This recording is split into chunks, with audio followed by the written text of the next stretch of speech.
intro, white boy. Well, are we actually on air then, Bear? Oh, for goodness, have you played the intro? No. Oh, you want? Oh, right, I'm supposed to be. Right, I've got it now. Hold on. He's confusing me. I thought he was sat in the chair. I thought he was actually playing the intro. God help us. Right, hold on. Here we go. No, we don't. Where's the? Oh. Well, I can't remember where the intro is. Theme tunes. There, got it. Right, we're going. Okay, and then spend 2 minutes breathing. Yes. Hey, that's mine. I just brought it with me.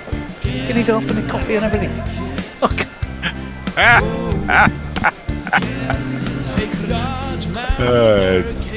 Patrol the cover boundary. At last the time has come. This is a cricketing emergency. Hear this call to arms for every cricket revolutionary. Take up your bats and stumps for the test match insurgency. At first they tried to silence us, but we would not be silenced. They threatened us with lies, so we threatened them with violence. Che Guevara, Sangakkara, Joseph Stalin, Douglas Jardine, Robespierre, Darrell Hare, Vladimir Lenin, O'Brien Kevin, guerrilla cricket. It's not about the winning, it's about how many rules you break. Even in cricket commentary, this is the best advice to take. Pick guerrilla cricket, it's the finest choice you'll ever make. There's so much more to cricket than red counters and a slice of cake. At first they tried to sanitize us and clean up our act, but people like it filthy, and we know that for a fact. Fidel Castro, Lenny Pascoe, Carlos the Jackal, Umar Akmal, Mahatma Gandhi, Grant and Andy, Brendan Behan, Austin Ian, guerrilla cricket. Stick with us, cause you know we're not the kind of thing that you see on the TV and the radio. So vive la revolution. First they tried to buy us, but we would not be bought. Okay, we were, but then we ran away, and we will not be caught. Would not give up the ghost when they left us all for dead.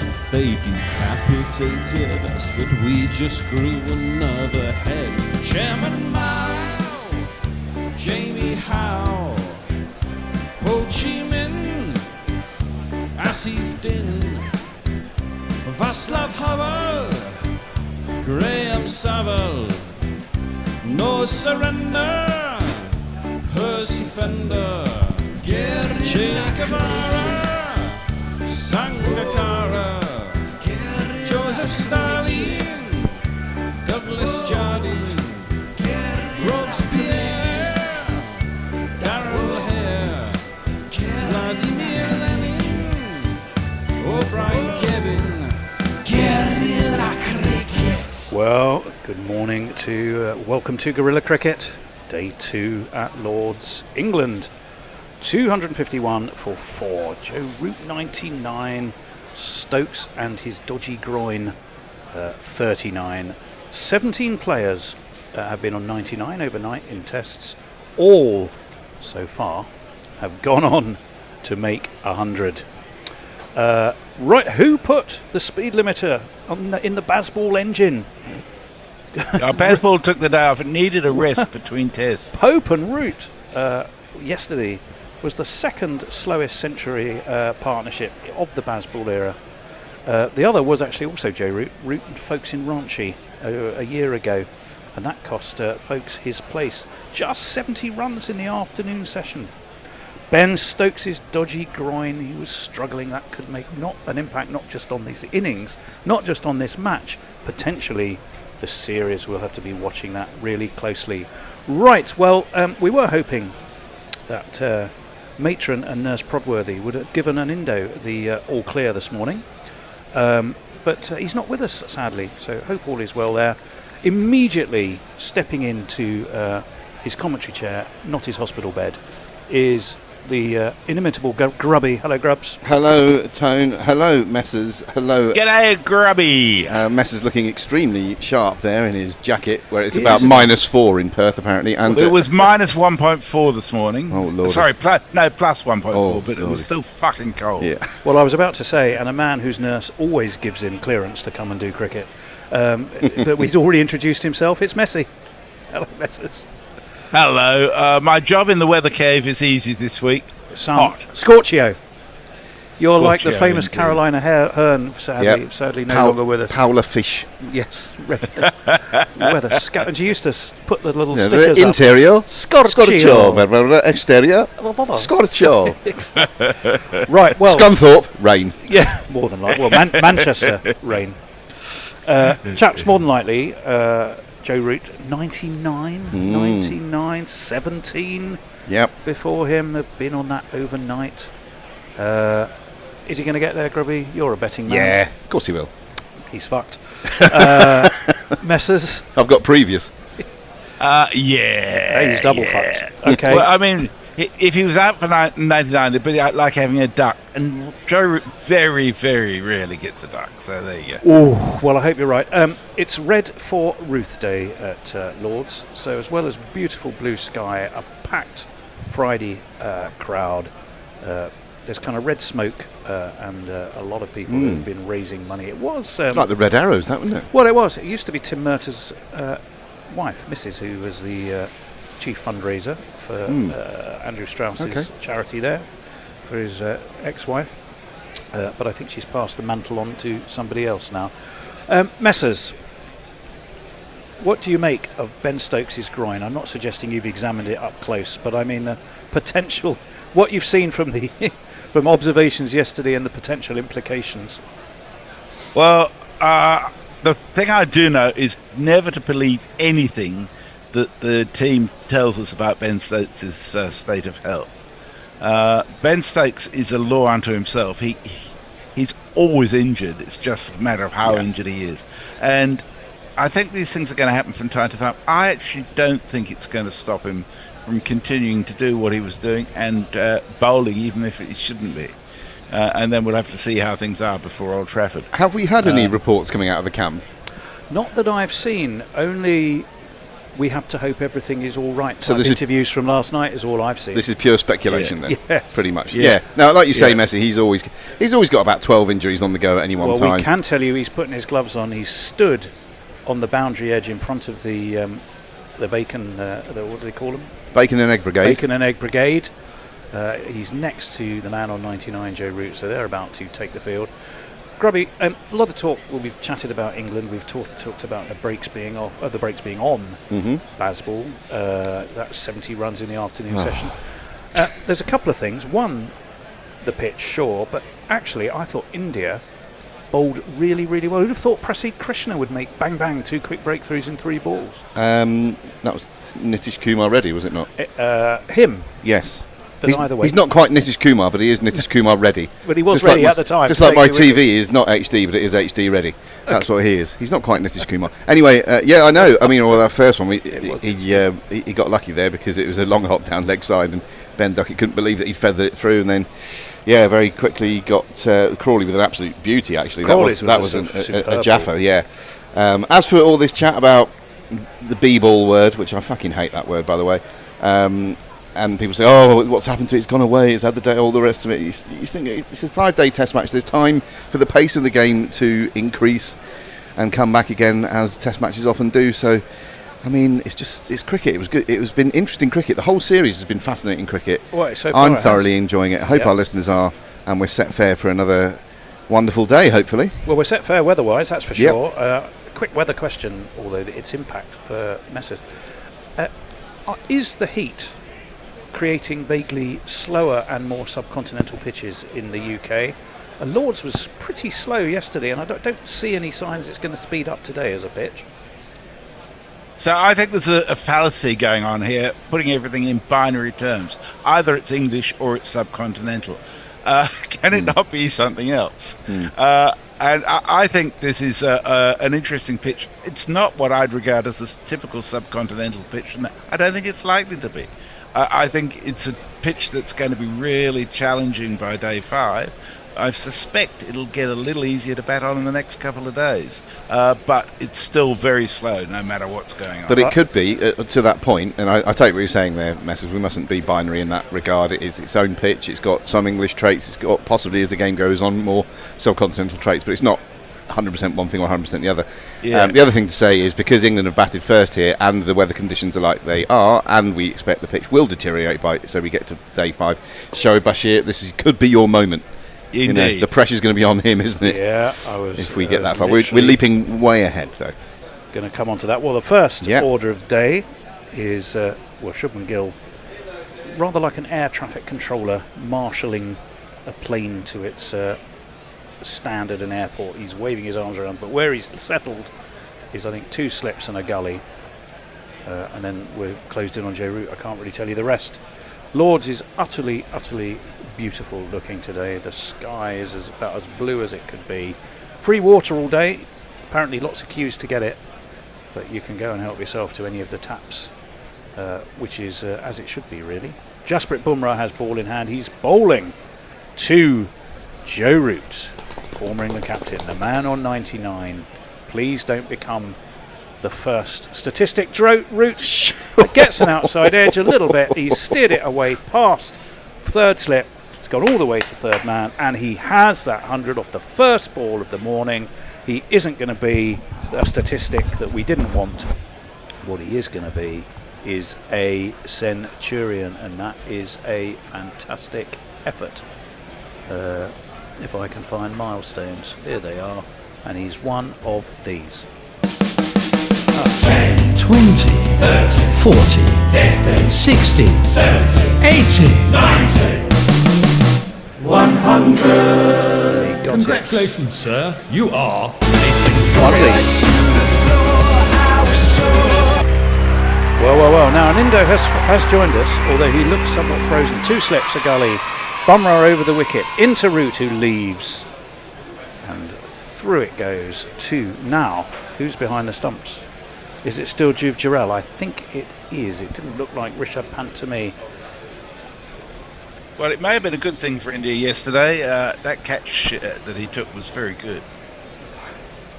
It was a fun. He likes scoring against India, that is for sure, does Joe? Yes, Root. it is Jarrell. It is Jarrell. I'm just looking quickly at Joe Root's statistics against India. And India's dropped out again. I think his connection's pretty dodgy. He tried to ring me and it kept dropping out. Indeed. Well, Joe Root, what's his best? 122 not out against India, I think is his best. Or did he get that at Lords? That's left again by Joe Root. There was no run. Oh no, I'm talking complete nonsense there. He's played 32. His highest score, 200, was best bowling. I know was 218 at Chennai in 2011. So he's going to have to go some to beat that. Were he to do it, Messrs, that would put England in a very strong position indeed. Right, indeed 2 slips, it would, a gully. Yes. There is a deep back point as well. Bumrah is in. Wide, moves slightly further away. Root on 103 has done the first business of the morning. And Joe Root has 8 centuries now at Lords. Sangakkara also, interestingly, has 8. Jacques Kallis has 9, which he got in Colombo. Jack Kallis has 9 in Cape Town. Don Bradman got 9 at the MCG. And Mahela Jayawardena, I think 11 in Colombo. So that's most centuries at a single ground. Right, in comes Bumrah, down leg. Jarrell dives. Thought for one moment there might have been a feather from Root. It was just Jarrell being a little bit lively. Nothing to see, and we move on. 1 for 39 This means for Bumrah, that, 255 for England. Root's last 3 innings at Lords have all been centuries. Yes, his centuries in 3 successive innings. 143, 103 versus Sri Lanka, now 103 not out versus India. Yeah, and his highest score there is That's 200. in tests at Lords. Yeah, indeed. Jasprit Bumrah past Paul Rifle, defended into the onside by Root. That will bring the first over of the morning to its conclusion. It's the 84th of the innings. Don't forget we've got a pretty brand new ball. England move on to what would it be? 2:55 for 4. We can say hello to Lots of people, yeah. Lots of people. Sudahu says hello. Stephen Kelk says Morgan. Morgan. Sudahu says behind the scenes of Tony trying to get the show live, wherein Bear tried to steal his coffee.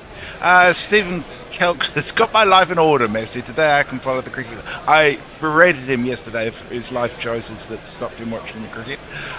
Sherry J says script should require. Stephen Kelk says yes, leave the centuries for legends. Jay Grover says ale. He's gone, so Grubby will rejoin. Concussion sub. Sherry J says why no Jack Leach in the team. Hello handsome people, says Zippy Tuna. Zippy. Tony Maroney says hello. Hello Tony Maroney, what a fabulous name. Yeah, and as does Leah. Hello Leah. Is Zippy Tuna our old mate Mark Zip? I don't think so. Oh. No. It's his younger brother. Siraj, anyway, is going to open up the other end. He's left, very low actually, kept low, so it was taken ankle height to his left by Jurel. No. Zippy Tuna is a patron who was unfortunately previously left off the honour roll, but who Bear said hopefully he that's added been his outrageous. Oh, well, don't forget, if you become a Driller patron, the honour roll is just one of the many benefits that can come your way. We'll tell you about some more after this ball from Siraj. He's bowling to Stokes, who we're going to watch with great interest the first time he has to run, which is not now because he's just worked this to short mid-wicket where it's fielded and there was no run. That would have been a groin tester, wouldn't it? Well, if that had gone for a single there, that would have been a groin tester. Now, it does appear he was bowling earlier this morning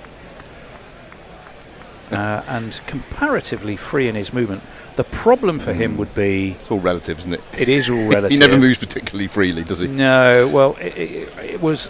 As we saw him getting treatment last night, it was his right groin, which would be the foot you push off to bowl, wouldn't you, as a left armer? And that one is just guided into the offside. He's a right armer, cover. though. So. Oh, he's a right armer. Well, either way, his back leg. It would be his back leg, which is where you get your thrust. Yeah, either groin's going to be a bit of an issue, isn't it? Well, if you're a footballer, a groin strain, that's a month out normally, isn't it? Yeah.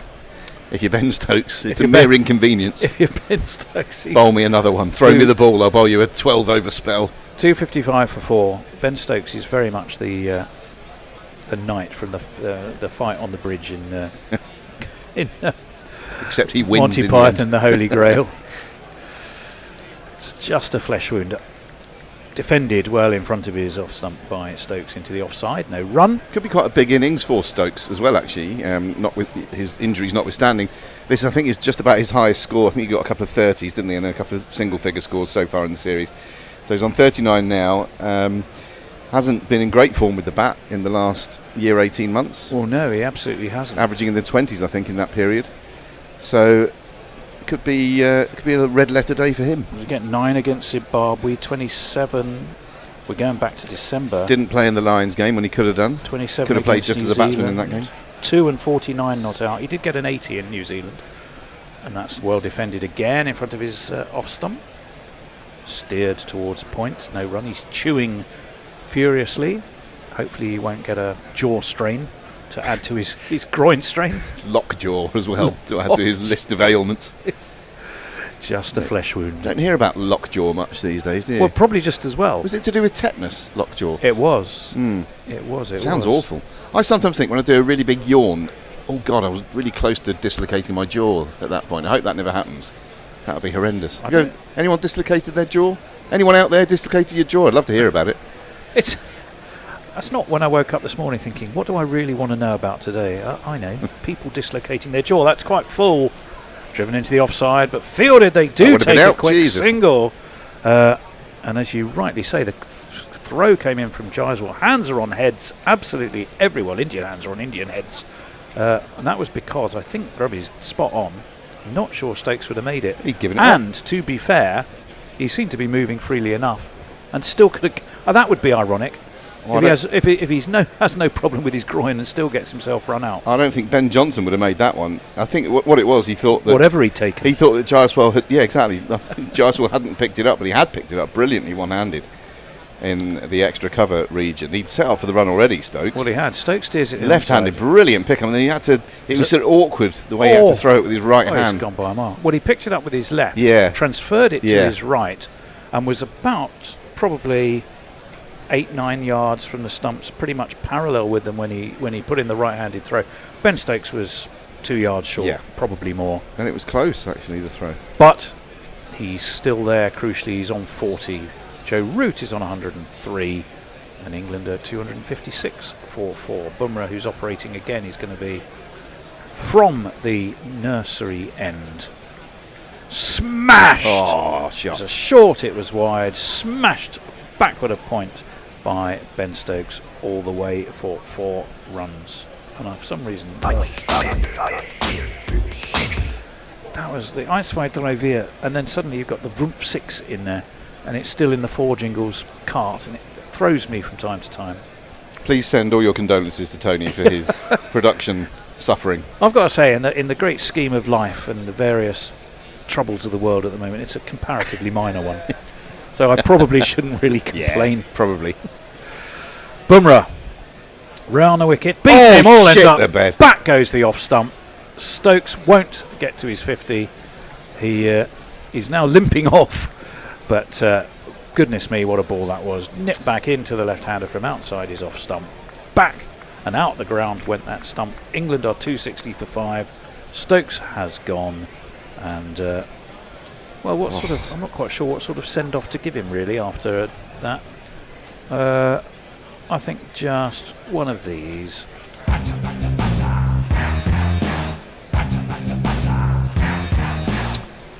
I think you've got to say that was a fabulous ball, and any batsman first up early in the morning might have struggled. It was indeed a fabulous ball. The one thing I would say is that his feet are planted in concrete. Yeah. And when you're facing any bowler coming around the wicket, certainly someone like Bumrah, you want to be covering your off stump, which he certainly did not do.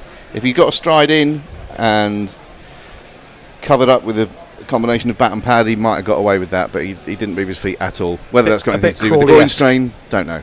But great ball for sure. Well, Zach Crawley hasn't got a groin strain, but it's reminiscent in a way. He was lining up to play a shot, but ball, but I think he was kind of covering the line of off stump, but the ball moved back and thus beat his outside edge and did for him. But we know it went between bat and pad. Did it go same between as bat Harry and pad? Brooks one. Yeah, it did. It did. Mirror image of the Harry Brooks dismissed. Wow, both incredible deliveries. That would have been a seam-up delivery. They showed a bit of footage on the telly yesterday. Yeah. He bowled the previous ball to Harry Brook was a cross seamer, and then he bowled one proper seam-up, and it jagged back, and it did similar there to Stokes. All I'm saying is he could have given himself a chance if he'd got that stride in, that getting in a good forward defensive position, but he didn't. But great ball. It was indeed. Second wicket for Bumrah. It's going to bring Jamie Smith to the crease, who's making the number 7 position his own, albeit that there'll be a body of supporters who are already saying, could he bat number 3? He's got the technique for it. Not for me. He's got the technique for it. He could open the batting. But anyway, all these things are... Oh, it did go between bat and flights pad. of fancy. You're right, Messers. Yep. Well, both of you. Top of off. Top of off. Brilliant. Boom, gone. Brilliant bit of bowling from the world's best bowler. Yeah. Should offer some encouragement to the England seamers as well, of course.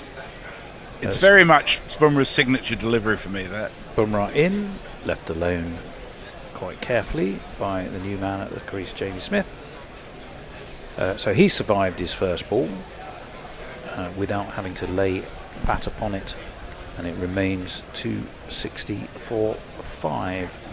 How do you think these two are going to tackle where they stand, Grubby? A wicket early, always a risk at Lords? They'll just bat. I mean, Root he's obviously got his eye in. He's doing what Root does. Jamie Smith will, one would imagine, look to score. Could be entertaining. Bumrah in. Oof, left by Smith outside of his off stump. Took off a bit, that one. It did, but from well wide of off stump. So as such, nothing to trouble Jamie Smith, and he was in no mood early on to go chasing it, which I think is a feature of his game. He's able to bed himself in a little bit and play sensibly, isn't he? It's not, whilst he has great power and a full range of conventional and less conventional shots. Yeah, he does keep them in the locker until he's got himself nicely set. Yeah, he's pretty technically conventional overall. In comes Bumrah again. Once again, Smith happy to leave. So I think I'm right in saying he's faced 3 balls and hasn't yet had to use his bat. No, that's right. But it being Bumrah, you're just wary of that one, like he did to Brook, like he's just done to Stokes, of the one that is on a very similar line and length, but actually is coming in towards you, and then if it hits the seam in the correct fashion, can just go on and threaten the stumps. That'll be what he's looking for, I should imagine. I just bring you up to date. Aninda's just messaged me to say there appears to be an issue with the hospital Wi-Fi today. So thank you for sitting in, he says, Grubby. You're very welcome, Aninda, if you can hear us, and I hope you're feeling better. Bumrah in, nicely worked off his toes by Smith, down to backward square. And they do take a single. So he's actually rather cheekily pinched the strike as well. Messers. Brown in Brisbane says all that intro music and coffee theft is gold. People pay good money for such comedy. Well, in that case, Super Chatter. Sporting declaration later today, says Ferron. Stephen Kelk says, yes, the world is waiting with bated breath to see certain England players bowl. Indeed. And John, in relation to your comment, Grubby, says, well, if we're relying on Bashir, then we really are doomed. That's the spirit. Sean Elliott says, Joe Root Tan, again the man is a run machine. Awesome, Joe. Look out, Dravid. Root is on your tail. And we do have a super chat from Jay Grover, who sent us Jay, £2 saying, Grubby spitting facts. Spitting bars, spitting facts. That's me. Nice one, Jay. I hope you're well. Mohamed or as well as you can be. Mohamed Siraj is going to continue. Tossing the ball from his right hand to his left, spinning it as he goes. Stood in front of the MCC members in the pavilion and now sets off on his run. In he comes. It swings at sweetly steered away past Backwell Point for 4 runs. I think it's going to make it there. Yes, it does. It was halved, chased by Jadeja. He wasn't going to get there, and it's 4 runs. 4.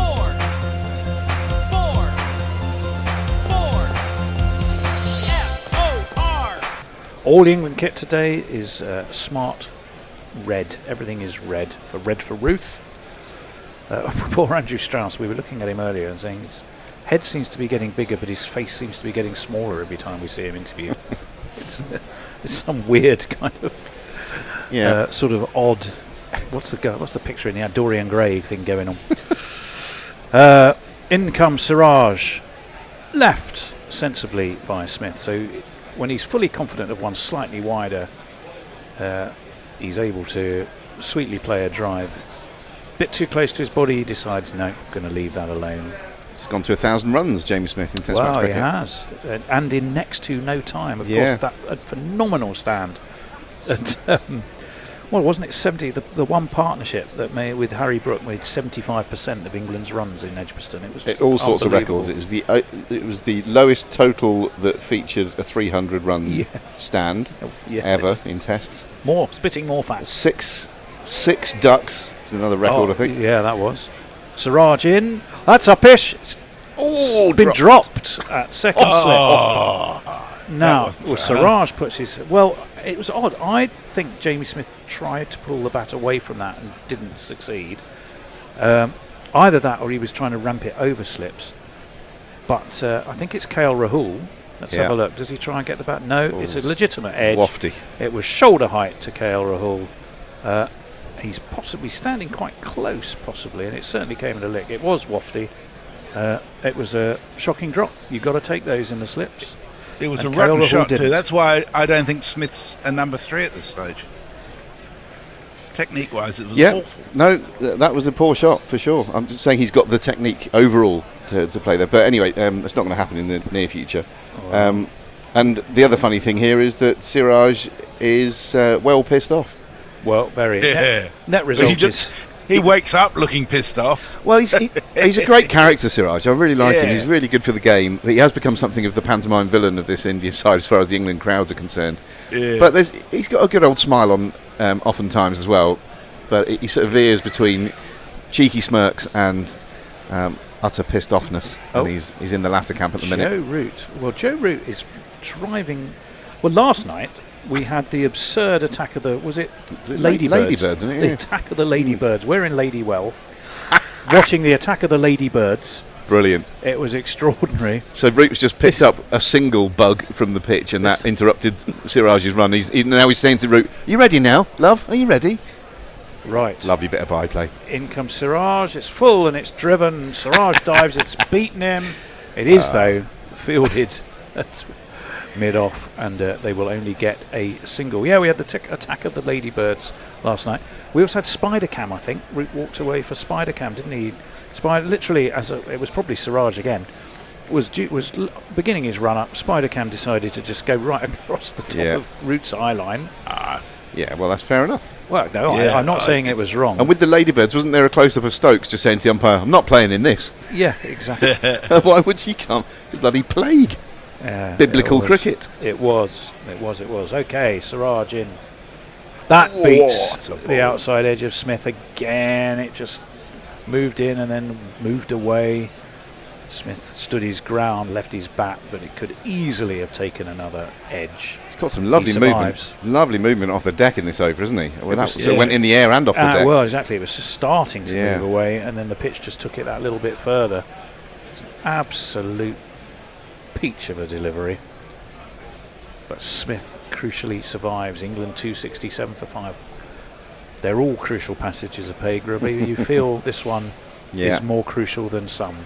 It's the more crucial half hour. It's the more crucial half hour than others. Crucialer. The crucialer. In comes Siraj. That's crashed by Smith. Again, that bit of width outside of off stump. Smeared away through back to the point for 4 more.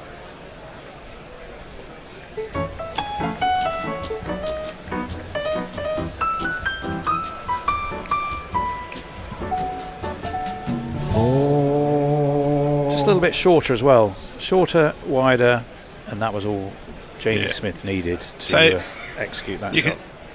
You can tell I'm a little behind in Go on then. messages. Have a run, Messrs. Because Zippy Tuna says complete nonsense is what I tune in for, which refers to something you said about Root, I think. Brown in Brisbane says, Tony, oh no, I'm talking complete bollocks. The comedy rolls on. There you go.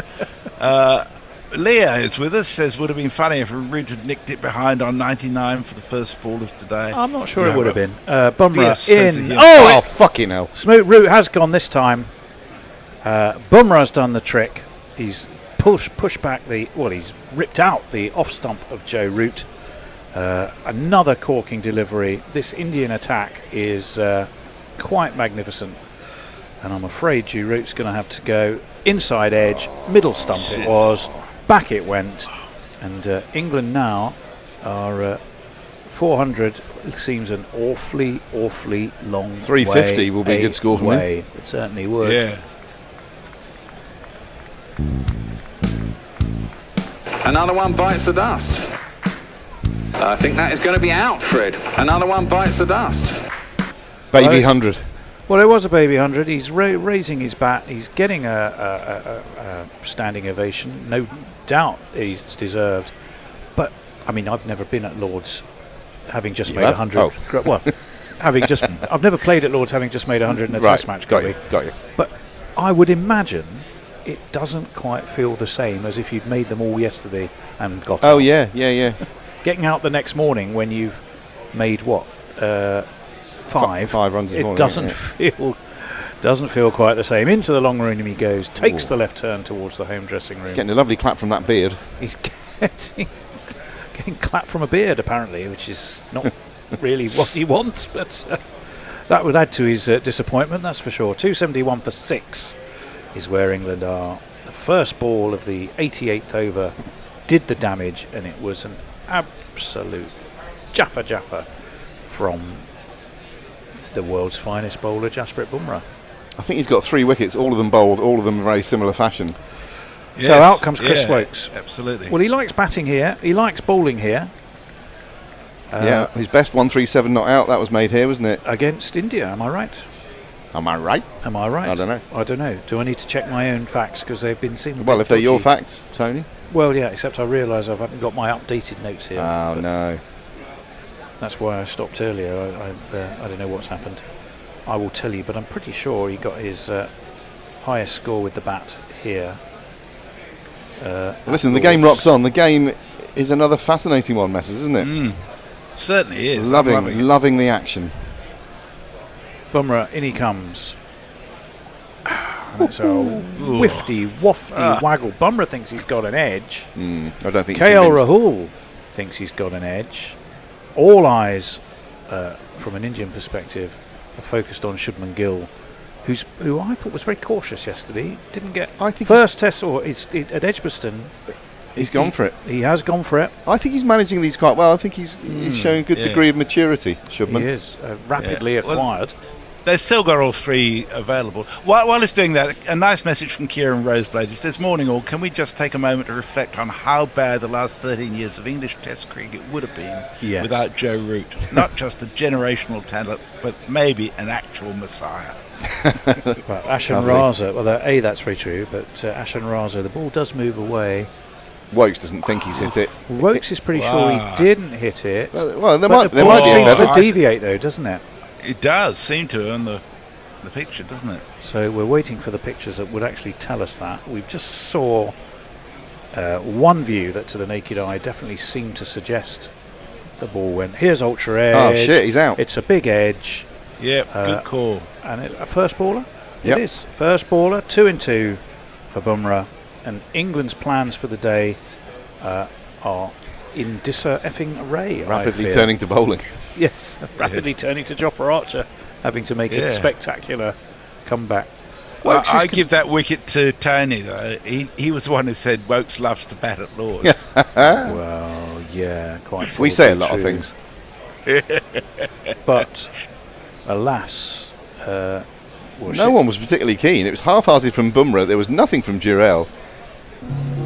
I won't look back. Bit of Melody Gardo By the time that I do to soothe be gone. Chris Woakes away from the middle, where, to be fair, he didn't stay for very long. Literally, MD, one ball. I'll catch up on some tweets. MD says, "Evening all from Tokyo. Lovely to hear all your dulcet tones after a few months." Stephen Kilk says that Bumrah lad looks a bit good. We should keep an eye on how his career develops. Is he eligible for England? He certainly does. Keep going. And Stephen Kelk says, when he comes back to Sheffield for a pub call, can you convince Bumrah to switch allegiance back to the land of his birth? Right, well, Jasprit Bumrah is going to be on a hat-trick, which he'll be bowling to the new man. Didn't even jingle up Chris Woakes, did we? The new man should be Bryden Carr. It is. Jamie Smith will be standing there going, mentally recalculating his game plan with every wicket that he's watched, or each of the 2 wickets. He's got 2 and 2 for Bumrah. Bryden Carr has the honour or challenge of facing the hat-trick ball. 3 slips and 2 gullies await him. I suspect something aimed roundabout Top of off. That'll do you. Highly likely. Jasprit would be my advice to you, sir. In comes Jasprit. Hat-trick delivery to Bryden Carr. It's full mate. and it's very stoutly defended. Yeah. It wasn't the top of off. It wasn't quite a Yorker either. It wasn't quite full enough for that. And Carr dealt with it But it was out the sticks. capably. So that little bit of excitement has ended for the morning, but it's been resoundingly India's morning so far. Root has gone very quickly after. Stokes has gone, Root has gone, and in no time at all Chris Woakes has gone to 3 wickets have fallen so far. In comes Bumrah. That was leg cutter really, wasn't it? Although quite wide of off stump. I do need to share with you a wise message from young Nigel Henderson, who joins us today. He says, Yes. oops, 2 bowlers, this was before the last wicket, 2 bowlers and a drop were doomed. To be fair, Root got away with a couple of those yesterday. Oh, and another one. I'll go back to bed if it wasn't a furnace up there. Ever the optimist, says Stephen Kelk. Yeah. Marvellous. Welcome, Hendo. Hello, Hendo. Thanks for that. Get yourself an icy drink and Calm yourself down. Yeah, lad. yeah. Have a nice little relax. Bumrah, over the wicket he calms that. As a little dabble outside of off by Cast. We're going to switch at the end of this over, which is one more ball. Gary is looming large. There's no other way he knows how to loom. I'll vacate now then to make the changeover easy. Yes, the Lady Well Lambada is going to be performed by Grubby and Gary, who is going I think you should have put a bar there and make it a limbo. 3 for 9 this morning. Jasprit Bumrah, 3 for 9. 4 for 44 in total. He is the world's best bowler, and you can see why. He's over the wicket. That's left by Cass. Cass on 0, Smith on 10, 271 for 7, England. And the Bear should come in and join me, and I think take up ball-by-ball duties. And you're on socials, Tony, so I'll just do one so you know where we are. Please do. So, Yankin G-Man says, Bumrah, he's something else. Deadlier than Holding 1976 to 80 in the West Indies England series. Oh, and Stephen Kelk says, no hat-trick, moral victory.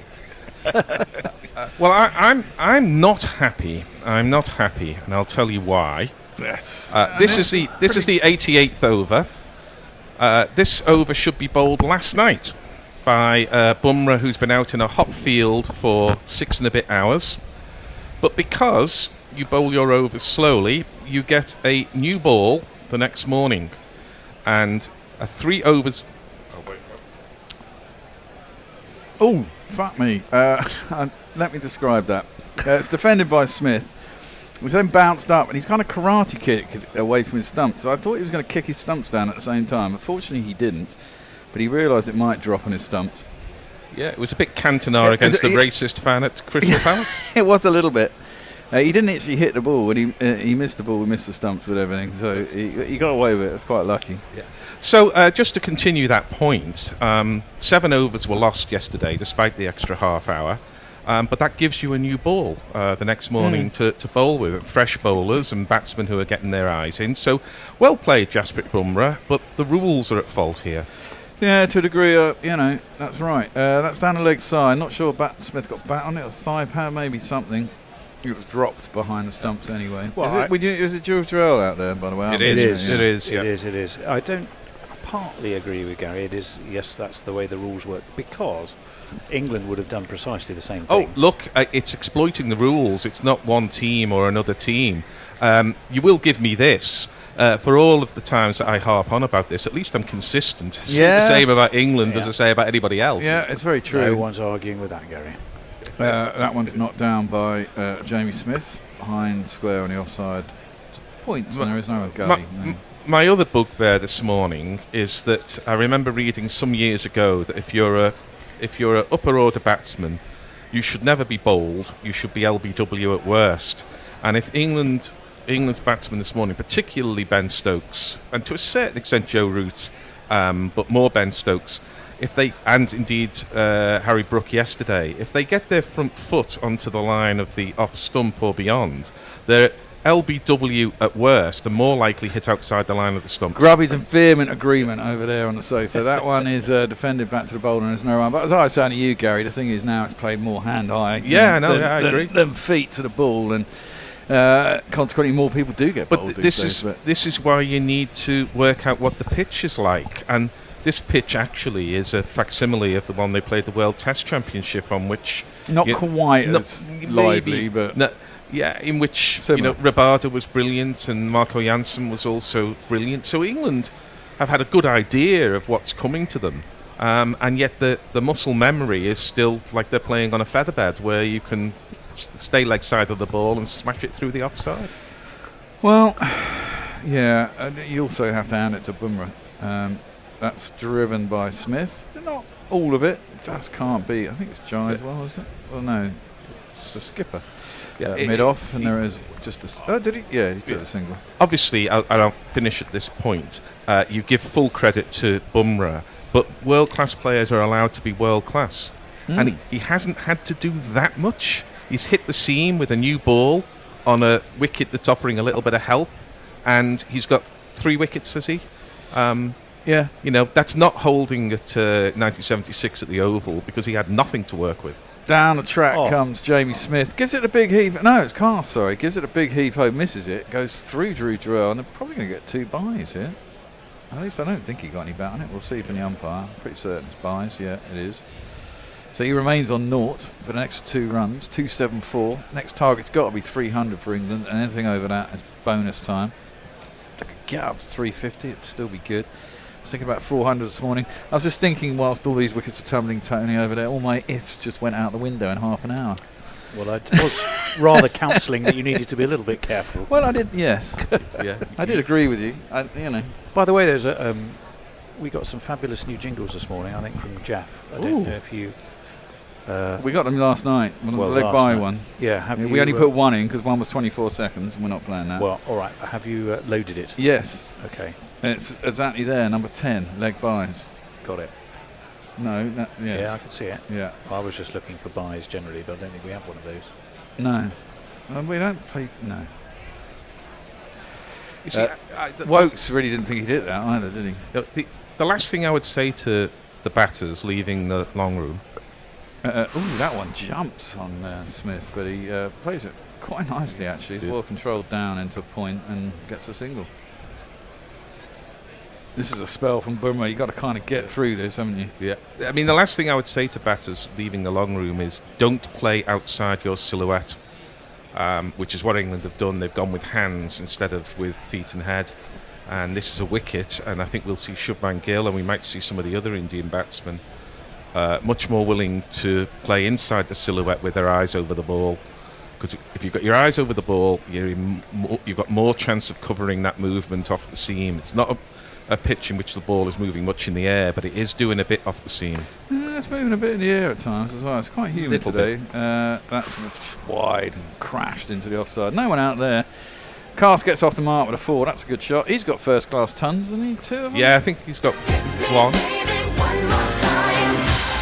But I don't know how many times he's batted this season. The thing about England's tail-enders is they barely bat because they don't play county cricket. And England in the Bazball era have seldom relied on the tail because they've got so many runs up front. And if they haven't got so many runs, they're all out for 120. Very true. That's a handy 4 runs.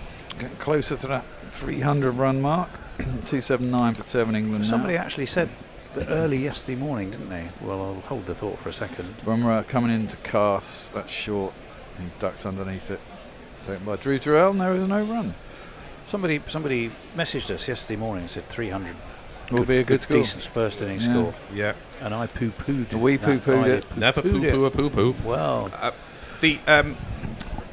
Rather like England, I think that India will be playing with 10 batsmen, won't they? I mean, is Pant going to be fit to bat? The fact that he's not on the field suggests he might not be. Will he go out there and play like Malcolm Marshall with one hand? Well, he might not be able to bat for a significant number of overs anyway. We ought to point out Drew Durrell, keeping at the moment, cannot bat. He's not allowed. Do we know what's actually happened to Pant as well? That one's left alone through to the keeper. No run. Well, I thought... Is it a broken finger? I thought they said cracked. Cracked, he won't be out to bat. With the view... Well, yesterday they seemed optimistic, so they may be just cautious, going, well, there's no point in making it worse. We've got a 12th man who's a wicket keeper anyway. He's a much better wicket keeper. Much better wicket keeper, but he can't bat. So yeah, 9 wickets rather than 10. The fact is, they may just be being cautious. I actually do think. Well, he certainly shouldn't keep with a cracked finger. He will make it worse. And if he doesn't do that in the second innings, he won't be able to bat till number 11, will he, or something? That's guided past the gully. Should make it down to the boundaries. There's a man chasing round. Oh, does an amazing stop. I thought he flicked it over the boundary, but he has pulled it in. There will be 3 runs. Is it Washington Came out of Sundar? nowhere. Is it Don't Washington Sundar? I think it is Washington Sundar. He's chased that probably all the way from cover. It was a nice guide by Cast, kept it down. His head's not particularly over the ball. His pad's nowhere near the ball. Well, he's a number 9. He is a number 9.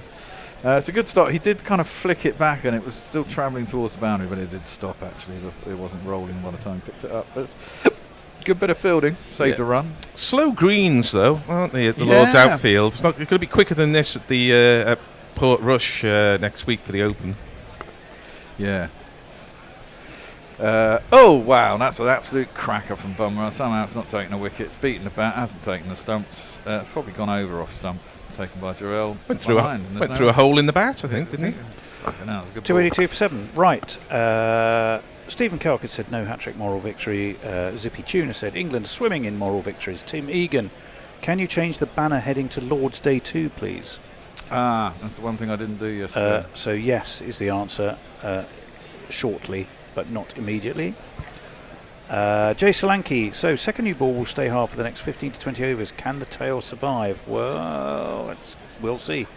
It's going to be still Jamie Smith there. Neymar Butlins would be akin to climbing out of the trench and advancing on Bumrah through no man's land. I'm not quite sure what would be. Gary looks very different from the front. Misses, says Stephen Kelk.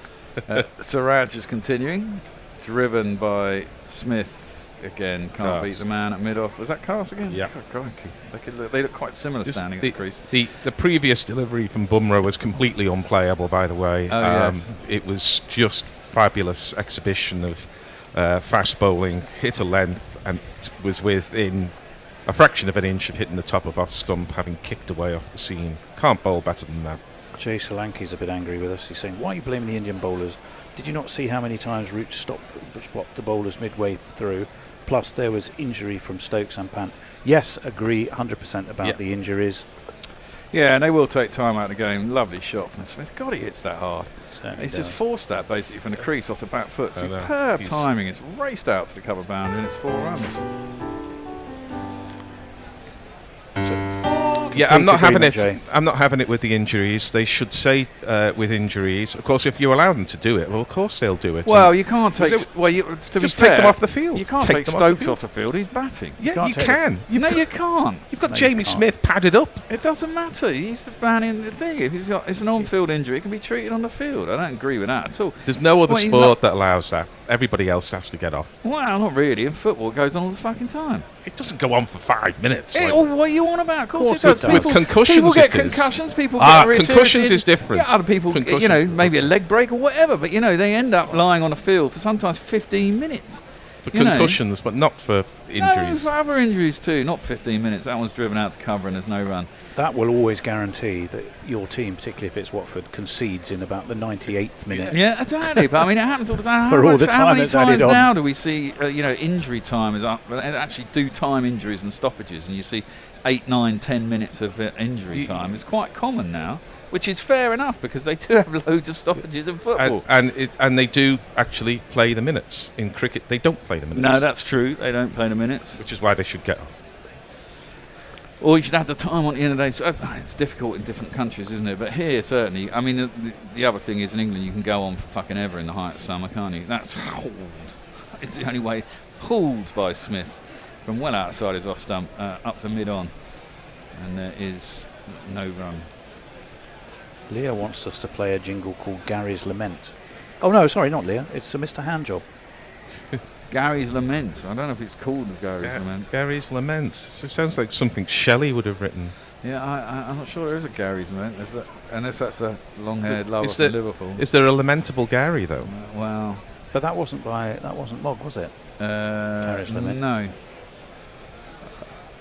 You may need to resend it. Out comes the handcuffs once again. You're kidding. This ball is only 10 overs old. And they're going to change it. It's been a factor throughout the series, the Duke's ball, which has gone soft remarkably quickly. But Jamie Smith does hit it quite hard.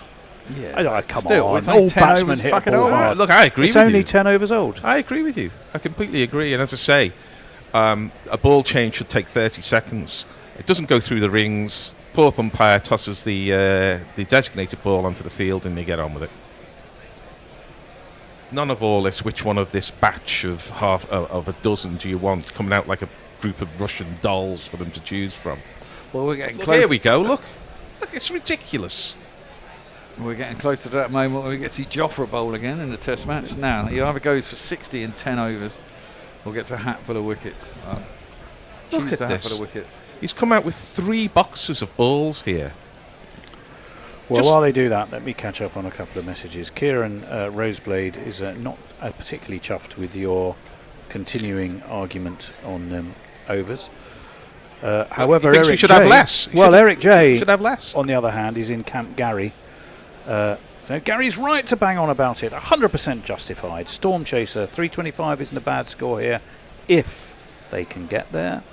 Sumit Singh, while you're on the technical side, could you please elaborate Crawley batting middle guard, outside off guard, out of the crease, deep in the crease, charging down, all in the span of about 10 minutes? No, we Lovely. can't. Well, I could at least give some rationale for it. Okay, give that a go. He bats down the wicket and outside the crease because he wants to ensure that the movement is limited when the bowler pitches it on a length.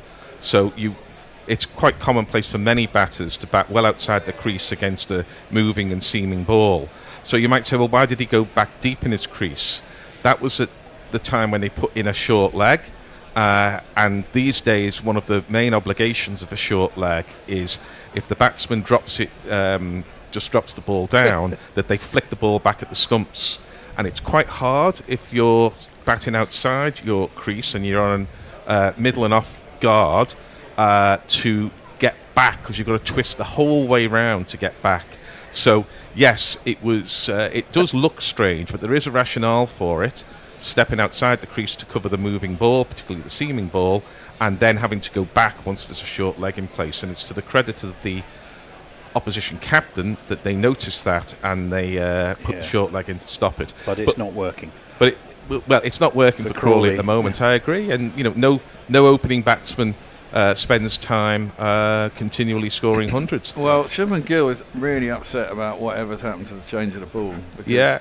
I don't know if they had actually changed it in the end, but he's complaining. Well, if it he's doesn't really go through not the happy. handcuffs, they must have changed it. But here They're we all are. looking at the ball now. How long have we And been? they're going to complain again. How long have we been without cricket Well, this here? is not 4 India's minutes? fault. This is not India's fault. This is the fault of a dodgy batch of soft Duke's balls. If you have the handcuffs, the ball doesn't go through. If the one you get doesn't go through, then or is a piece of rubbish, Siraj is it's fair to make a point. You see, but I'm gonna I stand don't up think for it him is fair. I mean, it is fair under the regs, but the regs are wrong. As soon as the ball doesn't work out, fourth umpire stands on the steps of the pavilion and tosses on the ball that says between the first and 10th over.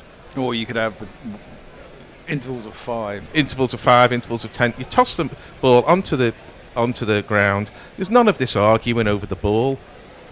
I mean, here we are. What's this? It must be 5 minutes between deliveries. In the middle of an over, I tell you. Yeah, as well.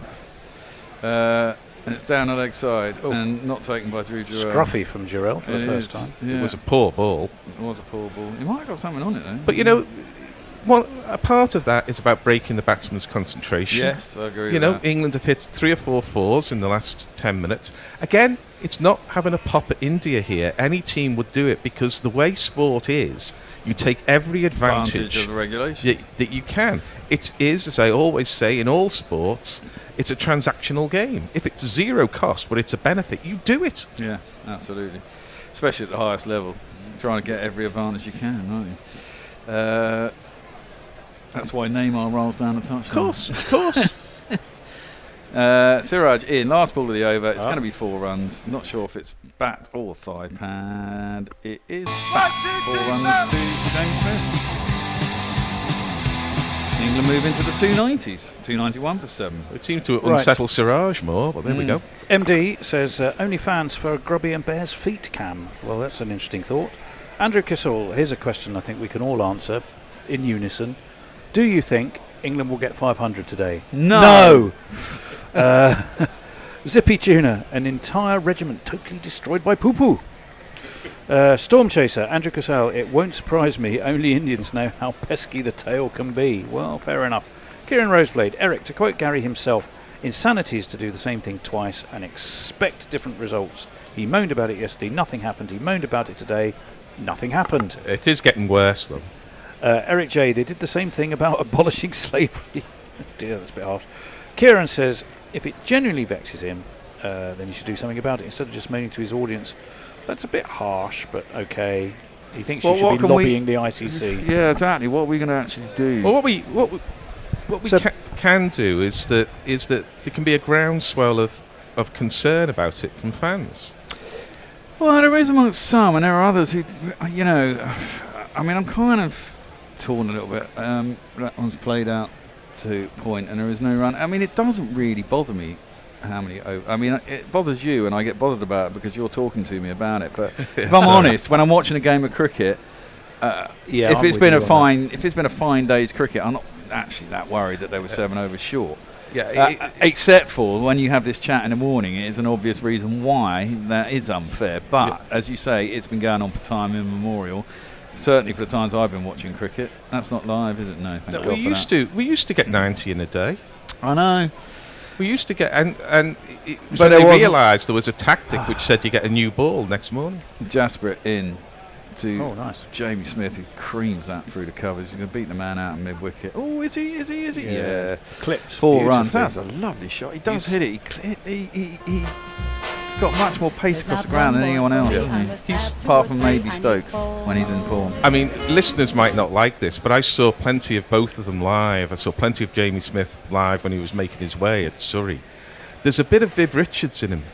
He hits the ball that hard, and he times it so well. That one was more about timing than how hard he hit it, though. But it's both. He does it with both. I mean, he does have. You know, if you've seen plenty of Viv Richards, that was a shot he played. He did. And he also, with his sixes, he hits them absolutely miles. Well, Bumrah's in again.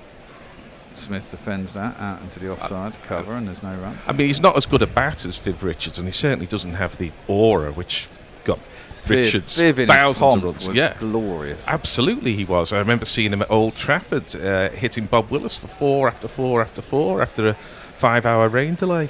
But Smith has something of him, something about him. There's something of Viv in Smith, and you know he could become a real all-time great, Jamie Smith. I know others disagree, but he has a very high ceiling indeed.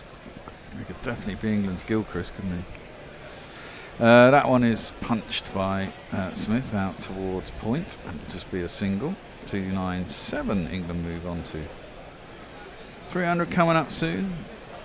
Psychological hurdle. It is. I think we should draw a veil on the discussion, but suffice to say, it's going on with Kieran Roseblade very much in the Gary's wrong camp, and Eric J lining up in the Camp Gary. Well, you know, camp. You tune no into one else is bothered. You tune into guerrilla cricket because we present different views. You know, we don't have a corporate voice. Yeah, it's true. Bumrah in. Oh, full toss at cast, knee high. Probably going for the Yorker. And you know, there's a fair few hours watching cricket amongst the three of us, isn't he? You know, 1976. I remember Holding's spell at the Oval. I remember watching it clear as day. See, I was just 5 years old then. Yeah. I don't really remember it. Well, I was 13, so I do. But, you know, we've had many, many hours watching cricket, and we draw upon that. And, you know, we hope that is to the edification of the listeners. I do remember, was it the 84 series, when he was kind of at the end of his career? That one's beaten cast on the outside. Yeah, he was off a short run then, wasn't he? And is no run. No, I mean not Holding. I mean Viv Richards was. He wasn't quite the man he used to be. Mr. Henderson has sent us 10 Aussie dollars for no special reason, just to send it. But if other people can super chat us, it really does help the show. And we'll tell you about Patreon during the course of the day as well.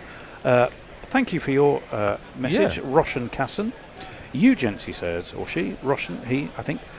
You gents remind me of your typical armchair commentators. Well, that's the vibe we want. That is love exactly what we your are. work. Thank you very much. Roshan shares a name with the Sri Lankan Mahanama. Was it Roshan Mahanama who made that huge partnership with it's a sofa. Jayawardena, I think. Nigel Henderson says, "Okay, guys, I've entered the GPL, the Gorilla Prediction League, for the first time. It's really easy. See the link at the top of the stream. Sign up and estimate the total runs of the day for £1. A pound every time you have a go. And you can have as many estimates as you like." There's Brian May. There's Brian May. Good Lord, with that mop of hay. The haircut's beginning to wear him, isn't it? Yeah, very much so. Guided by Smith down towards third man. Won't get 4 for that. They should get 2 though. And moves England on to 299. You know what this outfield reminds me of in terms of its pace? It reminds me of David Bryant playing bowls, in that the ball seems to just slow down. It has no momentum covering the outfield. It's the opposite of Trent Bridge, which is like running over glass. I think a fast outfield helps a game. Certainly does. You know, a slow outfield, you don't get value for your shots. No, but then again, it's the same for both sides. It is, but it's not as means good. A score of 380 is actually worth 450 on something with a quick outfield, blah, blah, blah, you know, the same thing. Play back to the bowler. Suraj throws it at the stumps and hits Jamie Smith. I think there's a county player, it's Dylan Pennington, I think, who is on the edges of an England call-up because he's genuinely quick.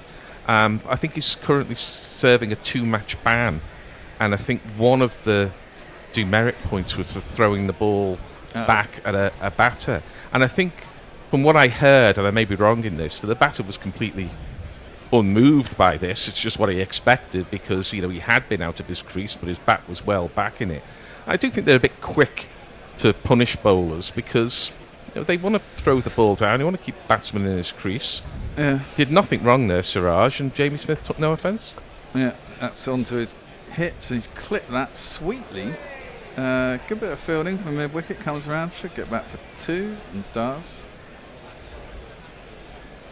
Down towards deep square leg. What are you looking for? I'm looking for Gary's white-haired whinger. I've found it. I have found it. It is here. You can just click on it and press play from there, you know. Can I? Yeah, Well, you can make it blue and then press the little play button in the top right. You mean I can't, if I click here... I don't know where it is in there, that's the thing. Selected in play. Good fielding from Jaswale. You don't often get good fielding from Jaswale, but that was. Yeah. Oh, let's just put it here. England's red-haired lovers from the ECB are up on the top there, captain and vice-captain. Ben Stokes, who is helping his red hair a bit with highlights. Smith punches that out to cover, and there's no... What are you trying to do? And Ollie Just Pope, who put is it an anywhere for authentic now, there we go. redhead. Smith. 29 off 28. I know, he gets these runs fairly noticing. Quickly, doesn't he? But I guess, you know, that's what he's bought in for. We were discussing that over there, wasn't it? But 300's up, by the way, for England with that too. It was 301 for 7 now. I mean, he's there because they reckon he can get runs with the tail. That's what folks struggle to do. I think if he's not out 60 at the end, we're leaving 60 on the field. If he was batting at 5 or 3 or something. Possibly, but... it's too good to be just slogging away with the tail. Well, if he gets 100 slogging away with a turn, I'll be happy. That one is clipped out to deep mid-wicket once a minute. He gets a single. 5th ball of the over, so Cast only has to face 1. But he's one of those batters who, and we've got a big enough sample space, I think this is his 13th test match, he often looks to be playing on a different pitch to everybody else because the timing is so immaculate. I mean, there's been very few shots yesterday that were well timed, even in the long partnership between Pope and Roots. Yeah. It wasn't really much in the way of timing, and Smith has probably timed the ball more in his 29 deliveries than all of England's batsmen put together yesterday. Well, and I think England as well. I mean, they sort of calmed down on the Bazball thing, didn't they? Because they knew they had to post a score. Yeah. And, you know, oh, wow. That's another absolute cracker. It's come back on Cast, gone through between bat and person. Yeah. Hasn't taken the stumps. And probably hasn't taken the bat. It's one of those balls where you really want to review because you think it should have taken something, but it probably hasn't. There's no run. As a batter, you really want that to be hitting you rather than, you can miss it on the inside. It's a good ball, but it's got to hit you and not go through you. 302 for 7. Where do you change? The next tweet to read, I think, is Zippy Tunas contacting his congressman, but for a special request in between overs, have some of this. Hopefully. I'll be your white-haired whinger from Liverpool, and I'll trash everything I see. Overrated drinks, breaks, footwear ain't cool, all said with confidence and hyperbole. No, I'll never, ever, ever concede I'm wrong and talk over everybody all day. I'll be your white-haired whinger from Liverpool, and I'll dismiss what all the listeners say. No, that's wrong actually, because what they need to do... Never heard that before. Right, it's Grubby here in the Central Missionary. It's 302 for 7, England. We've had quite a lot happen this morning. Smith has raced to 30 from just 29. It's Akash Deep who's coming into bowl to him. So a change of bowling. He steers this one into backward point. 4-1, bringing Bryden Cass onto strike. He has 9. 3 quick wickets for India, and specifically for Jasprit Bumrah, with 3 very similar dismissals. Jace, I think you were listening on the bus on the way in. He is a bit of a genius, isn't he? He's brilliant. There's no other word for it. Yeah, he's world number 1 for a reason. He's got all the tricks in the bag. He can... apparently do no wrong apart from not always being fit or rested. This is Cass steering it into the backward point area, and they are through for another single there. I was saying this when I was on air at the time, actually, when Stokes was bowled, is that his feet were a bit planted, didn't get a stride in. It's all very easy to say from here, but I think you certainly improve your chances of keeping that out if you've got a stride in. You're making that good forward defensive shape. And we don't agree on everything, Gary and I, but Gary thought the same, so he's all right by me. And welcome to marry my sister any time. Yeah, that's the definition of a real mate, isn't it? The one you'd let your sister date. This is driven to extra cover and fielded, and Smith gets another run there. Yeah, I mean, just for the avoidance of doubt, I was bastardising a quote from Blackadder. My sister, very happily married to a man called Dominic. So there. Anyway, I don't know. We don't know what this score is going to look like, do we? After India have batted for the first time, I suspect 350 might be a competitive score in this match with a slightly slow pitch. Absolutely. But the sun is out and it looks good for batting. Bear wanders across the screen at a vital moment as Cass is back in his crease and playing it through the covers for another 1. And then the bear danced balletically back through frame at a much more convenient moment in the game. Careful, mate. You slip on that rug, it'll be hell to pay. Put your head through that wall and we'll be techless. We'll be bearless as well. Yeah, but more to the point, techless. Looks an absolute picture, Lords, that aerial view that we're seeing at the moment. Full house once again. I'm sure we all know 1 or 2 people who are there today. And they will be having a beautiful day. Hopefully wearing hats and sunscreen. Slip, slap, slop. Be safe, everyone. Yep, and wear red for Ruth. Akash Deep bowls the ball outside the off-stump of Smith, who leans back and eases this through the covers. But they've got that area well protected now, India. And so it will just be 1 more. They're very much giving him 1 at the moment and trying to bowl at Cass, I think. And Cass is saying, thanks very much, I'll have 1 as well. Back to you, Jamie. Well, Cass is a good enough batsman. No doubt about it. So if he can just hang around there while Jamie Smith compiles runs at the other end. Yeah, I mean, Smith's moving on quite rapidly at the moment. And he's more than a run a ball, just. No, if he stays there any length of time, he will score quickly. Jasprit Bumrah was off the field there for a second, getting some treatment, I guess, or something along those lines. Cass is forward to this one, playing it to wide mid-off, and there is no run. That completes the 94th over, with the score at 307 for 7. Have we had this super chat from Disinterested Handjob? Not sure we have. Okay, well, here we go anyway. Gary's tally thus far. Positive comments, 9. Neutral comments, 14. Negative comments, 1,459. That's a bit harsh. Is that this season or? No, that's in the last hour. Yeah. In the last hour. Muttley says, woof, afternoon primates. Grrr. I hadn't forgotten you. I thought I was talking to my baby sister in New Zealand for hours. Okay, this score looks honours even. Yeah. Love the sausages. Ravi Natarajan says England are likely to win this test. Over 46 test matches India played with Bumrah. India have won 20 and lost 22. That's interesting. Mike wonders if we'll get more than 85 overs today. Seems to be just as hot as yesterday. Yeah. It's warm out there. That certainly is. The computers are really struggling. And Fluffy says it's good to see Gary in the wild.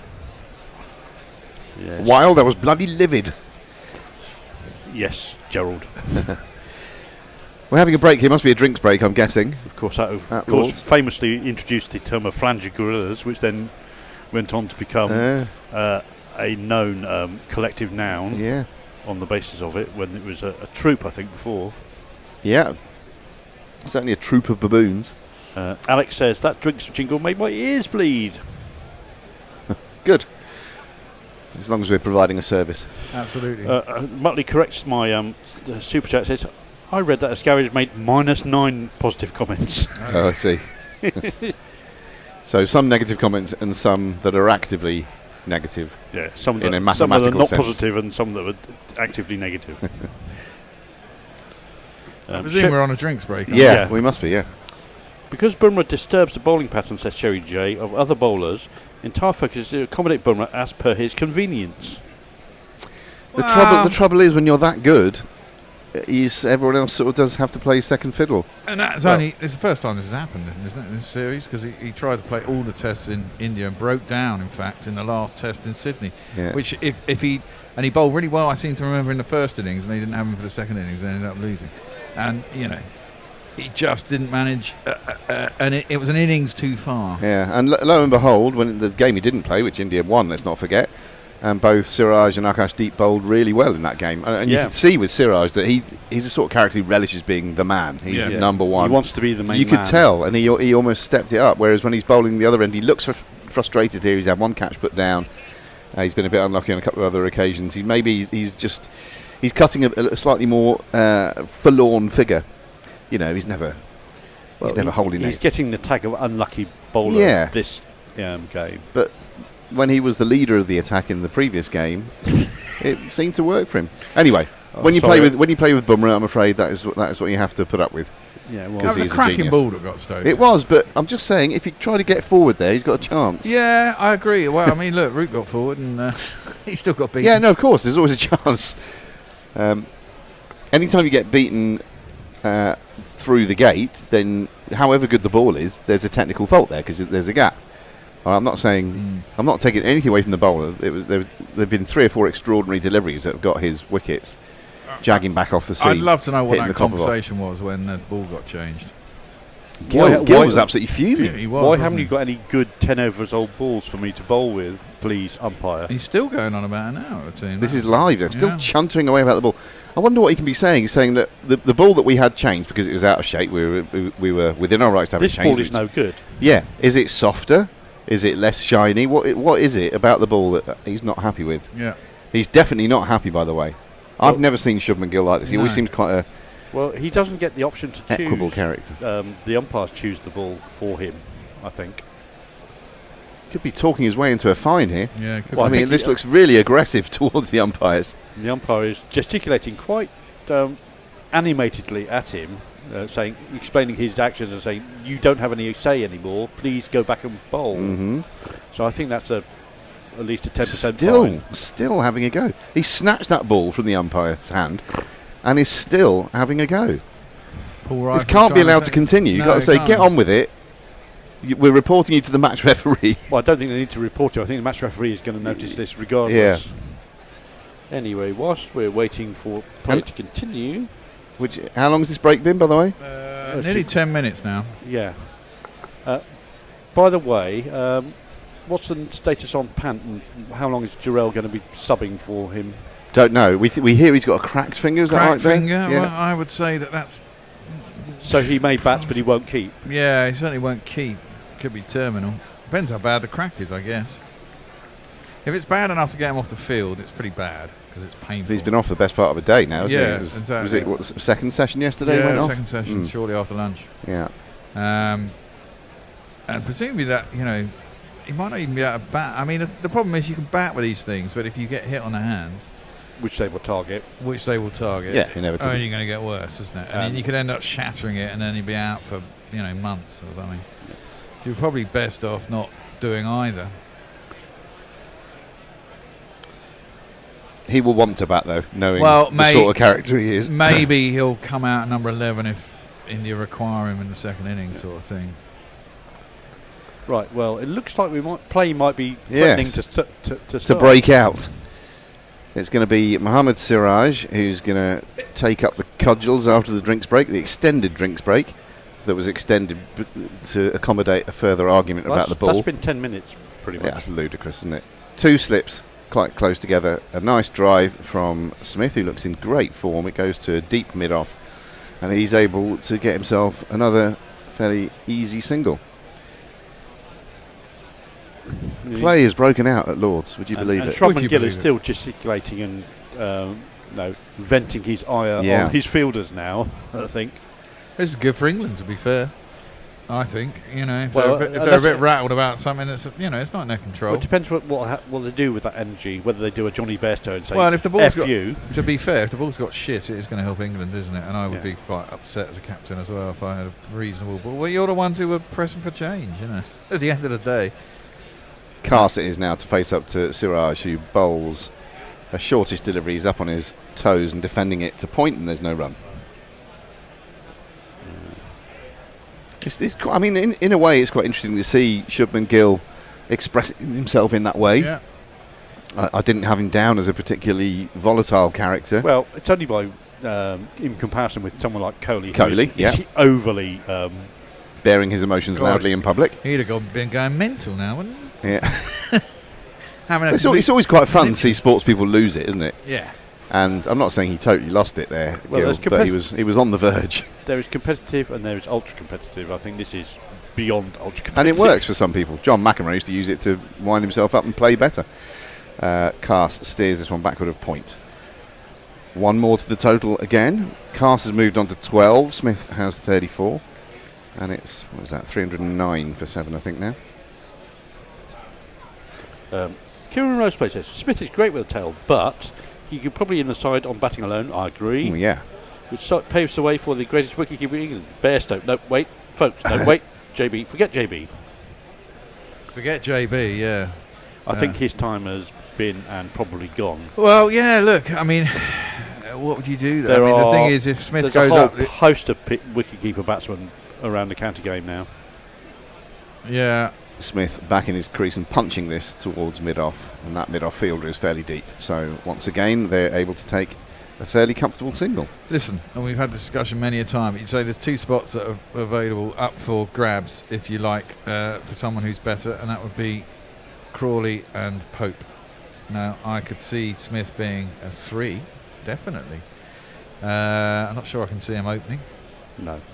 Yeah, I can. He's got the technique for it. He's opened in one-day cricket, not necessarily done a really good job so far. Siraj bowls one under the armpit of Cast, who just about defends it downwards into the onside. Siraj runs across to his own fielding and prevent any thought of a run. Kind of needs a short leg for that sort of ball. Yeah. But I think this pitch is too placid and slow for you to deploy one. He got a bit of life out of it there, but it's not the quickest pitch that we've seen. No. Not to say that you can't employ those tactics, but it's going to take a lot out of you. Lords has never been pacey in the last. Tell that to Steve Smith when he was facing Jofra. Well, yeah, it wasn't a particularly quick wicket. Jofra was bowling particularly quick. Yeah.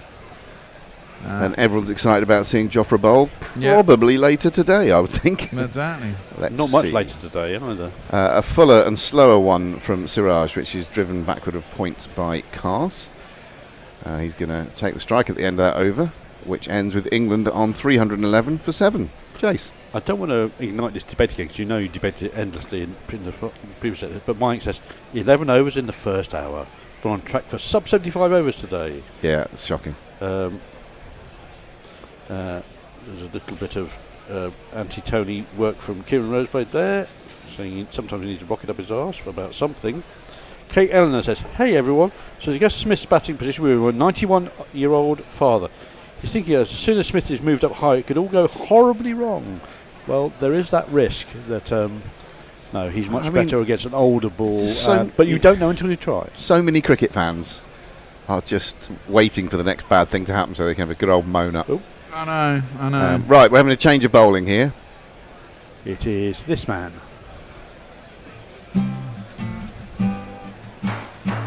They need a more controlled Jadeja's on. So Spaceman Jadeja has come to bowl. And we didn't talk in that little phase there, talking about what England might do with the batting order and whatnot. We didn't mention Jacob Bethel, which we have to do. So a lot of moving pieces. Cars it is who's facing up to Jadeja and pushing this one to extra cover, and there's no run. Well, yeah, there's a bit of potential, isn't there? This one turns a little bit off the straight, but slow turn. Cars is able to play that comfortably out on the offside for no run again. Well, I can see it's Bethel batting at 3, but that still doesn't solve the opener problem. No. Well, they're going to. Well, the England management don't necessarily think there is a problem at the moment. Obviously, otherwise they would have dropped him by now. This is pushed to cover once more by Cars, and there's no run. To be fair, he got an absolute. He got a peach. He did get a peach. Yeah, that lifted and separated a lot. The Playtex delivery. I like that one. Yes, I like a little joke I just made there, Bear. Defended by Cars. The advert, yeah. So 4 scoreless deliveries from Jadeja, who, as ever, is whipping through his over. Here's the penultimate ball of it, and Cars this time uses his feet. And doesn't time it, but that man is set fairly deep at mid-off, and so he's able to take a single. That's good. Yeah. Isn't it, Bear? I mean, he's not letting Jadeja settle into a rhythm. He's not letting him settle into a length. I like that. As long as he goes down the wicket and plays a sensible shot instead of trying to yahoo the ball, I'm all for that. And we know what rhythm is. Rhythm is a dancer. Yes. Who was that? That's wasn't Snap again, was it? It was Snap. Yeah. Round the wicket comes Jadeja. This one turns.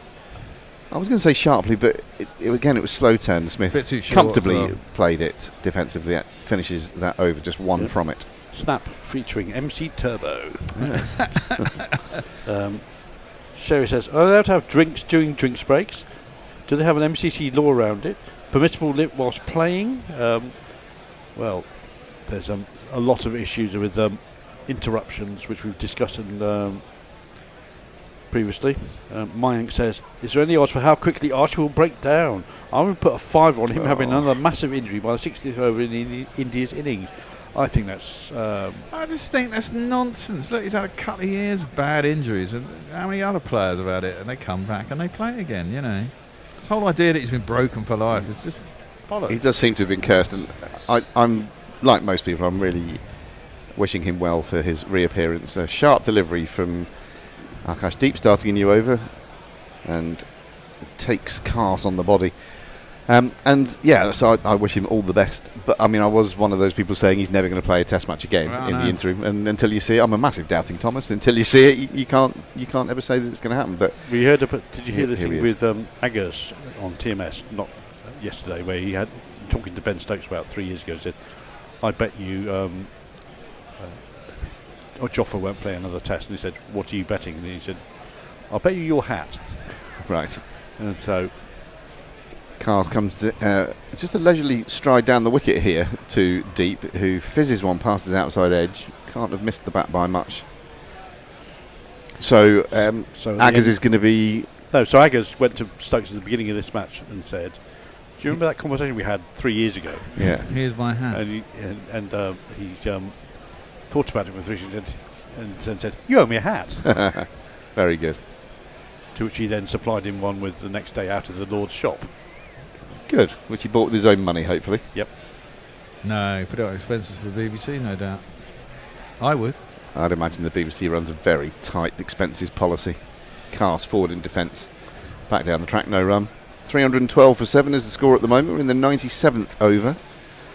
And, yeah, overrated, painfully slow today.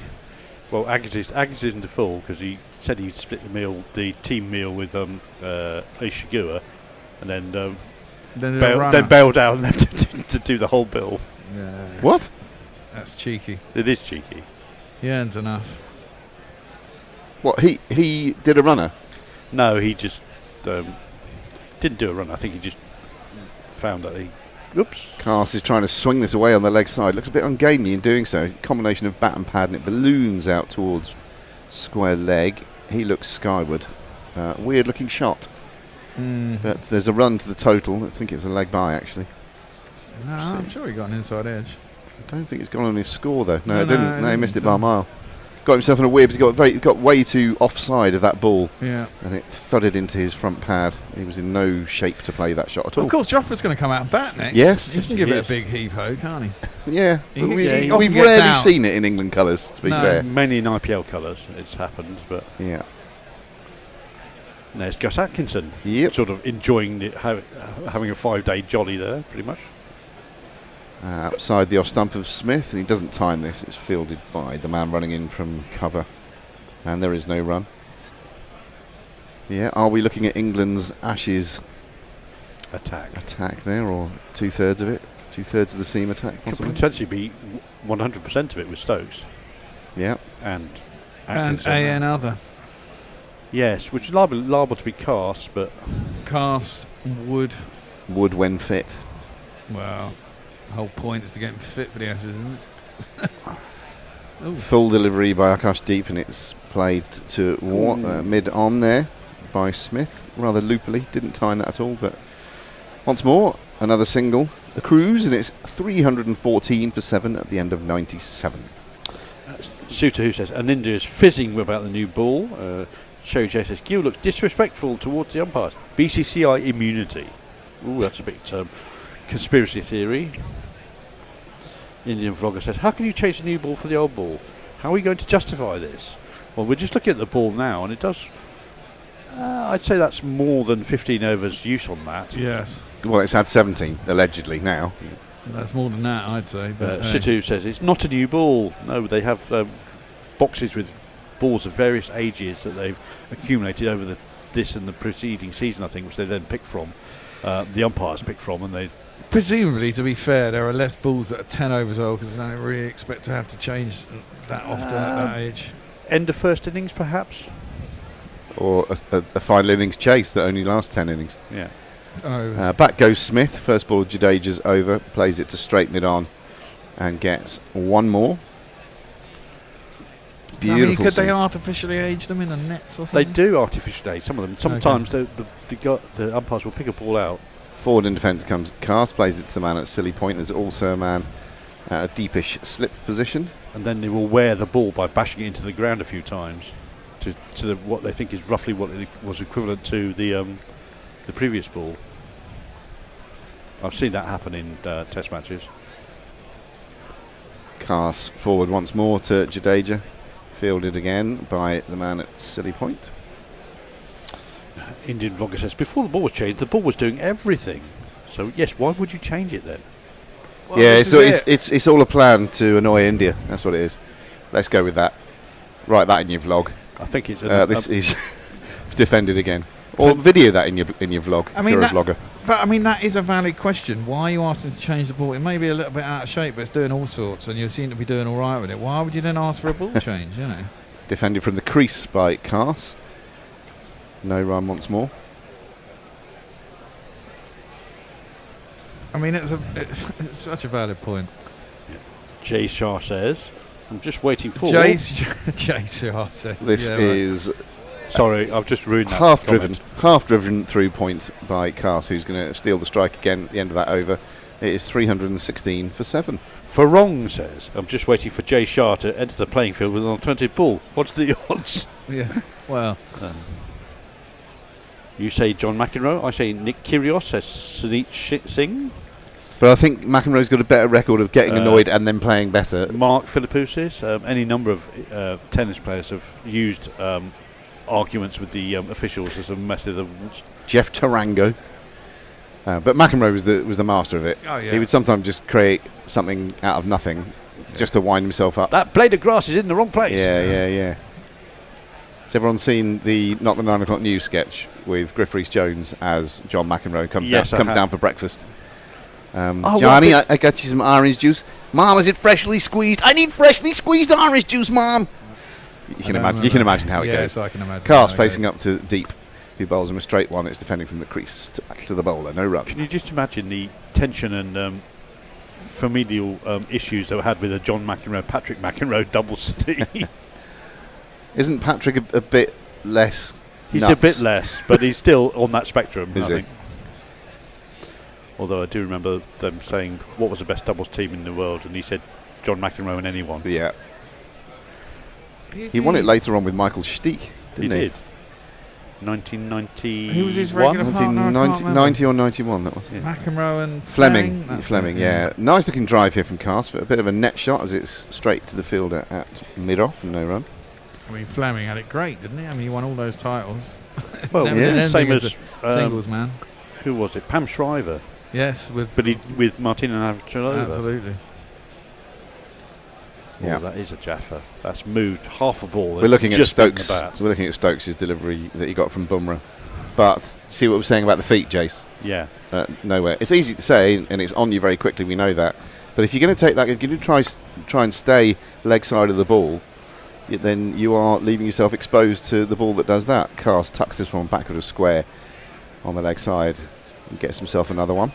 But I was saying earlier, I mean, now with ball tracking, you can see that if Stokes is playing the line of the original ball. Yeah, but you can be doing that by taking a stride. And if you do that, you've got a better chance if the ball doesn't go off the pitch like it did. True. Play more correctly. Do you know what I mean? His feet gone nowhere. Well, he's moved. It's an excellent delivery. He's moved maybe a very small half step rather than a full stride forward. Yeah. And that's not covered the movement. Whereas if you moved another 18 inches, 2 feet down the pitch, you might have covered that and he's got an inside edge. Exactly. Full delivery from Deep, driven by Smith. Fielder running around from mid-on, gets half a hand on it. Probably saves a couple there. It was going to run away. Anyway, only one to the total there. Smith has moved to 38, still going at more or less a runnable. Cast has got 16, offering good support here because England were in trouble a little bit. 270 odd for 7, I think it was. So these two put on 40 or thereabouts. They're asking again for a fucking ball change. Are we going through this bollocks again? Yeah. Someone has to be able to put a stop to this nonsense. We can't. Well, part of the issue is, making better balls, I guess. I mean, the Duke's factory was sold and bought by a new manager. The year after lockdown, COVID, it was during that. The balls were terrible. Yeah. And they were. But that's when the company was sold and a new owner took over. And there was some issue with the leather, wasn't there? That the year offered, and also expertise as well, because some of their senior ball makers had retired. Anyway, looks like we're going for it again. Fucking hell. When this is the case, we might as well do the bloody change now because they're not going to get another ball before changeover time. Here we go. It's fucking ridiculous. How many overs do you reckon we commentated in that half hour? Well, I'm going to say 5. Well, they came on with 83 overs bowled, haven't they? So they've literally bowled 15.4 overs in an hour and a half. It's taken them an hour and a half to bowl what they should have bowled in 1. La la la. I'm just saying these things loudly because I know Gary's next door and will be listening. But I agree with you, Gaz. You know I agree with you on this. I mean, there's got to be some sort of standard with the ball. It's got to be able to last for fucking... I mean, we never used to have this problem 10 years ago, 8 years ago, before pandemic, really. Oh. Well, certainly back in the day, you just got on with it. Yeah. I'm not saying everything was better back then. No. Let's bring back hanging. Misery and hanging and slavery. I'm definitely not saying. No, we're not going there. No. Well, this is going to be the shortest on-air spell ever for you, pretty much. Well, in terms of ball, fewest overs, yeah. Right. No good for anyone. No good for the crowd there, the TV audience, or indeed poor old commentators. Let me get through some tweets because we're reasonably behind. Go for it. This is your hand up. Says, yes, Grubby, you're indeed as serious as cancer when you say rhythm as a dancer. That's it. Stephen Kessler, I expect in the next 50 minutes someone will start talking about KLF. 3 a.m. Eternal's a great track. Love that.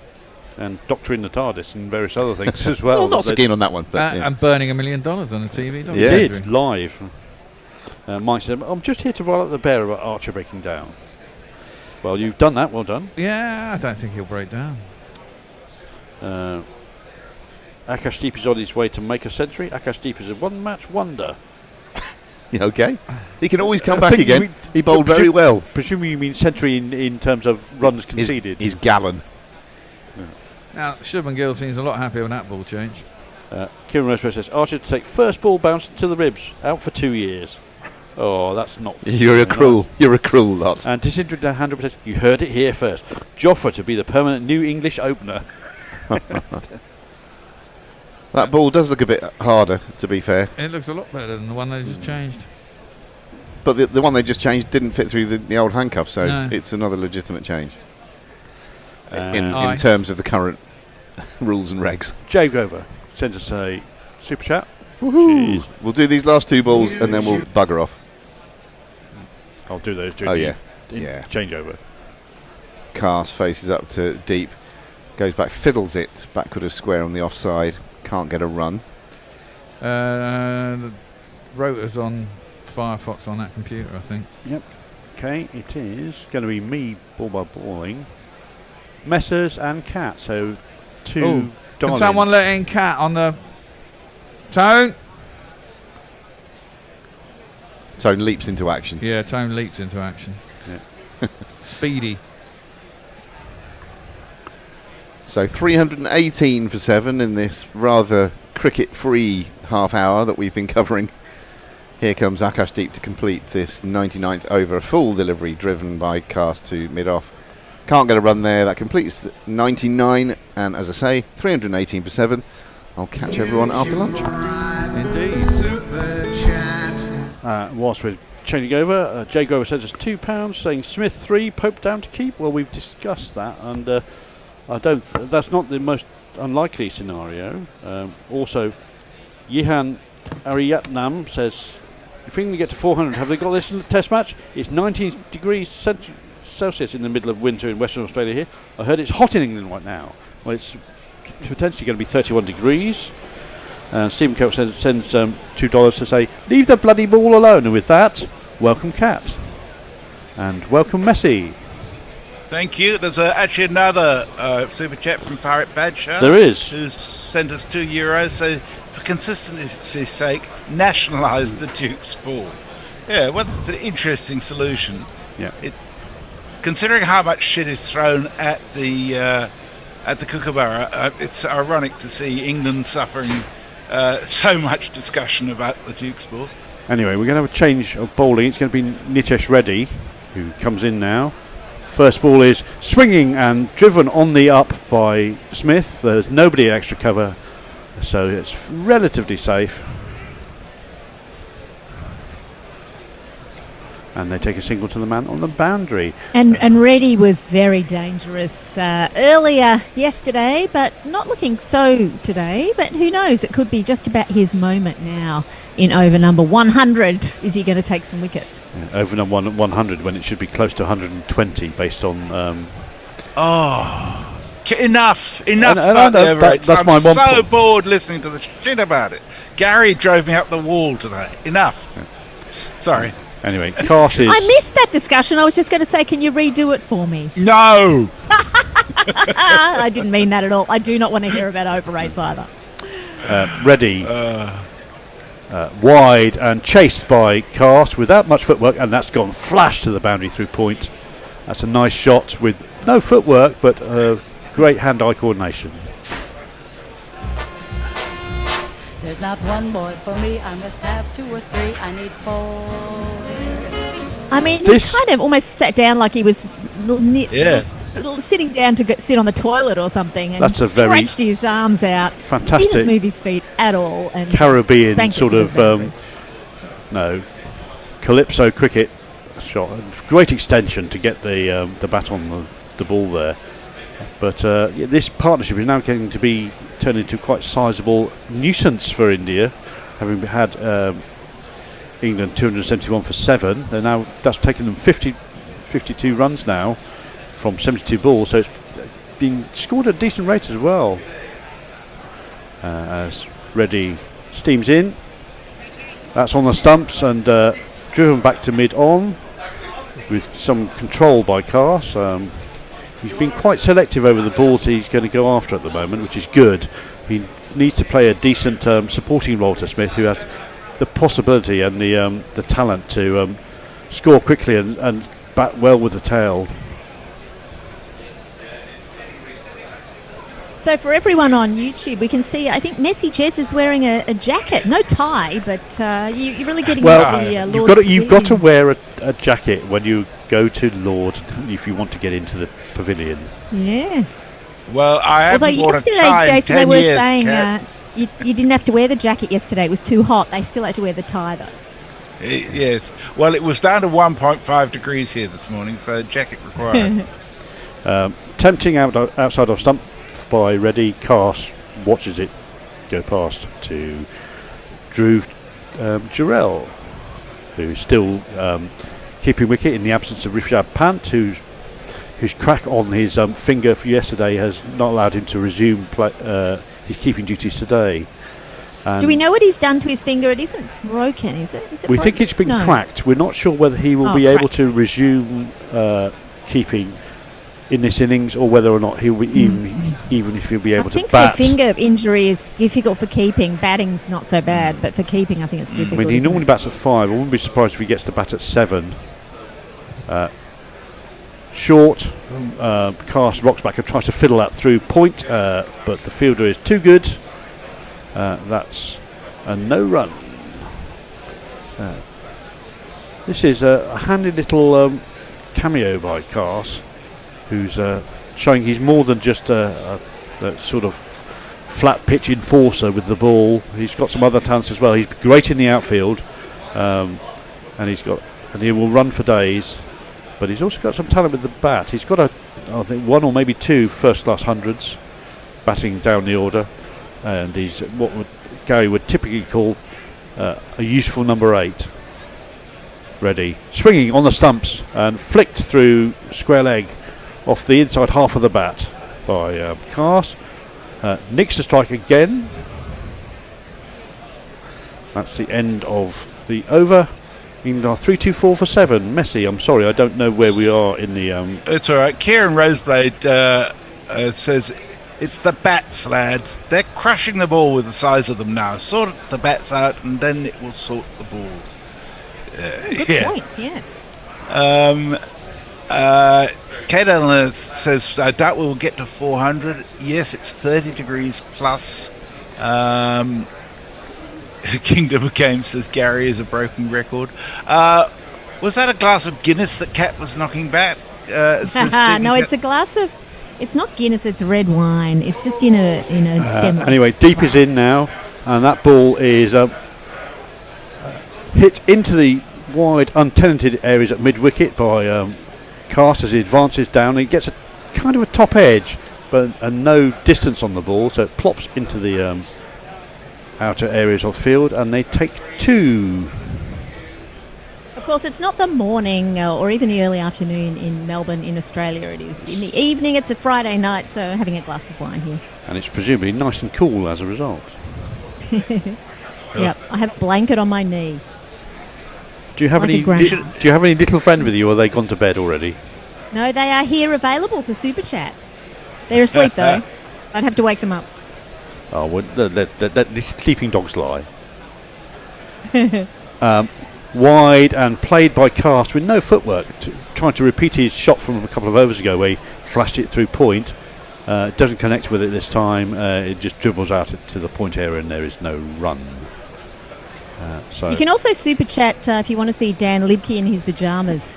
I'm sure he's very happy to contribute.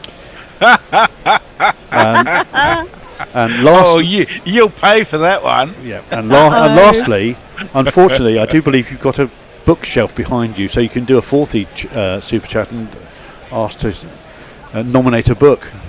Yes, we could do that. It's a real bookcase, but it is a photo of the bookcase as well.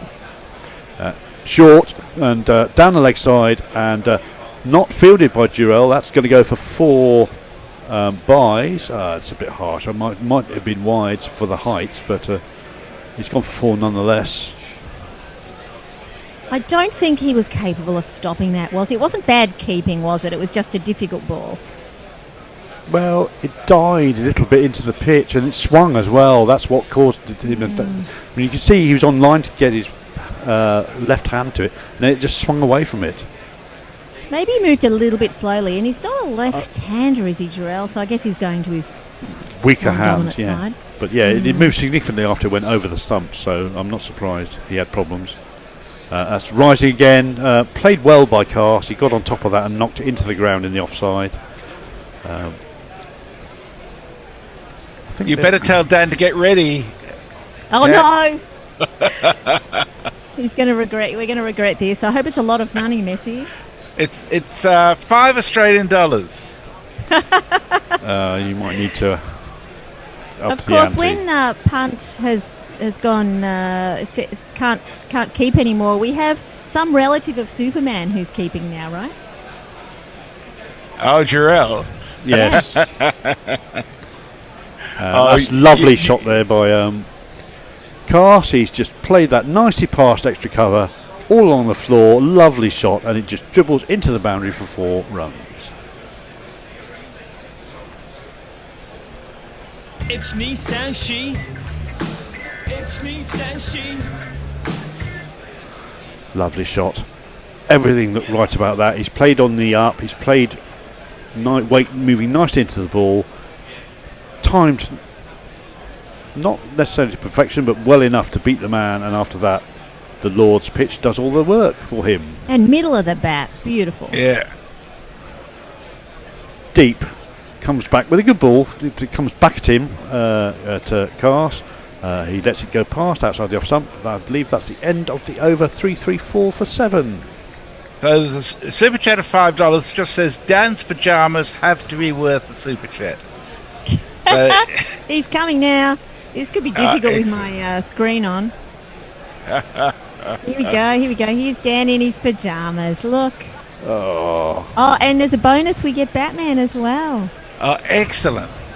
Yeah. Well done, Dan. Oh, thank you. $5 extra to filling up the I made those pajamas too. I actually sewed them with my own hands. So there you go. Homemade pajamas. Oh my God, the domestic goddess. Yep. Amazing. I was just going to say, this pitch, watching that shot, there's nothing in it for anybody at the moment, is there? No. Not unless your name is Jasprit Bumrah, as that ball from Reddy swings away, and Cast aims a shot at that, and that moves nicely and doesn't quite get to the pitch of that, and the ball moves away. That's a good ball by Reddy. He played inside the line, but actually I think he missed it. He wasn't deliberately playing inside, so I think it was a good bit of swing and could get the outside edge any minute now. Reddy, come on Smith, be careful. Reddy in again. That's slightly closer, better, and played in a much more circumspect manner by Smith. Just drops it into the offside, and they trot through for an easy single. So Reddy's figures 2 for 53.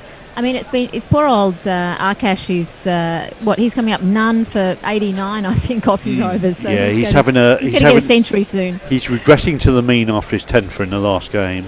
Yeah. Which, thankfully for India, went a long way to winning them the match in the absence of Jasprit Bumrah. If you're going to have a good performance, it's better to pull it out in one match than to spread it evenly over all 5 and never do anything good. As Reddy puts the ball carefully into his hand, starts his run up. Here he comes, and it's wide and ignored by Cast. Swinging away, he's getting a decent amount of movement on the ball. This ball is definitely moving a bit more than the previous balls that India have remonstrated with the umpires to get changed. This ball is definitely doing a bit more since it's been changed, but that's too wide a line to really tempt the batsman. But it will keep the slips interested, and as we see the slip cordon of Jarrell, Naya, and I think it was Rahul at second slip. I think so. We're seeing a lot of spectators in the sun there. I hope they've got their sunscreen on. It's very hot.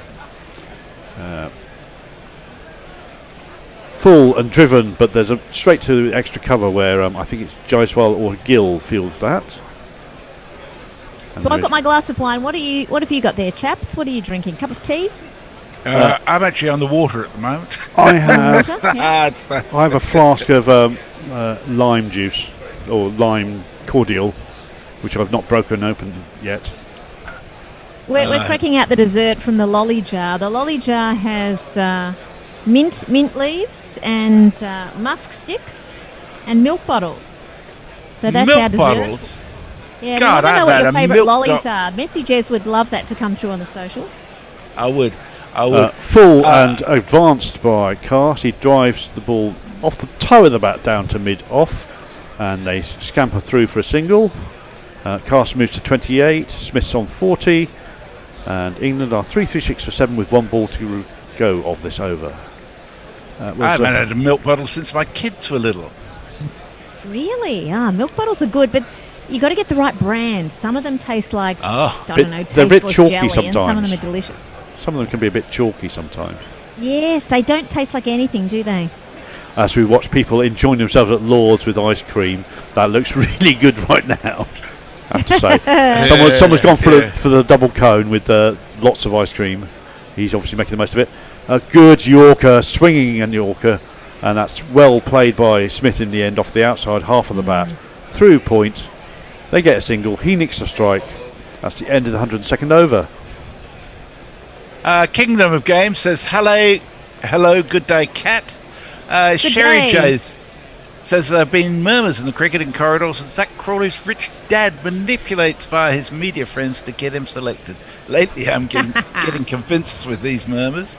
Jeff Perkins says, overrated. Yes, I agree.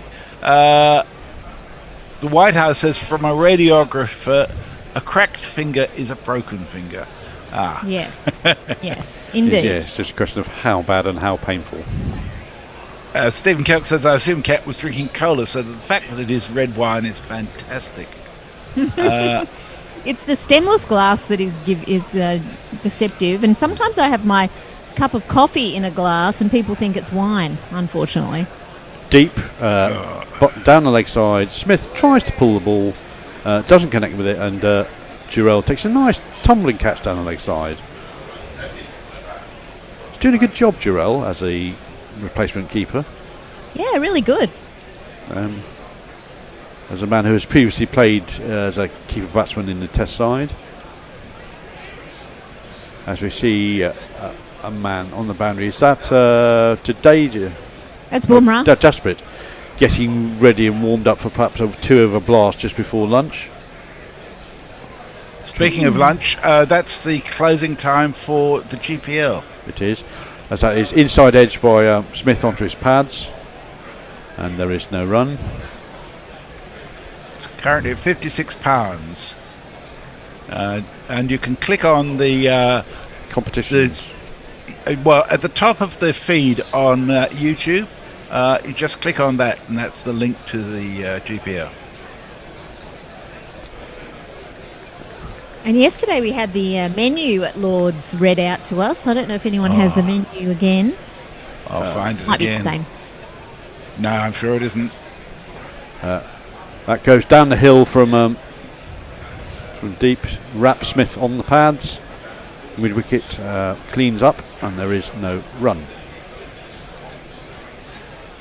Well, it's been a while since Gill has, I don't know, does he order that box of balls on Uber Eats?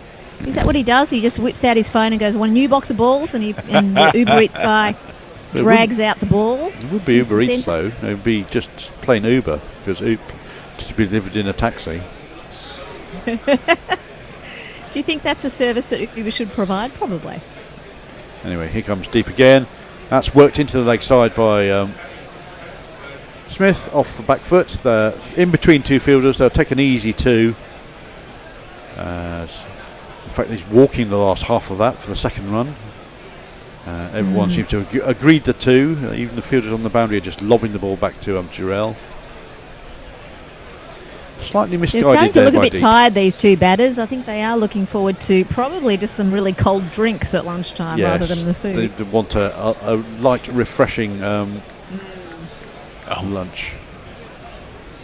Sorry, I can't get you the lunch menu today unless I rejoin Twitter, which I refuse to do. Oh, no, we're not going to do that. I'm surprised there's anything on Twitter anymore. Deep runs around in circles as he waits for the batsman to be ready, but he's ready now, and that is at the stumps and defended stoutly by Smith with a perfect defensive technique. Back to the bowler who just knocks it away to mid-on. 3-3-9 for 7, England. I think they will probably take this recovery after the rush of wickets in the first half of the session. Yeah, England have done extremely well in the last hour. I think it feels like they're on top. I don't want to touch wood. I've got wood right here. Feels like they're on top, though. Well, they've certainly been in the driving seat for the second half of this. And that's worked around the corner again by Smith. Down to Bumrah, who fairly stiff arms the throw back to Jarrell. That's the end of the 103rd over. And we have a super chat. Super chat.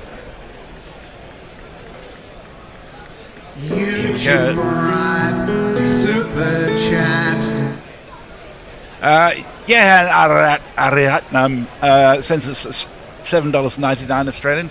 He says, Jez, what do you think of Broad's comments that Australian batting is weak compared to England? Also, Australia might whitewash West Indies for the first time in the West Indies. Thoughts? I agree with Broad. I think Australia is in a big hole with its top 3 positions at the moment.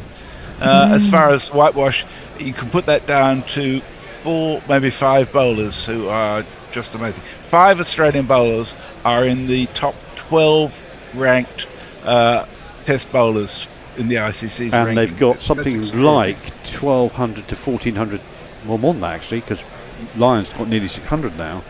You've got 560 and then 3 guys in the 300s and 1 guy in the 200s, I think. Oh, Bumrah is back in the attack. Here we go. Danger, Will Robertson, and that ball is a bit of a loosener as the short of a length and just punched very neatly into the offside, and Smith gets off strike. He's on 45. Will he get to 50 before lunch? Maybe not. And I think the other thing about the bowlers being in the top 12 or the top 10 is that they're also probably in the top 10 for age, and they're all going to retire at the same time. Yes. And then we're going to be stuck with a whole heap of bowlers for Australia who are not in the top 10 or even the top 20. And I think that's an interesting challenge. And some of the replacement bowlers are not exactly in their first flush of youth either. I mean, Scott Bolland is pretty... he's not far short of being contemporary with the bowlers that are currently in the side. Yeah, he's older than some of them. Shot wide and flash through the offside. That's a lovely shot by Cars. That's all the way along the floor for a lovely boundary through point.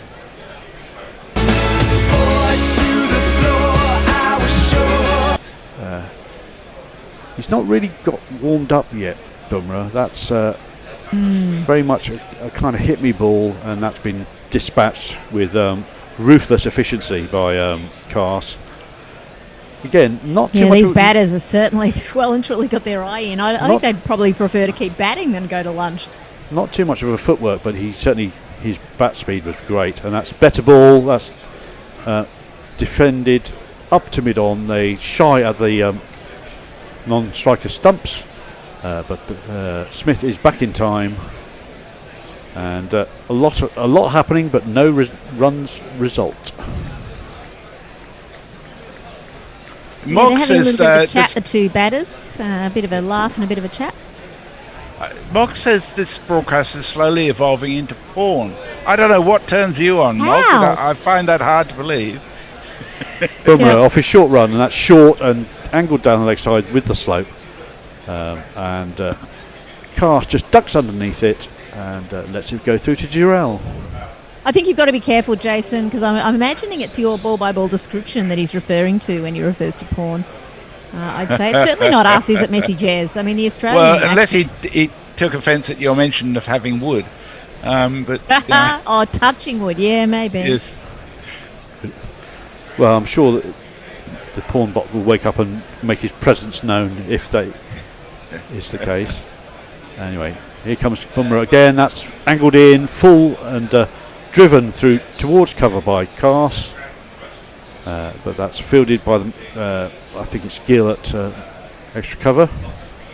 Bit of a disappointing over from Bumrah. We thought he was going to come in and really blast them away, but no, it's the batters on top of Bumrah for sure in this last over.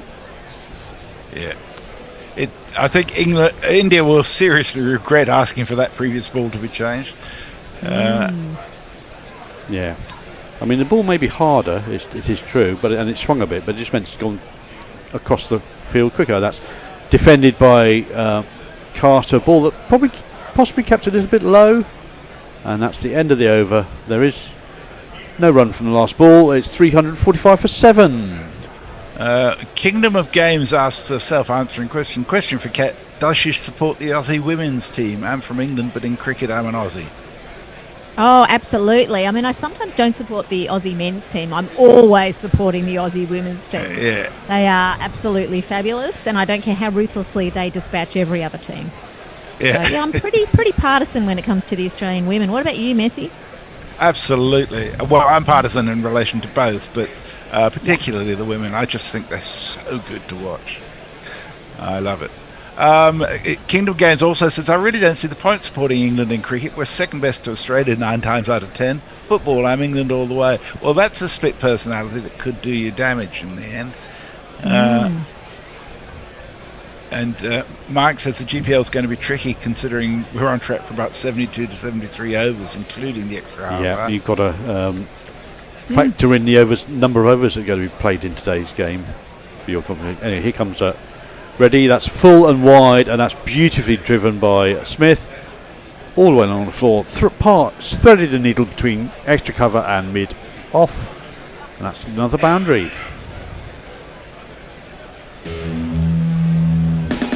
1, 2, 3, 4. And that takes Smith to 49. And yes, we were not sure if he'd get to 50, but he looks like he wants it. I mean, that really was floated up. He trying to swing the ball, but he came out of the hand with a bit of a scrambled seam. It wasn't presented very nice and neatly to allow the ball to swing, and just made it very easy to hit the ball, given the length. And this should be probably the last over of the morning session. The 22nd of the day.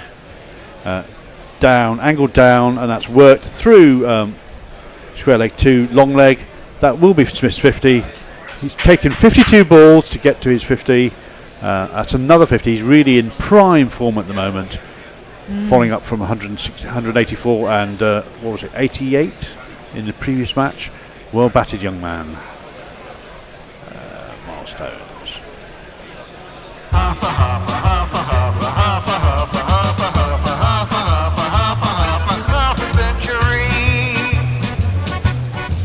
Nicely done on the jingles. You're an absolute master of the panel today. That's he's having a great tournament, isn't he, Smith? Yep. Next ball is just worked into the leg side by Cars. There's wide open areas there. He takes another single to get Smith back on strike. And that's England's 350. They're 351 for 7 now. Mog explains, it says, touching wood, Dan in his sleeper tart, swathes of naked feet, horn. Doesn't take much to get the you naked going. feet, and I don't want to know. It's very that seems to be a very specialist porn, in that case. Yeah. Yes, just looking at Jamie Smith in this series, 40 and 44 not out, 184 not out and 88, and now 50. That's a really good set of numbers to get in. And he's off the mark again with another ball through mid-wicket. Is there anybody there? Yes, there is. It's going to be Siraj, who's ambles round and remonstrates with the keeper about throwing the ball back in because he's not at the stumps. Takes a single and moves the score on to 352. And Siraj looks great in the floppy hat. He looks fantastic there. I think is he the only one in the floppy out there? I think he is. Most of the other Indian players use the the blue baggy, I think. Anyway, much better for shade. Better, I better think for some I think smart- baggy blue is a better way of putting. Blue baggy could be misinterpreted. Yeah. Again, full and trying to swing the ball by Reddy, and that's driven by Cast to mid-off. And the Indian players are just being hilarious with the ball now. They're just, every fielder who grabs it is looking at it with just absolute disgust, as if it's, I don't know, a lemon or a dog turd instead of a cricket ball. They're really, really showing a lot of disdain to this slightly soggy and flat kind of ball. I think we're watching Brian Lara in the being hosted, I think, and I think he would even love to have been out there today on this pitch with these balls. That's a good ball. That's and another bang on the hand for a keeper for India. That ball was bouncing in front of Jurel, and he's got a little bit of an uppercut on his fingers, and that's hurt him as well. Could they get down to their third replacement? Well, a second replacement keeper and a third keeper in the match. And this is going to take more time out of the game as we work out whether or not that's hurt him really badly. We have an unusual appearance of the cat. He never comes up here. That really did scuttle on off the ground, and it's just giving him a nasty little uppercut as it's risen. That is a lot of fluff you've got going This there. cat is as big as me. He's a massive. He's a very big. Kitten is appearing even without the super chat. And that has concluded the over and concluded the session. So thankfully for Jurel, he doesn't have to take another ball. They've scored 102 runs in 22 overs in this session after 3 quick wickets by Bumrah in the first half. England fought back very nicely with a good partnership by Cast supporting Jamie Smith. Cast is on 30 something. Smith has just got to his 50, and now they'll go off to well-earned lunch. Possibly liquid. Extremely well. Mike says, I don't think I've ever seen only 22 overs in a session. I think I'd agree. He also says, what do you mean the women are so good to watch? I mean, they play good, watchable cricket, Mike. That is all I know. Yeah. There's no porn involved. It's just watching cricket. Yeah. As you watch the batsmen walk through the long room to the changing rooms to lots of support and applause by the members and their guests. And it's good to see they're also applauding the Indian team as they walk off, slightly more stone-faced actually, towards the visitors' changing rooms. Not quite as happy. Yeah, after that. So we're going off for lunch now too, and what's being played in the break? I don't know. What's being played, Bear? What's being played at the lunch interval? We're going to have a game of Who's That Weirdo from Excellent time immemorial. So that's going to queue up in a second, and we'll catch you all in about 35 minutes. There is a super chat before we go. Pirate Badshaw's just got €2 in. He just says, Pirate, welcome Pirate. Good to have you on board. Okay. Yes, that was Pirate. Pirate is now sitting over here. He needs a brush, so maybe I'll get the brush out, and he's got a few knots. Pirate, the cat, just made the appearance. So we have Pirate, the person, right? Yep. Yes. Pirate's in Dublin. And that cat you just saw is also called Pirate. So nice bit of symmetry there. Yeah, well, I think that's why the €2 came up. Yeah. Okay, we'll catch you in 40 minutes or so. Yep. See you later. Yep.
everyday sexism we've come to expect from this.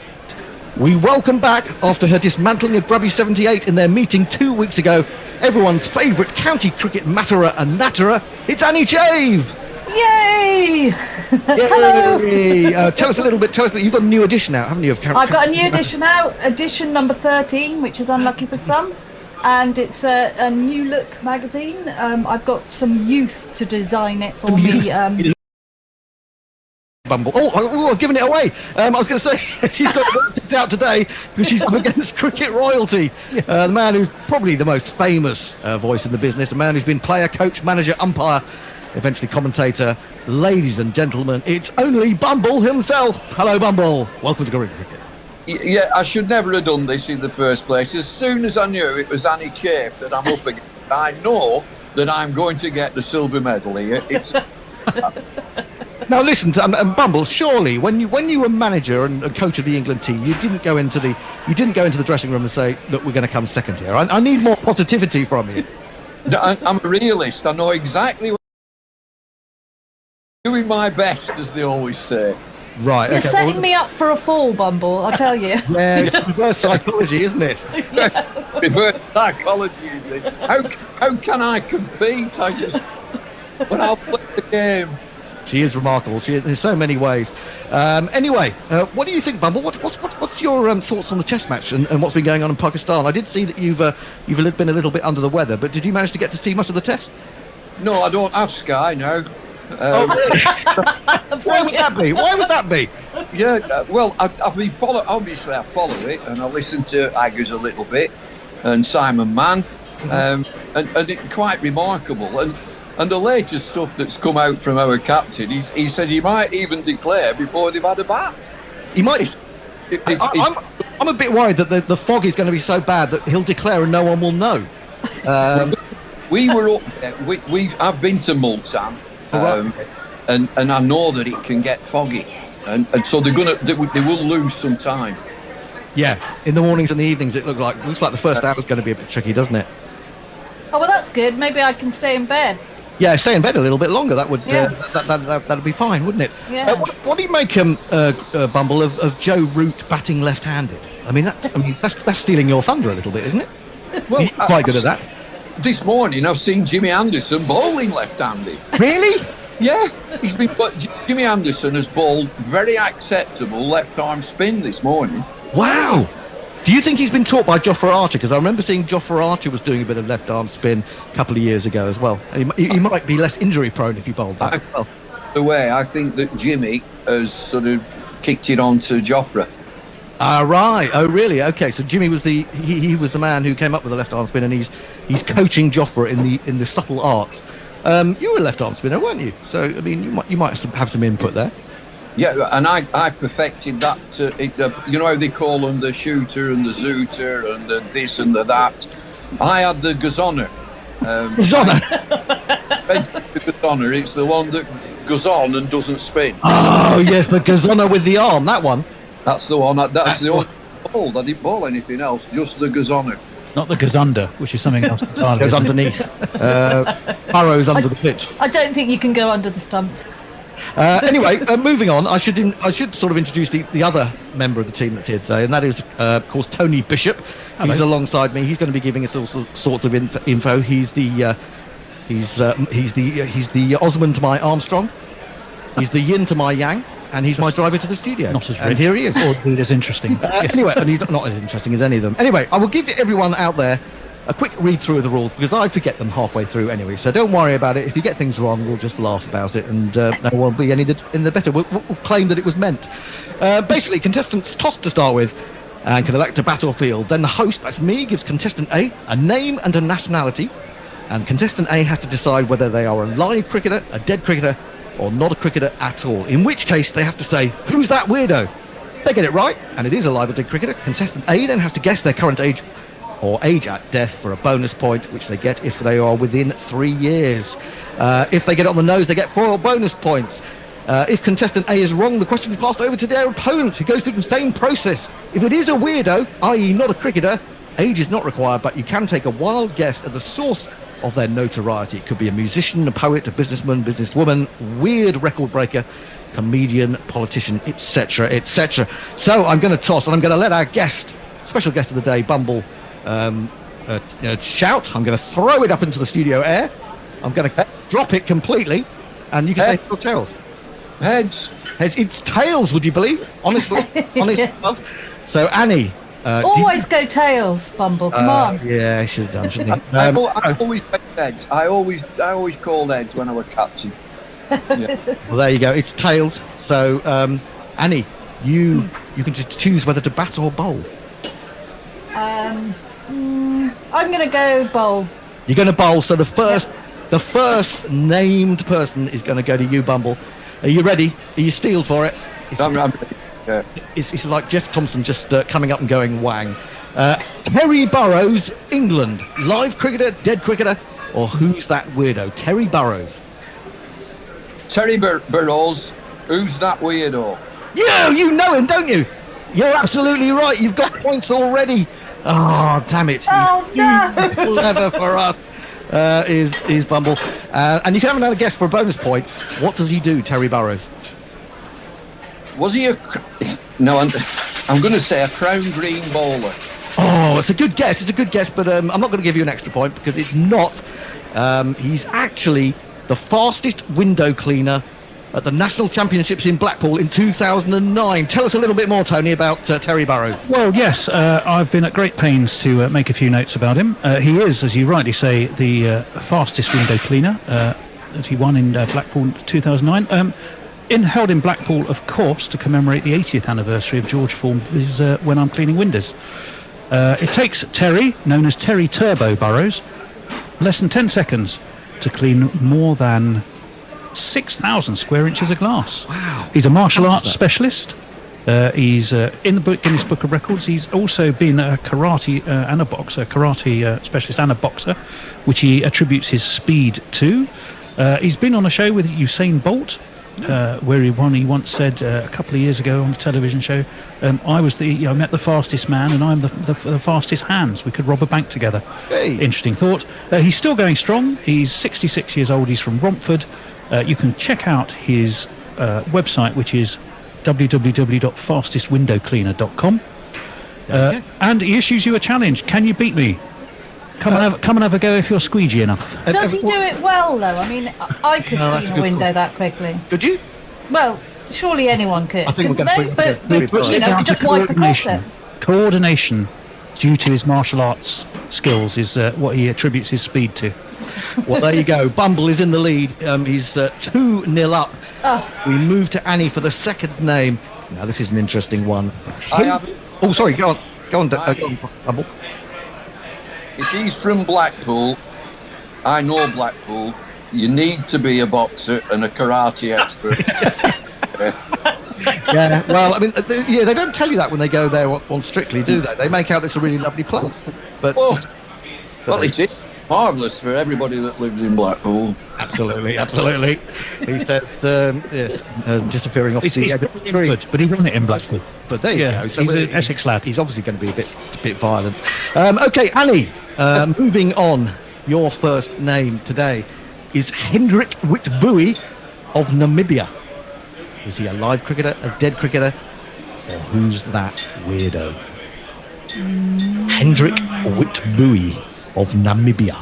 It's a good name, isn't it? It's a great name. It's a fabulous name. I'm going to go for who's that weirdo. Oh, you've done it again! I can't believe it. It's an amazing start to this week's competition. He is a weirdo. He's not really a weirdo. He's a very admirable character. Do you want to guess what he might do? He works in social services. Well, in a sense, I suppose that's right, isn't it, Tony? Going back a bit. I'll let you make the decision on that one. It's on the very edges of acceptability. Okay. Well, you tell us what DRS Eden would be twitching and not too sure about that. Tell us all about Hendrik. You'd have to review that one, Joel. Right. He is, as you rightly say, Namibian. He was the first African political activist to take up arms against German imperialists. His face is on banknotes in Namibia. He was born in Pella, Northern Cape, and died near Belgrass in 1905, killed in battle indeed with the Germans.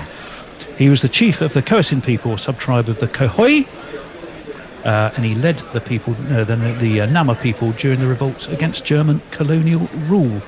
His diary and complete correspondence has survived and become known as the Hendrik Witbooi Papers, and it's stored in the National Archives of Namibia. Yeah, I knew that. You knew. I knew. I mean, I'm sorry, but just the way it fell, wasn't it, Bumble? You would have got that without any problems. Oh, nailed it. Nailed it completely. Well, we're going to come back to you for number 3. It's all going incredibly smoothly this week, which is unusual. Anyway, how about this one? Gogumal Kissenchand, India. Live cricketer, dead cricketer, or who's that weirdo? Say it again. Gogumal Kissenchand. I mean, I hope I've got the pronunciation right, but I could be mistaken. Gogumal Kissenchand, India. Dead cricketer, live cricketer. Who's that weirdo? He's a dead cricketer. You're absolutely right. You're storming away with this, Bumble. What on earth is going on? I can only imagine you've actually played against him. Do you want to tell how old he was when he died? Have another guess for a bonus point. He was 58. No, I'm afraid you're well off the mark there. He was 72 when he died in 1997. Tell us all about Gogumal Kissenchand, Tony. Well, he was a diminutive right-hand bat from Karachi in Sindh. He died in Baroda in Gujarat. His chief claim to fame, however, he had a very modest record in just 5 Test matches for India, 4 of them against Australia, and he only averaged 9. However, despite that modest record, his chief claim to fame in international cricket is that he is the bowler off whom Don Bradman got the all-important single to reach his 100th first-class 100 in 1947. Wow. 28. That's a great claim to fame. Are you sure, Bumble, that you perhaps didn't play against him in a warm-up game in India? I think you probably did. I just had the name somewhere, and I thought, well, he's not recent, so I think he's dead, sadly. Sadly, he's dead, yeah. He's 25 years dead this year, I'm afraid to say. Any more about Gogumal, or is that more or less? That's pretty much it. He averaged 9 in his 5 Tests, 4 against Australia. He got 44 in Sydney. That did help India on their way to the draw. It's the only draw they got in that series. They lost all the rest. Okay, so we move back to Annie. Now, Emma Slater, England. Live cricketer, dead cricketer, or who's that weirdo? Emma Slater, England. Emma Slater, that's a really nondescript name. You know, it could be anything, anywhere. I'm going to say, who's that weirdo? You're absolutely right. Oh my goodness me, this is incredible stuff from you two. Absolutely brilliant. Emma Slater is indeed. You haven't given me a chance. Well, I'm going to ask you who you think Emma Slater might be. What did she do? What is her claim to fame? I think she's a piano teacher. Piano teacher? Well, that's plucked out of obscurity. I think that's a pretty good guess. No, she's not actually a piano teacher. She is the 2-time world gravy wrestling champion. Sure, of course. Knew that. I'd find that hard to believe. Tony, tell us a little bit more about Emma Slater. Well, yeah, didn't quite strike the wrong chord with that one, Annie, I'm afraid. The competition, she's won it since 2007. The World Gravy Wrestling Championships have been held in the village of Stacksteads at the Rosen Bowl Carvery. She has indeed won it twice in a series of knockout rounds. Men take on men, women take on women, wrestling for 2 grueling minutes in a thickly padded pool filled with cold gravy. I want to see it. The judges pick a winner for each bout. Their decision is based, of course, on wrestling ability, but more importantly, the quality of their fancy dress and the outrageousness of their antics. Winners are anointed, of course, by having a bucket of gravy poured over their heads. Now, our Emma is from Oldham. Yeah. Ice Station Zebra. 36 now she is. She won the competition last against Roxy Afzal, who competes under the name of the Oxo Fox. I'm surprised, Bumble, you haven't been asked to do the judging for that, seeing as it's in that neck of the woods. Have you never been asked to do the World Gravy Wrestling Championships? I've been in the pub. I know the... Oh, you know the pub? There you go. Right. It must be, I'll tell you what, it must be serious stuff, because in the most recent event, Sky Penty, a.k.a. Rhonda Gravy, she won it despite having dislocated her arm in a fierce bout against the Oxo Fox. And the referee, who I think is also the landlord of the pub, a chap called Stephen Claxton, had to put her arm back in place as she carried on and went on to win. Oh my good. I prefer to eat gravy personally, although probably not after someone's been wrestling in it. I'll give you a quiz question. Go on then. Yeah, go on. Quiz within a quiz. This is Stacksteads. Okay. Yeah. Which Lancashire bat opened the batting with Everton Weekes and went on to become England manager and came from Stacksteads? Ooh, a Lancastrian. I'll put that over to you because you're a lot older than me, Tony. Well, thank you for that. 3 or 4 years older than me. Lancashire. Do you know what? I don't know. If we're talking about that age group, Worrell Weekes, Walcott, etc. Don't know. I don't know the answer. You've got me. Tell us. You're going to have to tell us. Who was it? Bob Bennett. Bob Bennett. Oh, okay. Right. Okay. I was. We talked about Bob Barber last week, weren't we? In something or other. No, we were likening him to Liam Livingstone. That's right. Right. Bob Barber, indeed. Right. So the scores on the doors at the moment are Bumble 4, Annie 4. It couldn't be tighter. It's almost as exciting as our Melbourne standoff last week. But we move on, and we move on now to Bumble, and we ask him, Brett Geeves, Australia, live cricketer, dead cricketer, who's that weirdo? Brett Geeves. G-E-V-E-S. E-E-V-E-S. Jeeves. Or Jeeves even, yeah, it could be Jeeves, couldn't it? Yeah, Jeevo. Yeah, Jeevo. Oh, you remember Jeevo? Oh, Jeevo. Good man. He is a present cricketer. You're absolutely unbelievable, Bumble. What is that? Are you sure you haven't got someone prodding you from behind a couple of times? I know, man, you might like that. I think that's a different show entirely. There's no stopping him at the moment. Brett Geeves is indeed a live cricketer. Do you want to guess about how old he might be at this particular stage? Both points. Oh, I didn't see that. I saw your mouth move, but I didn't hear. 22.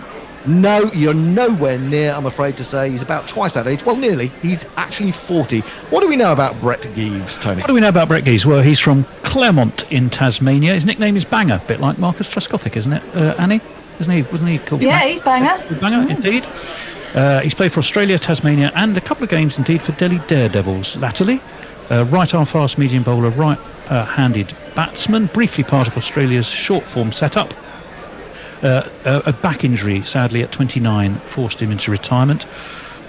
In his 2 ODIs against Bangkok and South Africa, Bangkok, what am I saying? Bangladesh and South Africa. Bangladesh. South Africa, 2008-2009, took 3 wickets at 26, had a best bowling of 2 for 11 versus Bangladesh in Darwin. In his only T20 international, took 2 for 35 against South Africa at the Wanderers. He got Herschel Gibbs and AB de Villiers, though, quite cheaply, but Australia still lost. Good names to get, eh? Yeah, there you Good go. batsman to get. Okay, so Bumble moves into a 6-4 lead with just one more name before we take a break. And we're at the break. What we have, Bumble, you may not know about this, is we have social justice warrior stroke right-arm seam bowler Chris Woakes, who writes a regular column for us. He's going to be talking about things that have been upsetting him this week. So we'll have a little break. It doesn't mean you actually get a break. It's just like we do it and then we fill it in, if you get my meaning. Anyway, moving on to Annie, and she's going to look to draw level. How about this one, Annie? Arthur Fielder, England. Live cricketer, dead cricketer. Who's that weirdo? Arthur Fielder. Well, he's been made to sound like a cricketer because of Fielder. It's made to sound old because of Arthur. Exactly. So he's either an old cricketer, or I think he's who's that weirdo? No, you're wrong. You fall behind. Into the interval we go with Bumble in the lead. He is not a weirdo. You can throw it to Bumble now. Yes, I've got to pass it across. No, don't give it to him. Dead cricketer or live cricketer? That's all that's left for a bonus point. Arthur Fielder. Dear Arthur is a dead cricketer. Yeah, You're right. You're absolutely right. So another point to Bumble. He goes to 7-4 in the league. He's a dead cricketer. He died. Age? What age did he die at? He died at 74. Oh, I'm going to give you 3 more points. My goodness, you are running away. Sorry, 2 more points. Running away with this because you're very close. He was 72 when he died in 1949. Tony, before we go to Chris Woakes, tell us more about Arthur Fielder. Well, yeah, it is a wonderful piece of nominative determinism. You're absolutely right. He was a fast bowler for Kent and England before the First World War. Was born in Tunbridge in 1877, the year, of course, of the first ever Test. He was the first player to get 10 first-class wickets in an innings, which he got in the Gentlemen and Players match at Lord's, took all 10. The feat it was accomplished in 1906, although the Gentlemen won the game despite that.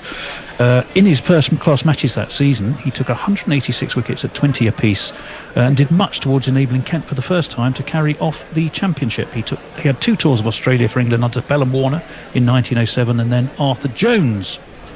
And he did pretty well on that second tour.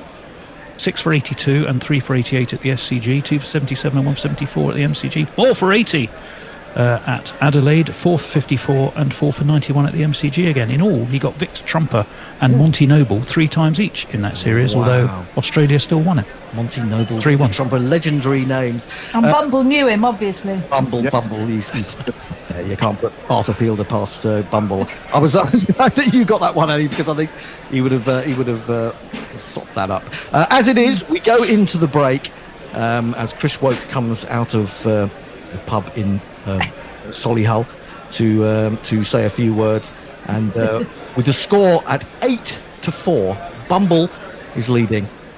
We shall now hear from Chris Woakes. Just a little theme tune before we go there. Greg Matthews, Alan Knott. Who's that weirdo? Until 2. Neil Mackenzie. Who's that weirdo? Dwayne Leverock. Shane Freedy.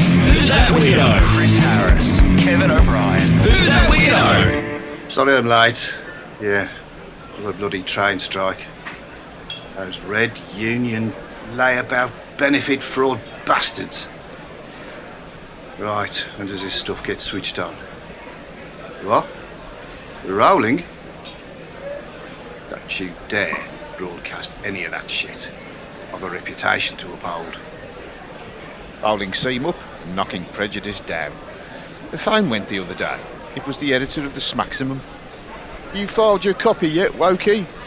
Typical oppressive capitalist. Not even a polite hello to soften the blow of the latest unreasonable request. Unfortunately, Smack's Ed is just the tip of the iceberg. It's a well-known fact that social justice cricket correspondents are scandalously overworked these days. Look at me. In the last fortnight, I've been expected to deliver not only an entire piece on the Interplanetary Solar System Cup, but also an audio recording outlining my forced inclusion programme. It might not seem this way, people, but every single word is an excruciating drain on the resource bank of my genius. What's more, all these different formats make it doubly exhausting. My woke load is simply unmanageable. One of the specky grey beardy dinosaurs at Gorilla was depressingly unsympathetic.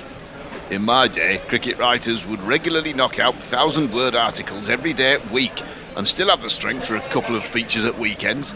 You didn't see those lads rushing off to matron with a sore wrist.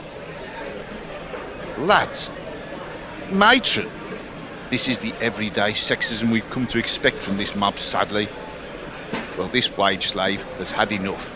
It's time to make a stand. From now on, I shall be operating a one-day woke.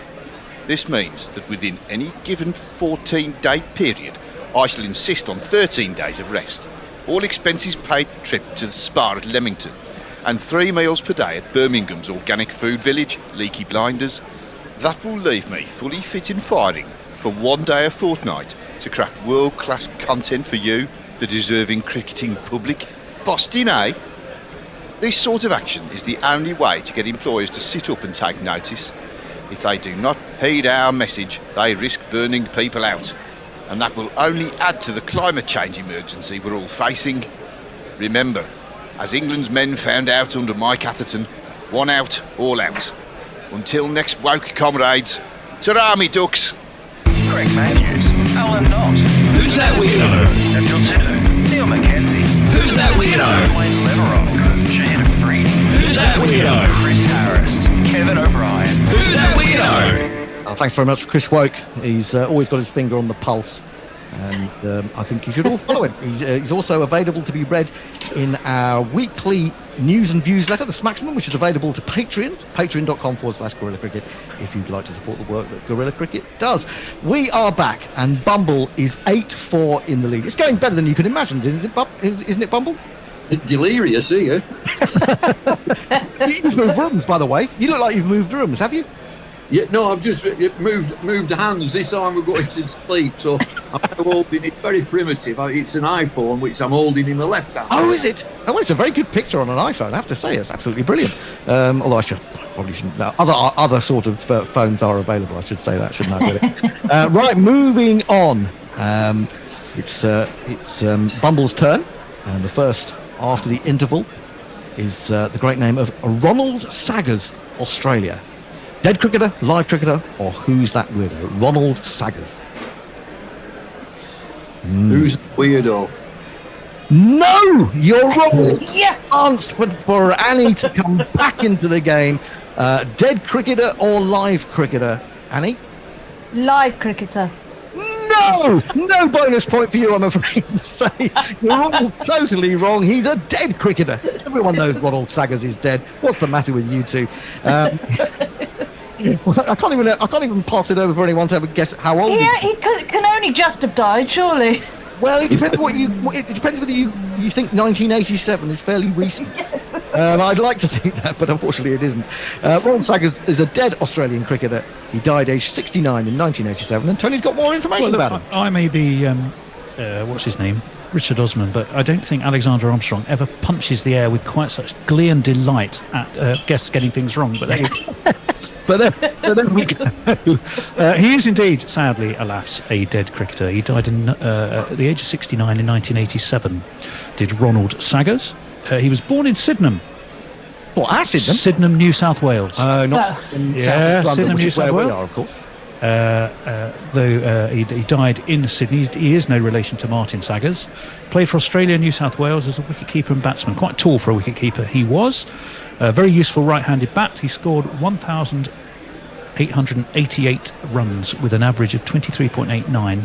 His one century being his 104 not out against Essex in 1948, when the Australians put on 721 in one day. So was that 1948?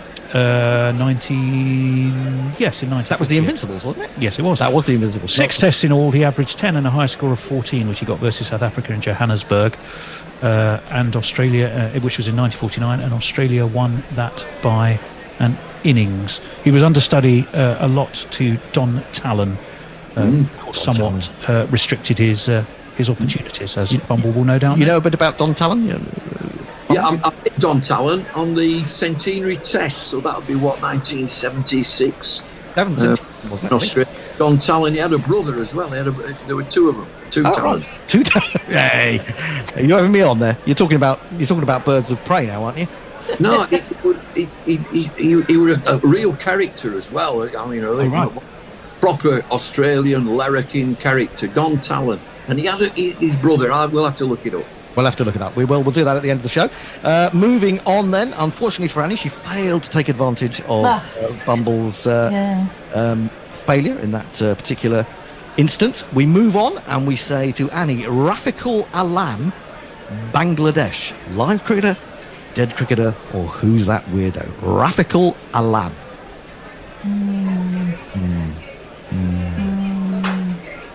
Have you got all your county cricket matters above your head? I have. Alphabetical order. Yeah. No, they're in issue order. They all start with C, don't they? They all start with C. There's a lot of C's. Yes, there are indeed. Rafiqul Alam. Right. Well, we haven't had one of these for a while, so I'm going to go. Who's that weirdo? Absolutely wrong. I just haven't got it this time. No, well, to be honest, Grubby was just terrible. It wasn't that you were that great. Rafiqul Alam, live cricketer or dead cricketer? Bumble? He's very much alive. He is. You're absolutely right. And how old do you think he is? He is 27. No, he's nowhere near 27. He is alive, but he's actually 65. Rafiqul Alam of Bangladesh. I thought, with the way you said with such confidence, I thought you actually knew him and you'd played against him for a moment. Oh, that's a lamb. Oh, that's a lamb. Nice try. Right.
The first ever test.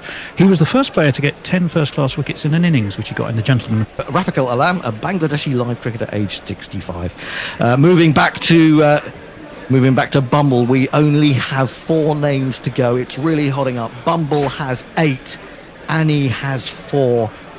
He had 8 before. I know, but he didn't get the last one right. Oh, no, that's true. Yeah, that's why I didn't give him any extra points. Oh, okay. I was going to, but you know. Now this is an interesting one. Anakali Akasha of Sri Lanka. Anakali Akasha, Sri Lanka. Bumble. Who's that weirdo? Oh, you're just instinctive. You're just purely instinctive. It's that speed with which you played Lillian Thompson. You're absolutely right. She is a weirdo. She's a she as well. And what do you think? What do you think she does? What do you think she does? Or did? Ideas? Sri Lanka. Anakali Akasha. Anakali Akasha. I think she's a musician. Ooh, you're quite close, but not close enough for a bonus point, because that would just be cruel. Half a point, how generous are you feeling? Half a point, well, I want to keep... No, he's winning too much. He's winning by too many. Yeah. I think I'm going to go do away with the extra point there. Anakali Akasha is an actress and former Miss Sri Lanka, is that right? That is absolutely right. She's born in 1987. She is that. Film actress, model, singer. Did you say singer, Dave? He did say Yeah. singer. Oh, right. I'm going to give you in that case, have you a full point. You got a point, yeah. TV host and politician.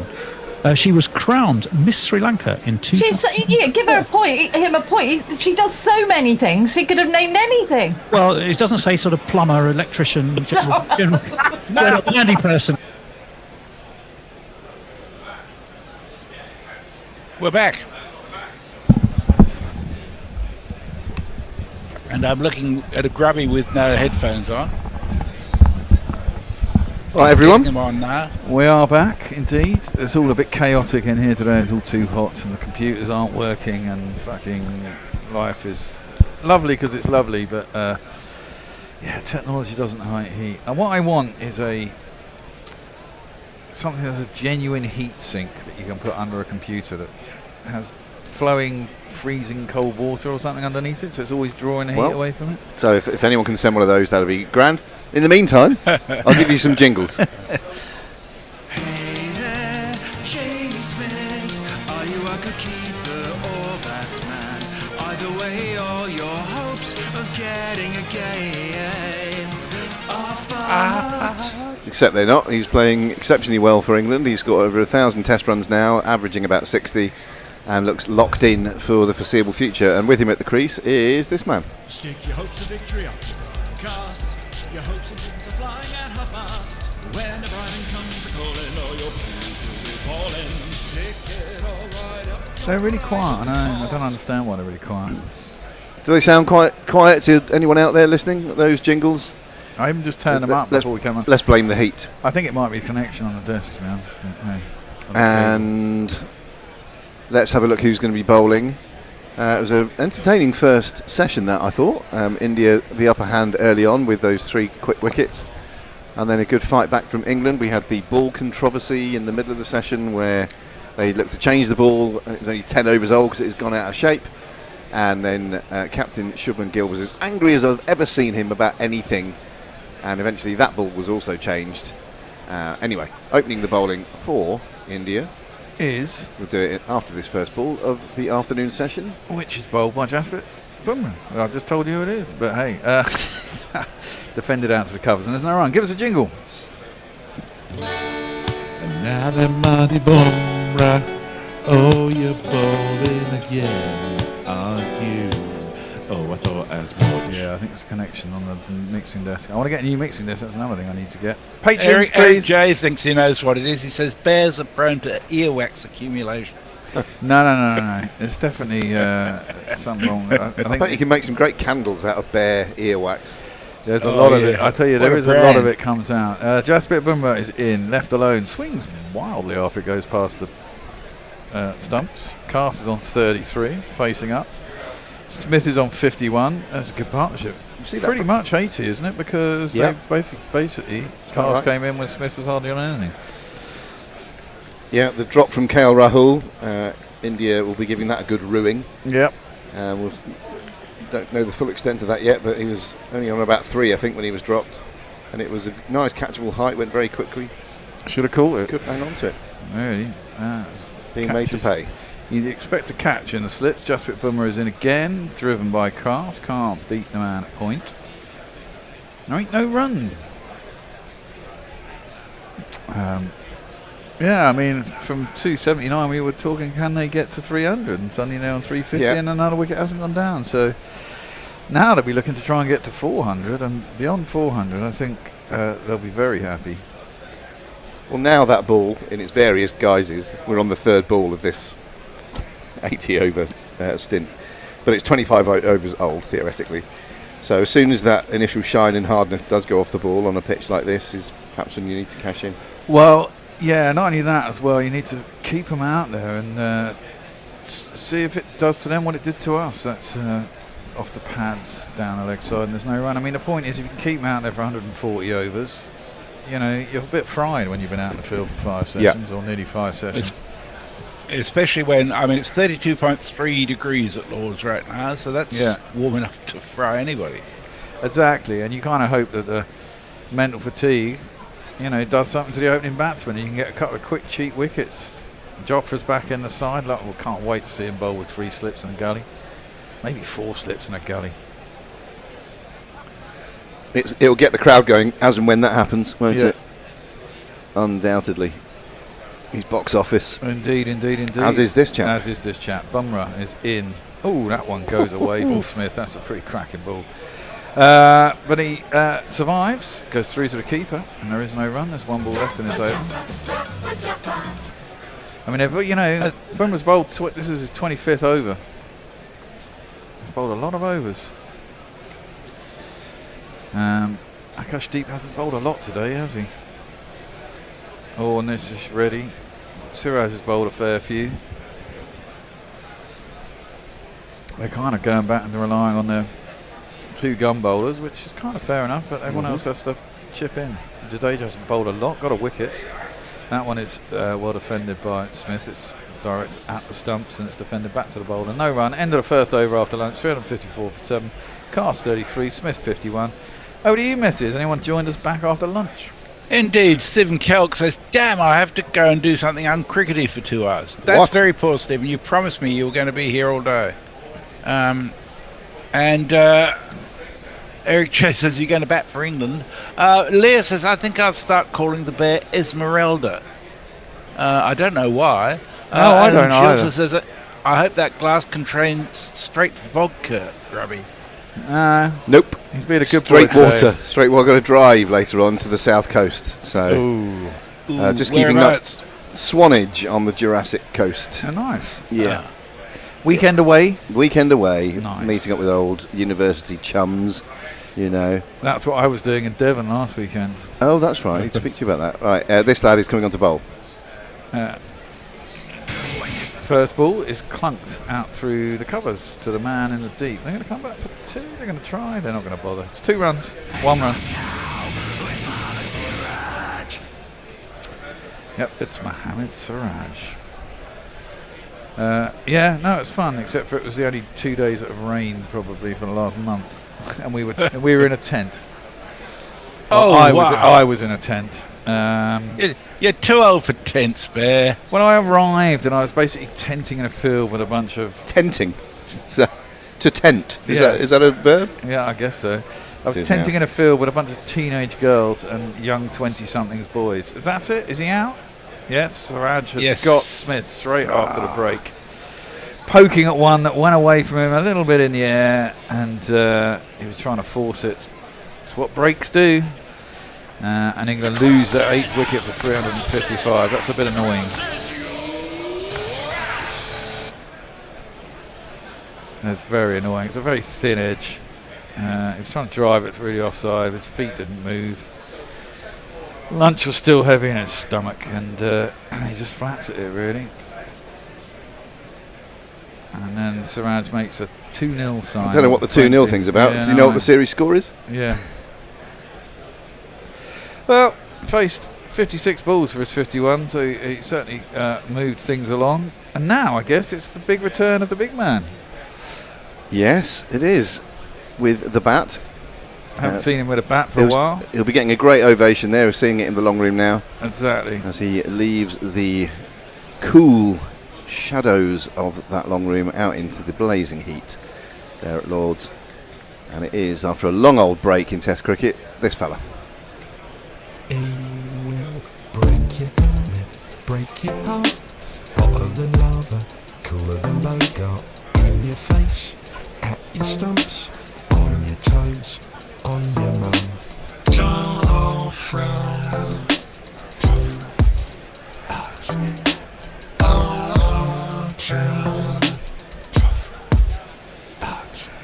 Now, what I remember about Joff as a batsman was that he's there for a good time, not a long time, generally. It's always struck me about him that for England at least, he's never quite fulfilled his potential with the bat. I don't think he's a mug. I think he can strike the ball. He's got a decent eye. And yet his numbers probably don't back that up. No. But he was batting in an era of Joe Root captaincy, wasn't he? Well, I don't think you can blame the captaincy on that necessarily. No, I mean in terms of where England were with the bat and what they often got, and you know, sometimes there'd be a lot of failure at the top, and we'd be coming in when it was pretty fruitless anyway, and you know they were always behind the 8 ball or going to lose by 200 runs. There you go. He averages 7.75. That's and 22.8 in first class cricket. And there you go. Siraj is in. He just guides that. Oh, beautiful shot. Toe ends it through between second and third slip. He's going to get himself off the mark with a 4. Nice. Every run's a bonus now.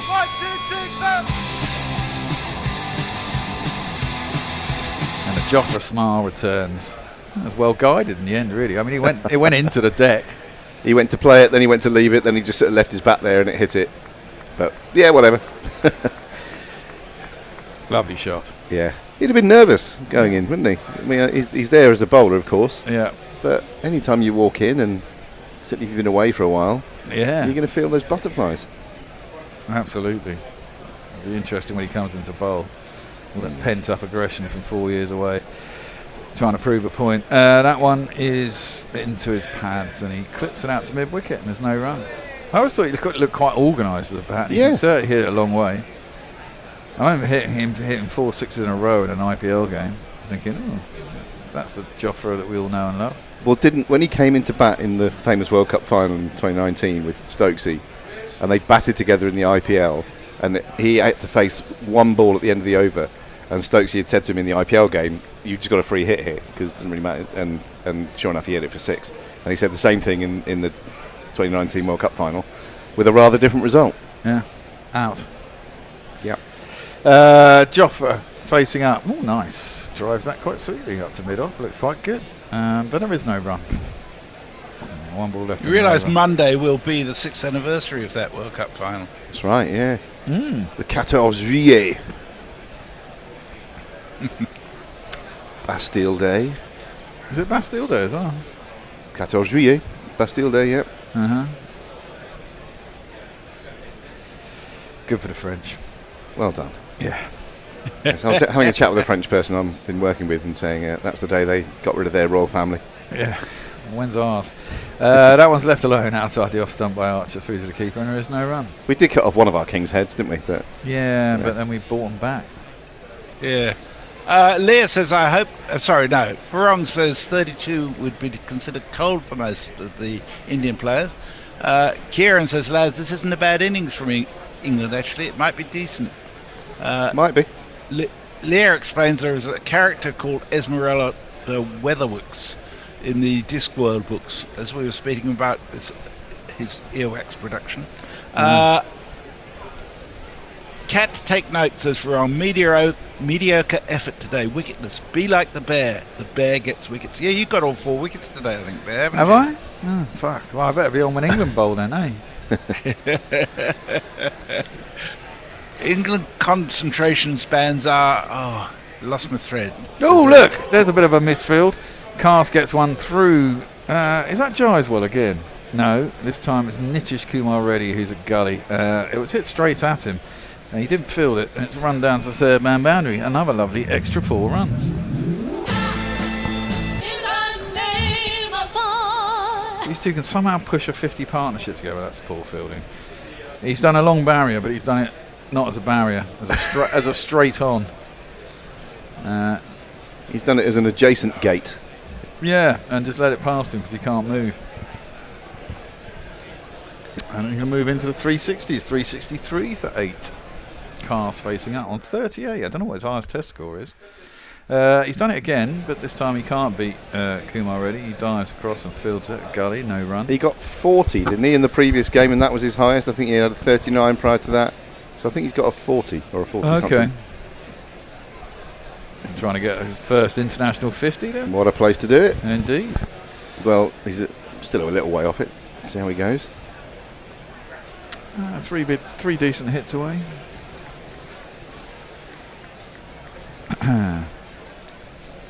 Is there any psychology comes into this if England can somehow rustle themselves up to 400? Well, yeah, A, that, B, they don't want to let them bat that soon after lunch. Oh, that's a good ball. Tailing in from Jasprit Bumrah, but Cast is equal to it. Gets an inside edge onto his pads. It runs out on the offside and there's no run. It's a good ball, that. And it hurried him. He actually played it quite well. He didn't look too elegant playing it, but he kept it out all right. Exactly. I mean, this is it. I think England really want to keep them out for another 20 overs if they can. There's another hour and a half. Nearly tea. Just to let it soak in. They'd bite your hand off for 20 overs. They would. 20 overs probably being 60 or 70 runs as well. Anyway, I can't see that happening. That's down the leg side. It could end up being 4 leg buys. It is indeed. It tailed in again sharply, but it was misdirected by Jasper. Way down the leg side. He sort of kicked it down to third man. In the end. Fine leg. But it's 4 runs. I think we would also have a jingle for leg buys, don't we? Yeah, we do have. That might have come off the bat. But I think, it was off the toe end of the bat. I think. Yeah, you might be right. It was 4 runs, yeah. Signalled 4. Yeah, okay, good for him. He's into the 40s, 42. And England heading up towards that 400 runs. Bashir can't bat for Toffee. Jasper in, defended by Cars. Out into the covers, and there's no run. Yeah, 6 in the previous game, Bashir. Well, if you can do that, and someone hits a similar amount of runs at the other end, that's an extra 12. That takes you up to 380. These two can add 20. I love your scenario planning when you do this. Just willing England up. You got to do it, man. You got to do it. This will be annoying, India. I mean, they got 3 of the big guys out early. They dropped the 4th one. You know, on 3, and he went on to get 50. And Cars has, played a good hand, getting to 42 as a number 9. That one is driven nicely by Cars out towards 3rd man. Presumably there's someone down there. Is there anyone down there? No, mate, not. Yeah, there's a man coming across from cover. Siraj? Yeah. But I'll get back for 2. And that'll be the end of the over. 370? 369, I think. Okay. Over to you, Messi. Andrew Kissel says, good afternoon, you guys. I'm having a beer in my garden and listening to the cricket commentary. Lovely. What could be nicer? Indeed. Brian in Brisbane says, England should get 400 here. Trying to listen in while we're on a plaque train heading to London. Halfwits here still trying to leave their bags and feet on seats. To which Kieran says, I know the solution to this. You just sit on their feet or bags, then they don't do it again. Yes, there is that. Packed trains. Farong reckons the drop in Joffre's batting form is from his chain. Can't listen his shoulders. He's facing it's a theory. Yeah, well, he's facing up to Siraj, who has 1 for 68. He's 21 overs. And plays that nicely. There's Archer out to the covers, and there's no run. Lovely net shot, stood tall, yeah, struck it nicely, straight to cover. Of course, the longer Joffre's in there, the more chance there is of him getting injured. Yeah. I suppose, having selected him, you kind of have to let him do what he does. Absolutely. And it is a physical game. You can pick up injuries, as he knows, more than most. But we'll enjoy watching him. Siraj in. Oh, wow, that's an absolute peach of a delivery. It's beaten Archer, squared him up, all ends up beating his outside edge. But, he's a bowler. He won't mind that too much, I don't think. That definitely was a Jaffa. Yeah. Oh, play that. Angled in, hit the seam, went like a leg break. You're not playing that. No. Lovely delivery. Well. So he's bowled well again, Siraj, I think, in patches. Yeah. It's just the odd loose ball with him, I think. I like Siraj as a bowler. He's a great character. Yeah. Great for the game. Archer facing up, plays that one square on the offside. Seems to have loads of time. And there is no run. See what he can do. Don't know what he scored when he came back for Sussex. He got 20 or 30, didn't he? I don't know.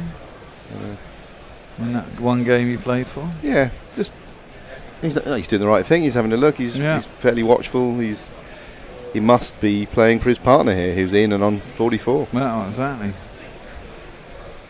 And someone's probably told him, look, we want to get to 400. Will Cast be the 3rd man in this England lineup to get 44 and out? Wow.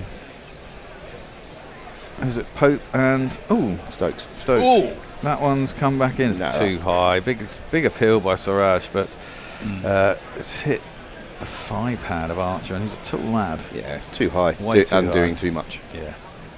This pitch is doing stuff, though, isn't it? Really? Yeah. I mean, it's come back quite a long way. That's a long way. Yeah.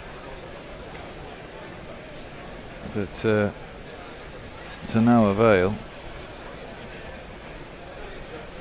Yeah, it's definitely doing stuff off the deck. Yeah. If you can have your nice bolt upright seam. And that one seems to be a little bit sort of off breaky, to be fair. Yeah, he might have done actually. Yeah, you're right on that particular occasion. Or scrambled seam or whatever. Siraj in again. That one cutting decks back again. But Archer equal to it. Plays it up towards mid-on. There's no run. Is that the over? One more left. One more. Fancies it, Siraj, doesn't he? He thinks I'm onto something here. Well, tail enders, cheap wickets. Can as a be. bowler. Of course, England don't have the mop in the side for this one. Josh Tongue left out in favour of Archer. I think that was the right decision in the long run. It's fine. It's fine. You Yeah, know. you want to look at all these bowlers particularly. I mean, he's top wicket taker in the series apparently, but I mean, he's expensive. He doesn't offer any control, and it's great that he could mop up the tail, but he didn't do it in the last game. He's done it 2 or 3 times, so it's not bad. Siraj in last ball of the over. Jofra plays it across his pads, thinks about a run, and says no, as it goes just wide enough a mid on to contemplate that, but there is no run, and then the umpire has a go at either Siraj or Archer for running down the middle of the track. Probably Archer, as I think he took a couple of steps down the middle. And that's the end of the over, 369 for 8. Sean Elliott says, heaps of lager, guerrilla cricket, what more can a man need? I'm sensing a theme here. Yeah, well, it's Friday afternoon, Moggs- peeps. Mogg says, another 20 overs, that'll take the game well into tomorrow. And Barong says, if Jofra were to get 50, would he show his chain to the crowd rather than the bat? Sean Elliott says, if Jofra hits 50, he'll be injured for 2 years. And Andrew Casal says, you guys are the best. Thank you. Thank you very much. Oh, God. George McPherson can find a cloud anywhere. He says, this is getting embarrassing for England, losing wickets instead of getting crucial runs. Well, you know, the most... All are welcome here, George. But go and get yourself a beer, maybe, like the other people who have written in recently. Exactly. It's Friday afternoon. Down a track comes Cast, misses it. Goes through to the keeper. It's a nice golf shot, but there was no runs.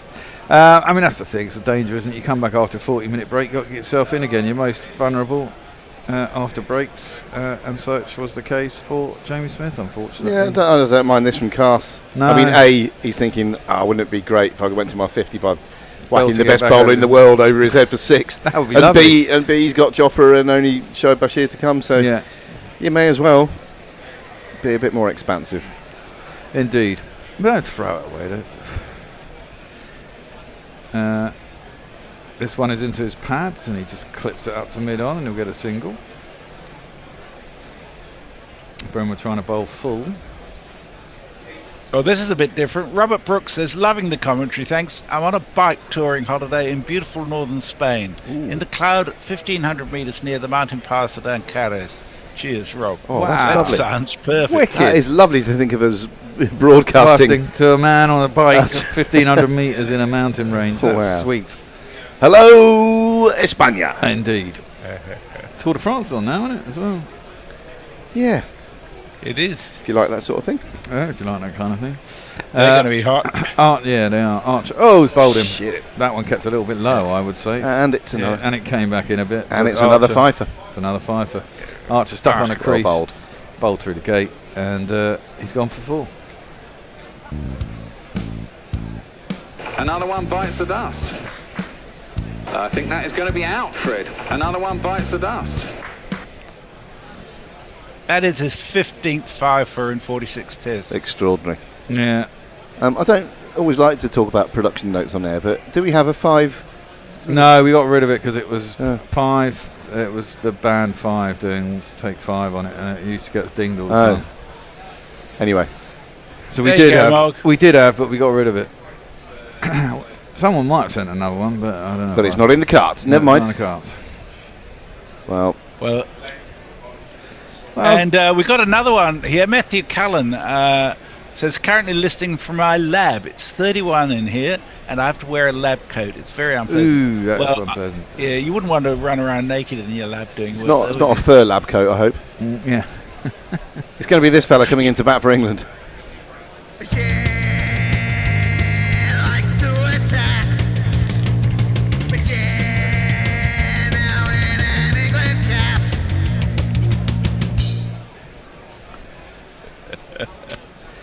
What are you chuckling about, Messrs? Go on, share it with the class. Well, speaking of fifers, Michelle Pfeiffer says, get a cold froth up you. Yes, Yeah. absolutely. Well, I've had my first beer today, and it was good. I think if I remember rightly, Michelle's in Sydney. Yeah. The thought of getting a cold froth up you is slightly alarming. But Down me, it's fine. Yeah.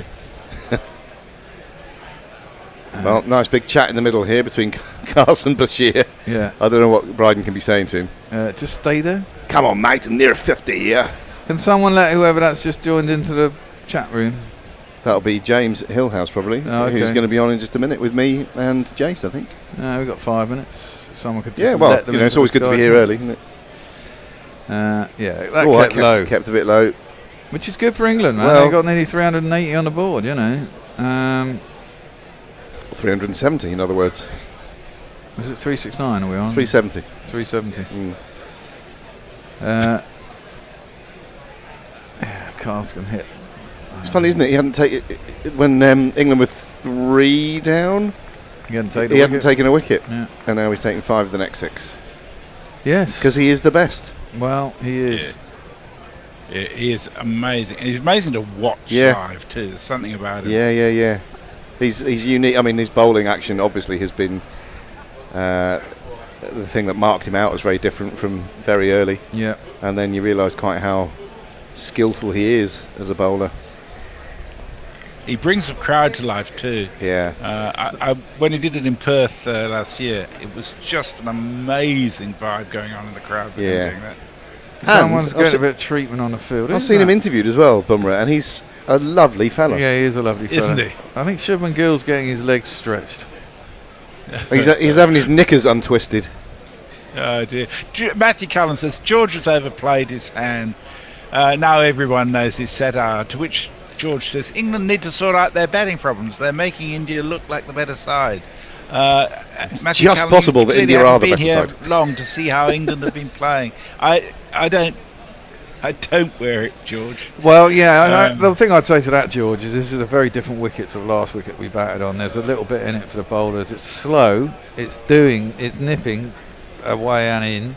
It's keeping low every once in a while, jumping up every once in a while. It's not as easy to bat on as the last 2 pitches by a long shot.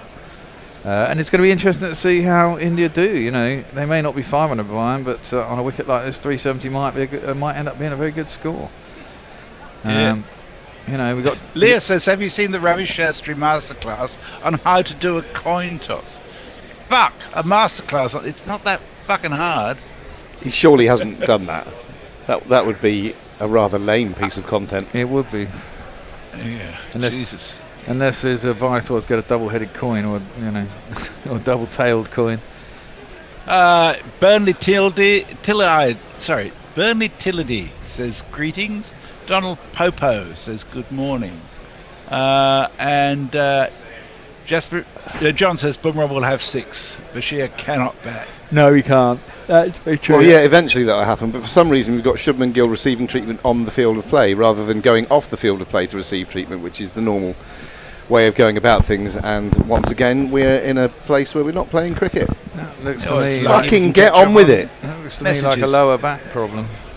Stephen Kelk has had something of a win. His uncricketed tasks also allow the cricket to be followed, albeit in a clandestine fashion. Well, I think the umpires are saying something to him as well. Well, quite right too. This isn't allowed. You're not allowed to get treatment on the field. And he is getting treatment on the field. And Rishabh Pant has gone to have a net. Honestly, umpires and whoever else looks after the game have to get better at these things so we don't have these interminable fucking breaks in play. Yeah. It is rubbish. Yeah. We've had so many today as well, haven't we? You want people to like watching the game, you've got to sort this stuff out. There was one time I approved of it, and that was when Australia were playing Afghanistan in the World Cup. And they had a batter with no legs. Well, yeah, of course that was very entertaining. Was he receiving treatment on the pitch? Yeah, for his cramp, yeah. Eric J says, when the coin, which had Britannia on one side and Queen Victoria on the other, was tossed in the 1882 tests, says Eric J, W.G. Grace just called woman. Very good. Yeah. Right, well, Bumrah's got 3 balls left in this over to bowl at Bashir. Can he survive 3 balls? Oh, it's a 50. It's a coin toss. Yeah, it is a coin toss. When they got 4 slips, 5 slips? Yeah, 4 slips in the 5, gully. I'd say 5 5 slips. Bumrah is in. It's straight at the stumps. Well defended by Shoaib. Out to cover, and there is no run. Sporting a Millichamp and Hall bat. Looks like it's not hit that many balls. A very clean blade. What about the edges? Not like no. There's one little nick there. Virgin bat. Yes. See if we can ping it back over the bowler's head. Bumrah is in. It's short, down the leg side, not taken by Drew Jarrell. Not sure if he got any glove on that. Possibly could have done, but like all these things, they didn't take a run. I think Cast realised there's only one ball left in the over. If he gets an over from the other end, maybe he should try and make hay. Turning down a single. Well, he didn't get anywhere near it, I don't think. No. I would in the first over. To be fair to Bashir, he doesn't look like he's scared of short stuff. He's just not very good. Well, you know, he looks like he's got a heart. He can hold a bat. He can defend the ball like he showed on that first one. He's a number 11. Yeah, he's definitely a number 11. And he's facing the best bowler in the world. Yes. And here comes Jasprit Bumrah. It's well defended. He wants a run. Yeah. Cast doesn't. It's gone out. What a shame. Towards deep square leg. Denied a run. Yeah, Sherwood's going, I could have got off the mark, man. But Cast is going to take the next ball. I think we're due a change, aren't we? We are due a change, actually. So I think Jace is going to come in with me. And joining us over the miracle of Zoom, it's Mr. James Hillhouse. Hello, James. How are you? Hello, miracle makers everywhere. Yeah, I'm really well. How are you? Very good. All the better for seeing James. You're not in the marketing business by any chance? No, it's a dirty business. I wouldn't go involved in something like that. Touch it with a barge pole. Satanic sorts, not for good boys like me. Okay, catch you later. Cheers, Messers. Catch Thanks, you mate. later. You've been watching the action, James? Yeah, I have been. I've been enjoying it. I mean, you've got obviously Bumrah whenever he bowls. That's box office, but I think England are doing really well here. Yeah, we obviously won't know how good this total is until we've seen India bat, but it feels like a competitive total at least. 370 for 9. Yeah, I think so. The pitch doesn't look too easy. Siraj in. Cast has a massive swing at this one. Has he got all of it? Bye. It's almost taken by a You nearly kicked it for 4. And then nearly kicked it for 4, so it's all happening. The result is 2 runs to Bryden Castle. He really wound himself up there to give it the big one. It went quite a long way. It also went quite a long way up. Yeah, and there's a lot of effort to put in for 2 runs. Yeah. On a hot day like today, that's not how you want to go in about getting a 2. Well, better to be 2 than out. And he almost backheeled it over the road as well. Backheeled it, yeah. It had sort of Jamie Vardy vibe at the end there. Great both on skills. his stability on his feet and the ability of kicking it. So we're still going here. I don't think it's going to be very long till the end of this you innings. say that, but come on. Shoaib Bashir, high score of 13. Who's up for a 14 today? Oh, now did he touch the rope with his foot? I don't think so. No, they've had a look and I think that's fine. It was Akash Deep who did that. He's wearing a floppy. Spectacular piece of fielding. It's not only Siraj now. Cast winds himself up again. It's a slow ball from Siraj. That's a better shot. And this one has gone all the way. Nearly all the way for one of these.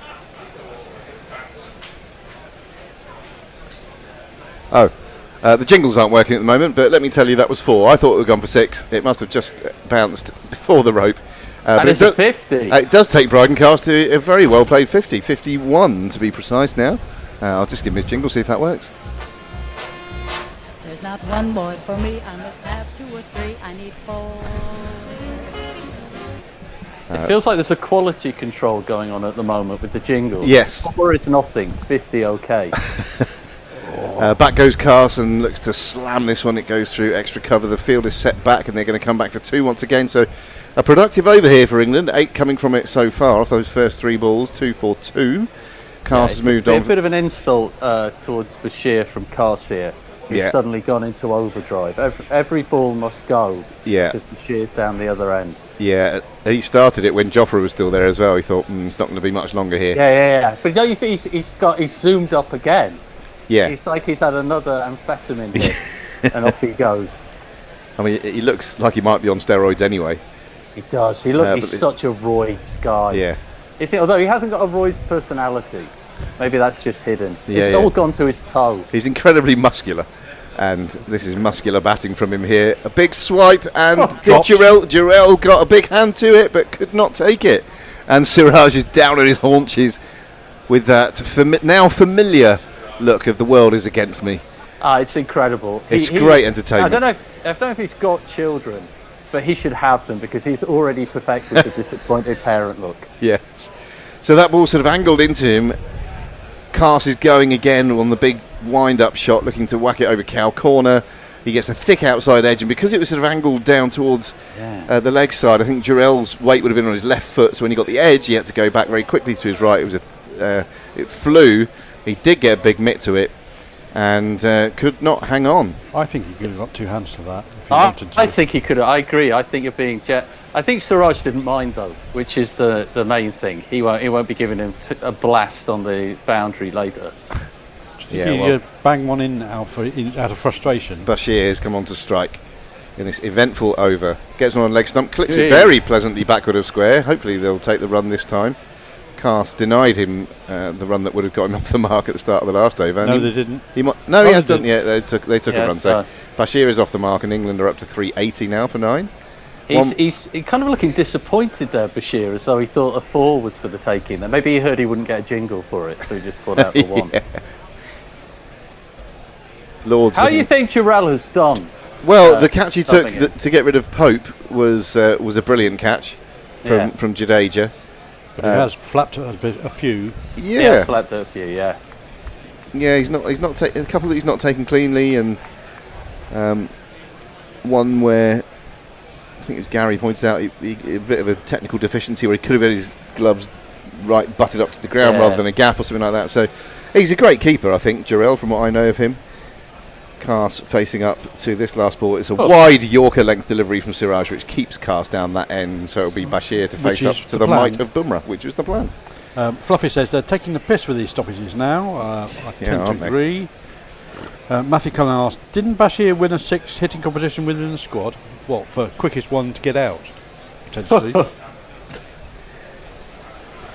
Eric J says, what was that Aussie TV series aired in the 60s where time stopped when the central character threw his boomerang? I don't know. I don't know. No, I don't know about that. That seems very niche to me. I like that. I like the concept. It might have been Skippy. Yeah. Skippy moves in time. Skippy 2025.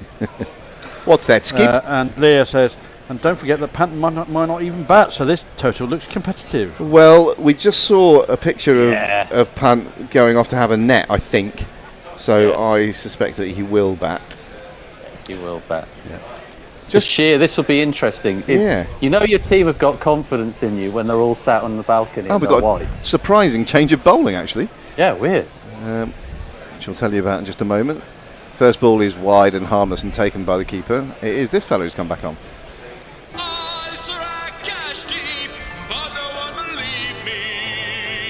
What do you make of this, James?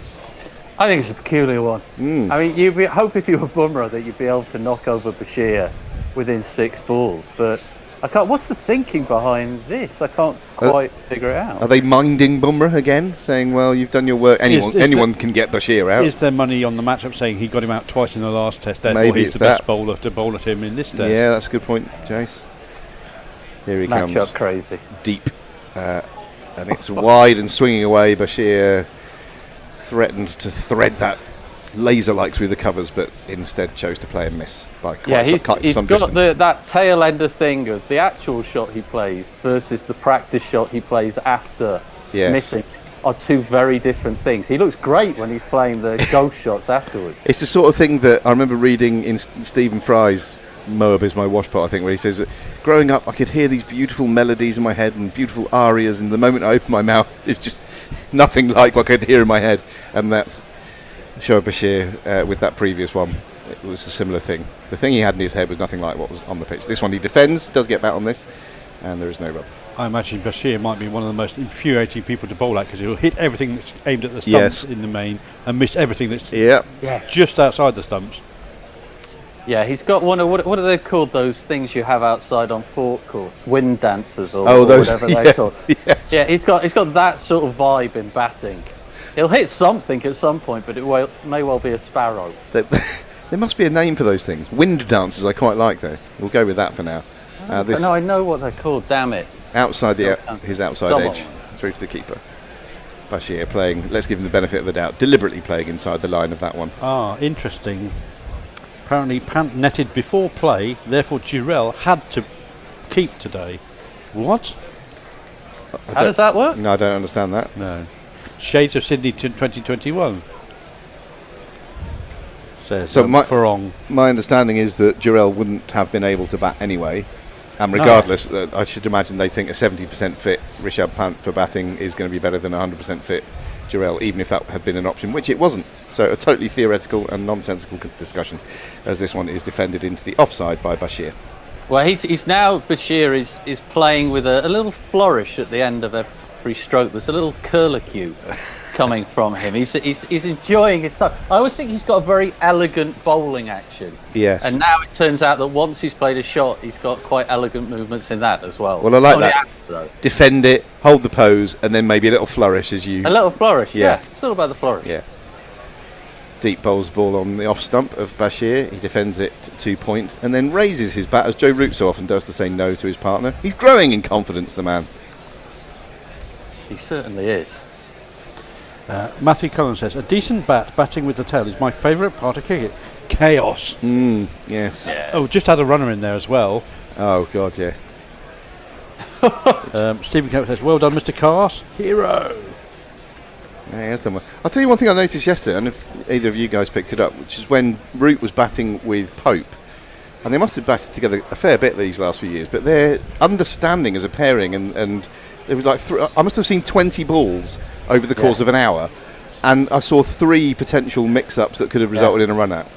No, I agree. It's very much like 15 years into the marriage and they're starting to fall out. They were on different lines. What's that all about? Siraj comes in, a big old swipe from Bryden Cast, one bounces, and it's fielded down at third man. It must have been a thick outside edge that didn't go quite as far as I was expecting it to do. And I wonder whether they ran at all or whether Bryden Castle think, I will take the strike, thank you very much. Yeah, I think listen, if it's just a single, we know he's going to be stood there by himself. It's interesting, though, because no one has really played down the ground very much. And this is now all Cast is trying to do. He's definitely targeting, sort of mid-on, mid-off areas. This is a weird ball. It's about 3 wides, this one. Banged in short by Siraj. It's gone not just down the arse, but I mean, it's gone.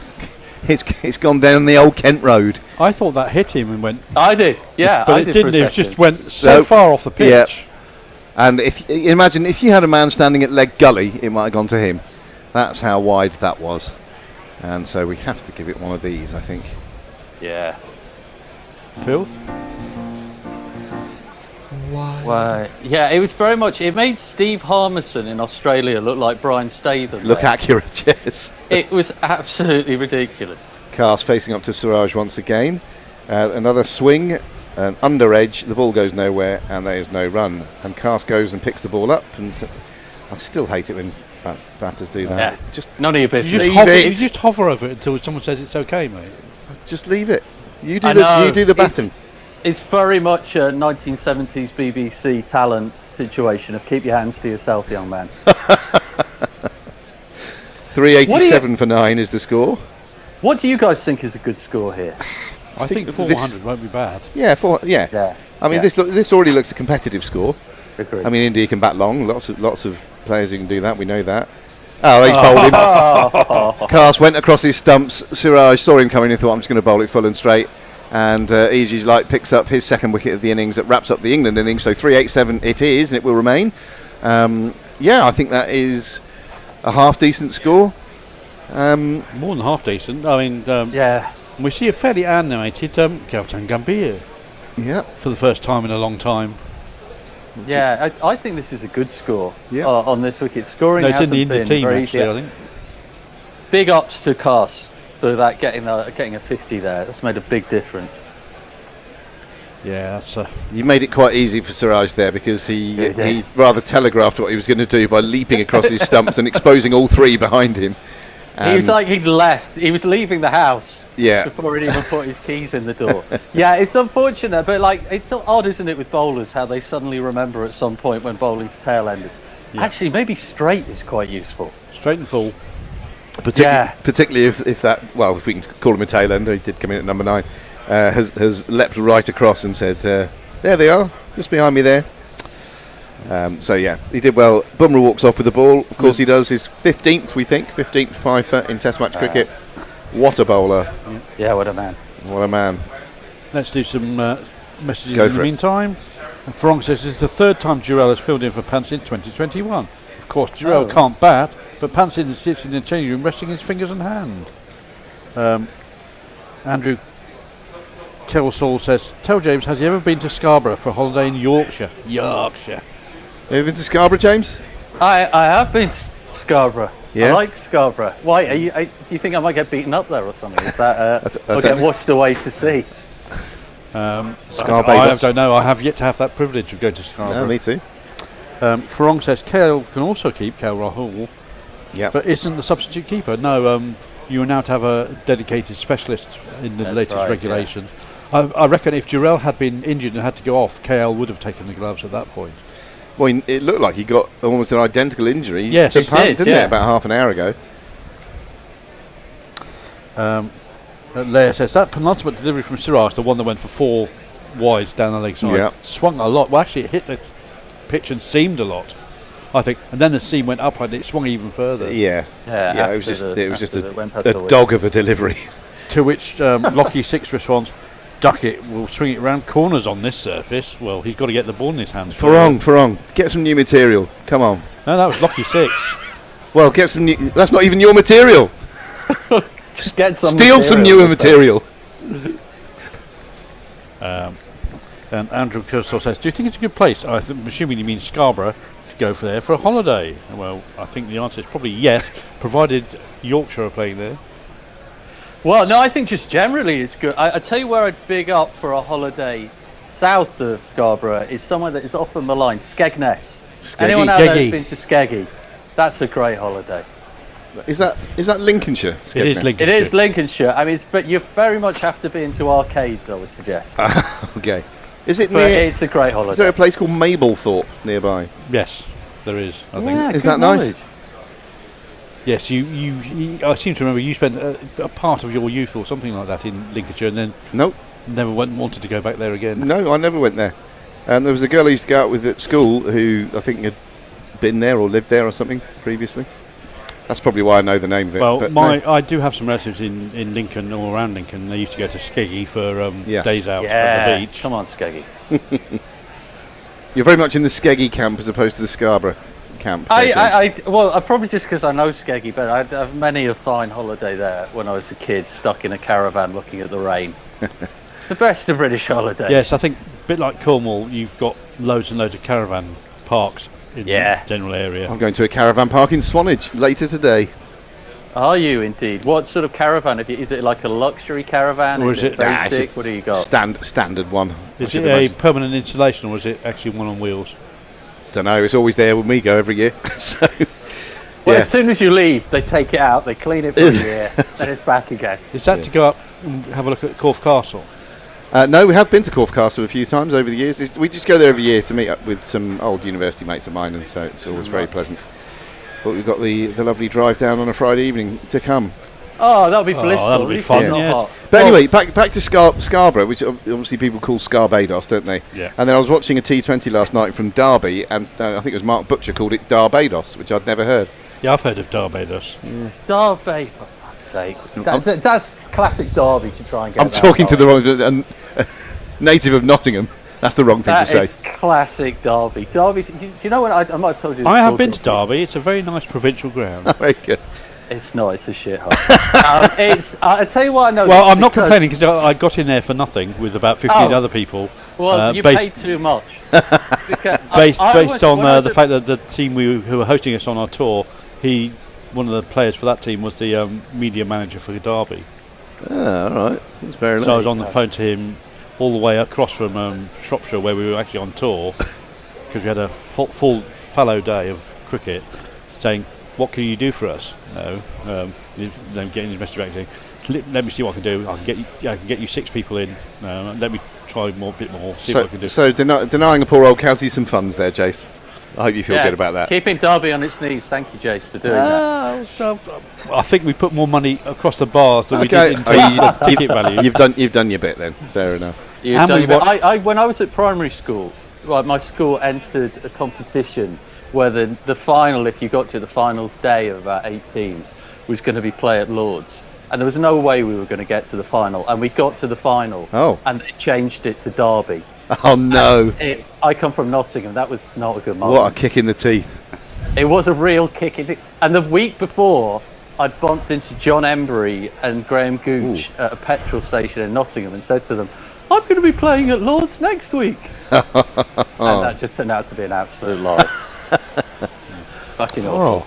Anyway, getting back to the messages before the innings starts again. Leah says, that's bullshit, Lockie. Ducky doesn't swing it, but he'll turn it square. He's an offie.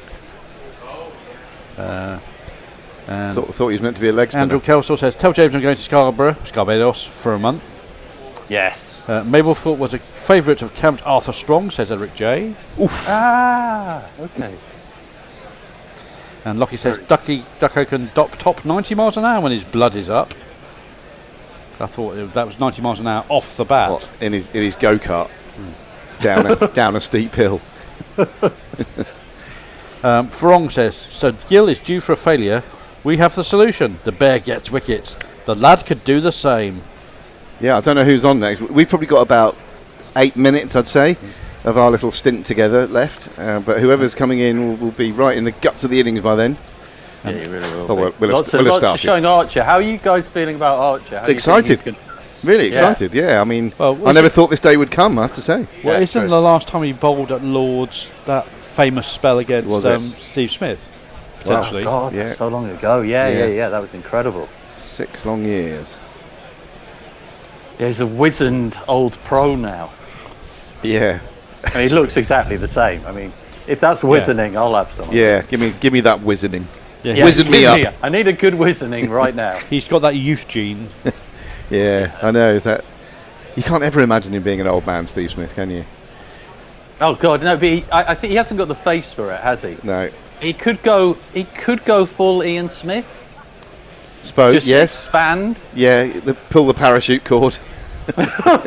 What, Ian Smith, the New Zealand keeper? Yeah. Just he's got the similar sort of round face. Yeah. That could just podgy, gradually distend. Yeah. Let's hope so. I'd enjoy seeing Steve Smith go to sea. He could be more like Ian Healy and Brad Haddin. Both two chunky citizens as well, particularly. Yeah, although heels. Haddon's still got Brad Haddon's got more of the proboscis monkey crossed with a chubster. I like the way that they used to call Brad Haddin Rockin' Rod Stewart. That was his nickname, Rockin' Rod. I remember Shane Warne talking about it and thinking, this is in the sort of late noughties, and like the coolest rock star they could think of was Rod Stewart to call him because his hair was a bit spiky. That says everything. For anyone, I'm sure plenty of people have seen the mural that Shane Warne used to have on his wall. Yeah, Gary Newman or Billy Idol. Area. Which Rod wasn't on there, I don't think, but that sounds about right. Well, of course, Rod Stewart, legend, slotted at Glastonbury just a week ago. Yeah, well, I'm not saying he's not good. But No, I saw it. I am saying he's not good. Oh, okay. He was a fucking shambles. You say he's past his prime? The highlight being when he ladies and gentlemen, Lulu, and Ronnie Wood walked on and went, oh no, she's next. Oh, really? Yeah, amazing. That's fantastic. Right. Alzheimer's gets you eventually. We'll get some jingles. It's going to be this lad.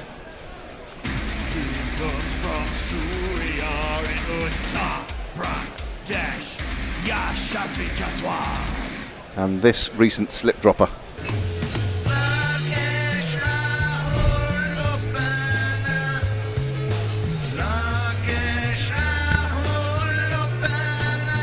I wonder. Yes. Yes. Given Rahul's got number 1 on his back, is he going to take the first ball? No, he's not. No. But I thought that was going to be numerative determinism. Not numerative, very good. Now, I think it's going to be Not to sound disappointed, but it's Yeah. gonna be a man. I thought the same. It's going to be your alter ego. A man with a fantastic. I don't know what you're talking about. A man with a fantastic record at Lords. It's this fella. Woakes was fit, got out of bed, went and had himself a net, found this way that his heel had healed, passed the test, and he went to the team. Sergeant Pepper medley.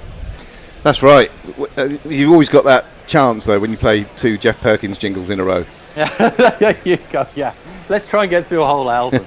Oh, he's done it. Don't worry about that. Right, Oh, here yeah. he It's out there somewhere. Place your bets, lads, from Farong. He says, how many overs before Angry Bun asks for a replacement ball? Yes, I don't think we've Press heard. the randomizer button now. I don't think we've heard the last of that ball controversy from earlier in the day. Oh my God, no way. And Lockie 6 says, good score, game on. We are about to enter the belly of the bear. Yeah, here we God, go. what a thought. And last but not least, Andrew Custer, it cost me and my mum and my girlfriend for a holiday to do Dolphin Holiday Park in Scarborough. For holiday is £917 for a caravan trip. Yeah, Wow. honestly, the caravan, I think, yeah, caravan prices are astronomical. Yeah, it's the game don't- you want to be in nowadays, Paul. I don't want to be that guy complaining about the price of stuff, but it is absolutely ludicrous, James. Ludicrous, I'm telling you. We could have stayed in a 5-star hotel for a week. Chris Woakes comes in to bowl to Jaiswal. It's short, it's wide, it's banged away. It's probably going to be 4 first up. Terrible start for Woakes, great start for India.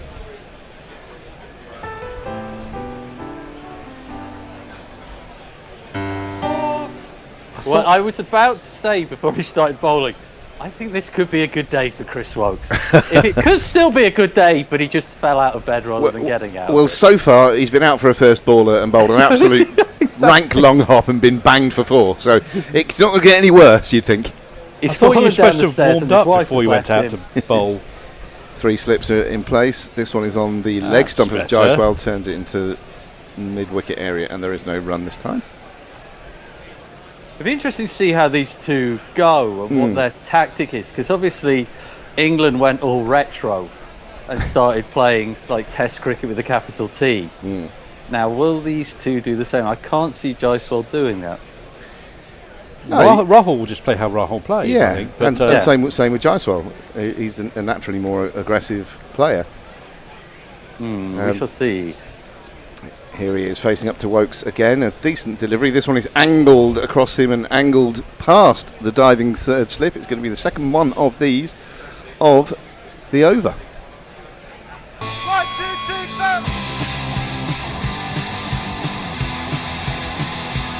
4. Well, Jaiswal Baz balling it around at 233, I think. Well, I think Runs it's 100 balls. interesting because will they just play their, as you said, their natural game? Because you look at the England innings, the players by and large, with the exception of Crawley, all adapted their game a bit to the pitch. So I wonder how much there will be an adaptation. So far, there isn't an adaptation, but I wonder if there will be. Depends how well the bowlers bowled to make them change. Woakes over the wicket to left-handed Jaiswal. He tucks this one square of the wicket on the onside. He's timed the ears off that. And do you know what? It's another one of these.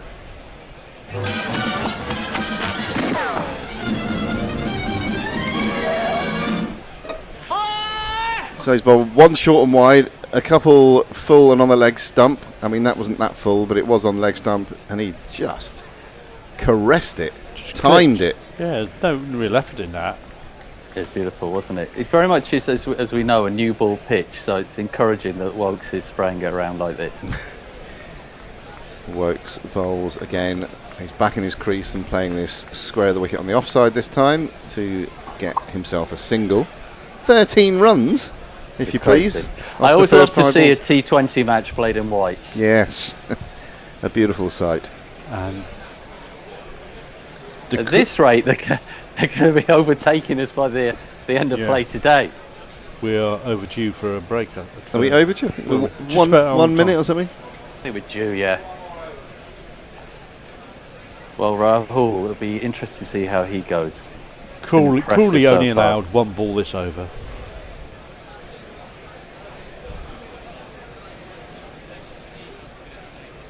Mind you, he's a man in pretty decent form as well. He's in great, yeah. He's in great. I mean, listen, there's lots of them that are in good form. Yeah. I think that's why it's a good total, right? Because it feels like it's a significant amount. But if you're in the Indian camp, you'll be thinking, we can get this. We can go beyond and get 500. Yeah. Yeah. England have got to bowl better than they have done in the last match. Woakes to complete this rather hapless first over. He's bowling to Rahul. It takes him on the thigh pad, rolls out on the onside. There is no run. It's 13 without loss. No, James. Clearly, they have to bowl worse. Yeah. Well, because you know what they say, and what our T-shirt says: shit gets wicked. Shit gets wicked. This is what we've got to do. Get that message through to the changing room. Yankee 7000 says the jingles for the openers are fire. Matthew Cullen says numerative determinism is brilliant. Well done, Jace. Yeah. Good. Farong says, did Jofra break down before a change of ball request? Why are the Dukes so soft? Well, I think it's just a bad batch. Now, I must tell like you, they were 2 years ago. The crowd is up at Lord's. The crowd's excited. The crowd's woken up. The crowd has put down its collective champagne because after all those years of waiting, it's going to be this man to bowl the next over. He will break your heart, break your heart. Hotter than lava, cooler than Bogart. In your face, at your stumps, on your toes, on your mum. Lockie's asking an interesting question. He says, Stokes or Archer to blow up first? Viz has it even. Bowls to Jaiswal, who dabs it into the offside square of the wicket. There is no run. So, an undramatic start, or an undramatic reintroduction to Test cricket as a bowler from Archer. Just decent enough line, though. Line and length, yeah. Yeah, it's a big moment, this, for England, isn't it? It's horrible to have to think this, but it's just fingers crossed that he gets through this summer unscathed with all those injuries. Yeah. The thing I like about Archer is that he does tend to work his way into a spell. Over the wicket to the left hand, he beats the outside edge. He played at that one. And half an appeal from the bowler, so already something happening. In fact, when we saw a replay of that first ball, it did just deck away a bit off the seam as well. So it did. And this was a really nice one. I think also the good news for Archer is Stokes being captain. He's not going to get rooted into the ground as he was when his predecessor was in charge. Rooted. Our Australian listeners will enjoy that one, I'm sure. Yeah. We are going to have a change. Just for the Aussies. We're going to have a change after this over. We've slightly overrun ours, but we're just going to do this one over and then there'll be a change. This is edged and taken! He's got a wicket in his first over. Caught second slip. Jaiswal goes. Archer has his first wicket. Welcome back to Jofra. That celebration is absolutely amazing.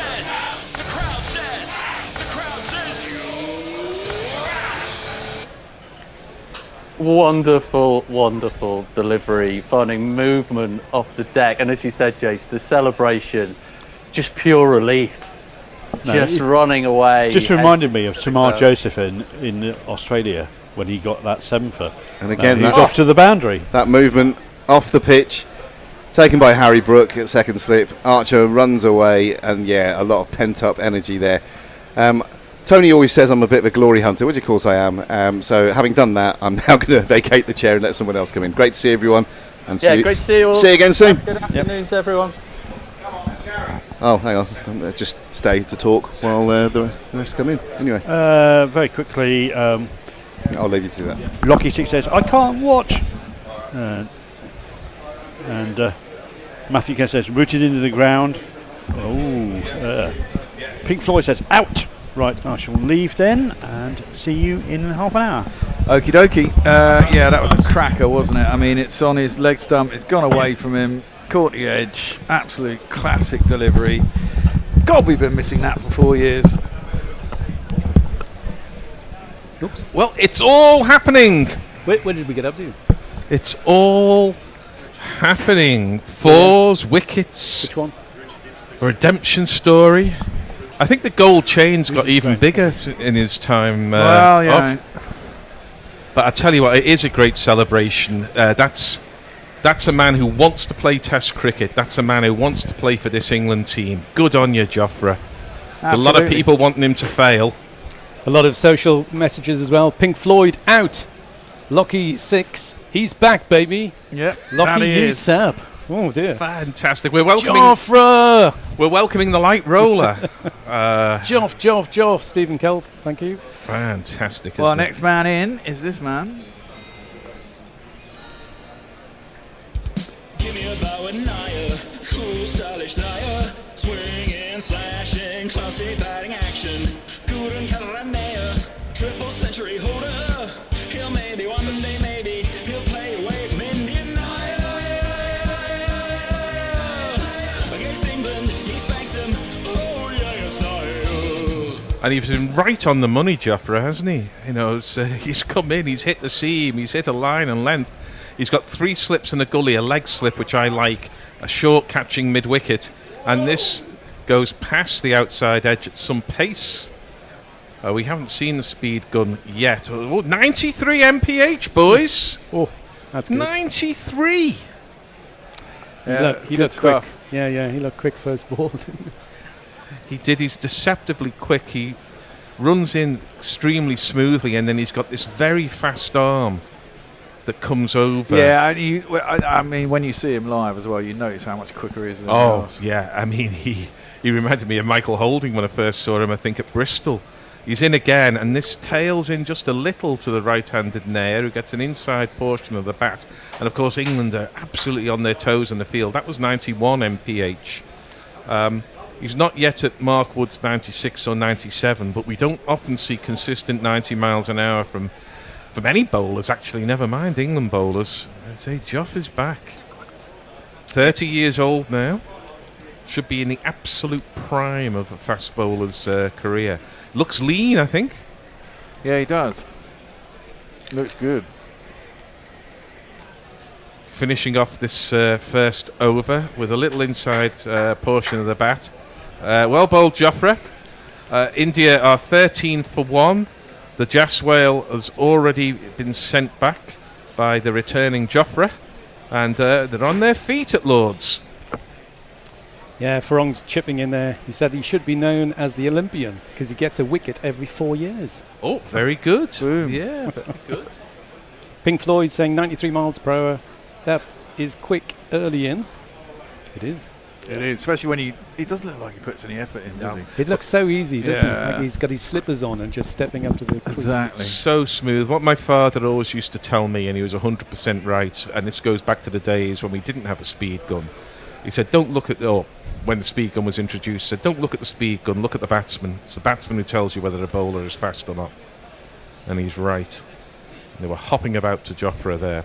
Here is Chris Woakes, who's on a line and length, pretty much for the first time in this innings, but Karen there gets himself a single to mid-wicket, 14 for 1. England got up to 387 due to some fine batting from Jamie Smith and some fine hitting from Bryden Carse. If India had taken their catches, that 387 would have been more like 300, but they didn't. And we know what catches win. Matches. Lovely. Well, hopefully Chris Woakes can get an over where Chris Woakes even can get an over where it's gets a chance at line and length. Yeah, just needs to kiss the surface here, Woakes, but he's a little short there, and it's just worked off the outer portion of the bat through backward point, and Karen there's off the mark with a couple. India 16 for 1.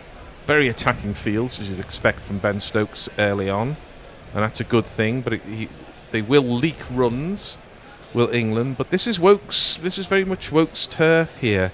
We all know he plays and delivers figures much better in England than he does away from England, and the ground that he most delivers is Lord's. So he's in again here. That's a good ball. That's on a length, on a fifth stump line, and Karen there played at it, and the ball wasn't where he expected it to be because it had just kicked a little off the seam, passes the outside edge through to Jamie Smith, no run. That's a good ball. That's a cracker. That's what he needs to do. He needs to get himself on the line and length. And yeah, there's plenty in this pitch. Yeah, I think if you can hit the seam. This is not a pitch for wobble seam. This is a pitch for authentic hold the seam high and it'll do it for you. This is a defensive shot, a little short again there is Woakes, but defended by Karen there, and there is no run. So after that flurry of fours in the first over, batting looks like hard work again. Yeah, and as I said before, England have got a chance here. It's the first time they've had India batting after they've batted and put some runs on the board. They've been out in the field for 4.5 sessions nearly. How tired do they feel mentally? How are they going to be chasing down the score? Another beauty from Woakes. That's the length. It's slightly full of a good length. Brings Karen there forward, and with a little bit of shape in the air, but a kick off the seam, it beats the outside edge. If Chris Woakes lives on that line and length, he will take wickets. Yeah, absolutely. Lovely delivery. Beautiful. Well, sometimes it takes an over or two to get going, especially at his age. He's 36 now, Woakes. Yeah, and I think we know with the Dukes that if the lacquer just comes off, it begins to go after sort of 7-8 overs, but it's gone pretty much all the way with this pitch. It's gone with the new ball, it's gone with the old ball, it's gone with the third replacement ball. Woakes is in. It's another beautiful ball, but it's defended off the outer portion of the bat by Karen there, who again rehearses the shot, looking sceptically at the pitch. And England have got to make this count here. If they can get a wicket and get Shubman Gill out, it's on. Sweet, wouldn't it? Yeah. We've got your socials. Yes. So Stephen Kelp thinks that the bowling is inspired by Duckett, and Lockie's joining in with that, saying he's the unofficial bowling coach. Oh, I think that's all aimed at Messi's, isn't it? Yeah. He started something there. Andrew Kulsal, how many tests are there for the Ashes we have got? Only these 3 left. And then the next series he plays the Ashes, isn't it? Yeah, must be the Ashes. I think it is. There's a bunch of ODIs. And I think we've got South Africa in ODIs. And we haven't got to go to New Zealand before warm-up ODIs or something. Yes. Kingdom of Games are saying we love the pace, and that Woakes is spent, cooked, done. Bit harsh, especially after the last over, but that shows you that the game can change quite quickly. He had a poor first over, but he's been on the money in the second, and Jofra is prowling at the top of his run. He's wearing a high forehead these days, is Jofra, but he's not the only one. Leg slip and 3 slips, as this is just defended by KL Rahul. Will be very happy to get off strike. I was going to say, he took that run rather quickly. He did. Like, I don't want to be here. That was like Geoffrey Boycott against the West Indies when he deigned to play them. Still favours that long sleeve, does Jofra, protecting the elbow that's caused him so many problems over the years. Yeah, Roy Mainwell is agreeing with you about proper seam bowling. Yep. Yeah, this is presenting an upright seam. Yeah, on it's beautiful. 4th stump line. That's and pitch just full of a length. That's the ideal ball, as close to the wicket as ever as Jofra. And Karen there lets it go through. He had to raise his hands very high though, because there was genuine bounce there as well for Jofra. At 90 miles an hour. He's got the double chain on. That's why I thought it was big. Yeah. He looks like a Barbary pirate with that chain on. Yeah, I must weigh his neck down a bit. Presumably it's solid gold. Well, I don't think it's. I don't think those coins are made of chocolate that are around his neck there. You all want that. Yeah. Jofra's in again, and this is left alone, but it's a decent leave by Karen there, because if there's any induck on that, he's in danger, but he knows where his off stump is. You're not going to play for India in the top 6 or 7 without knowing your off stump. Lets it go through to the keeper. We'll just keep you abreast of the MPH here. That was 91 MPH, and for those of you working in kilometres an hour, that I believe is 175 km. No. I'm joking. Right. God. I'm bigging him up. Jofra is in again, and this is outside off stump again. Decent carry to Jamie Smith at 90 miles an hour. So Ben Stokes has got what he wanted, which is a bit of pace and a bit of carry, but so far it's only for Jofra. Well, yeah, I don't think this pitch is particularly quick. No, it's not. But again, I'm kind of joking, is that batting and bowling is always different above 140 kmh. Yeah, very much so. And Bumrah showed that to some extent, although Jofra's been quite a bit quicker than Bumrah. Yeah. Bumrah, of course, has more than just pace in his arsenal, as indeed does Jofra, to be fair. Yeah, you can get the ball to go both ways, Jofra. This is defended, and there is no run. England's very tight on the one in the field, which they ought to be. So Farong claims earlier today, Gill basically said, my balls are harder than this replacement ball. But now he needs to hit the hard ball. Yeah, could possibly be due for a failure. Nearly 600 runs in a series. Yeah. Well, Gill's balls was just waiting for the blue sky handle, I think. Get on it now.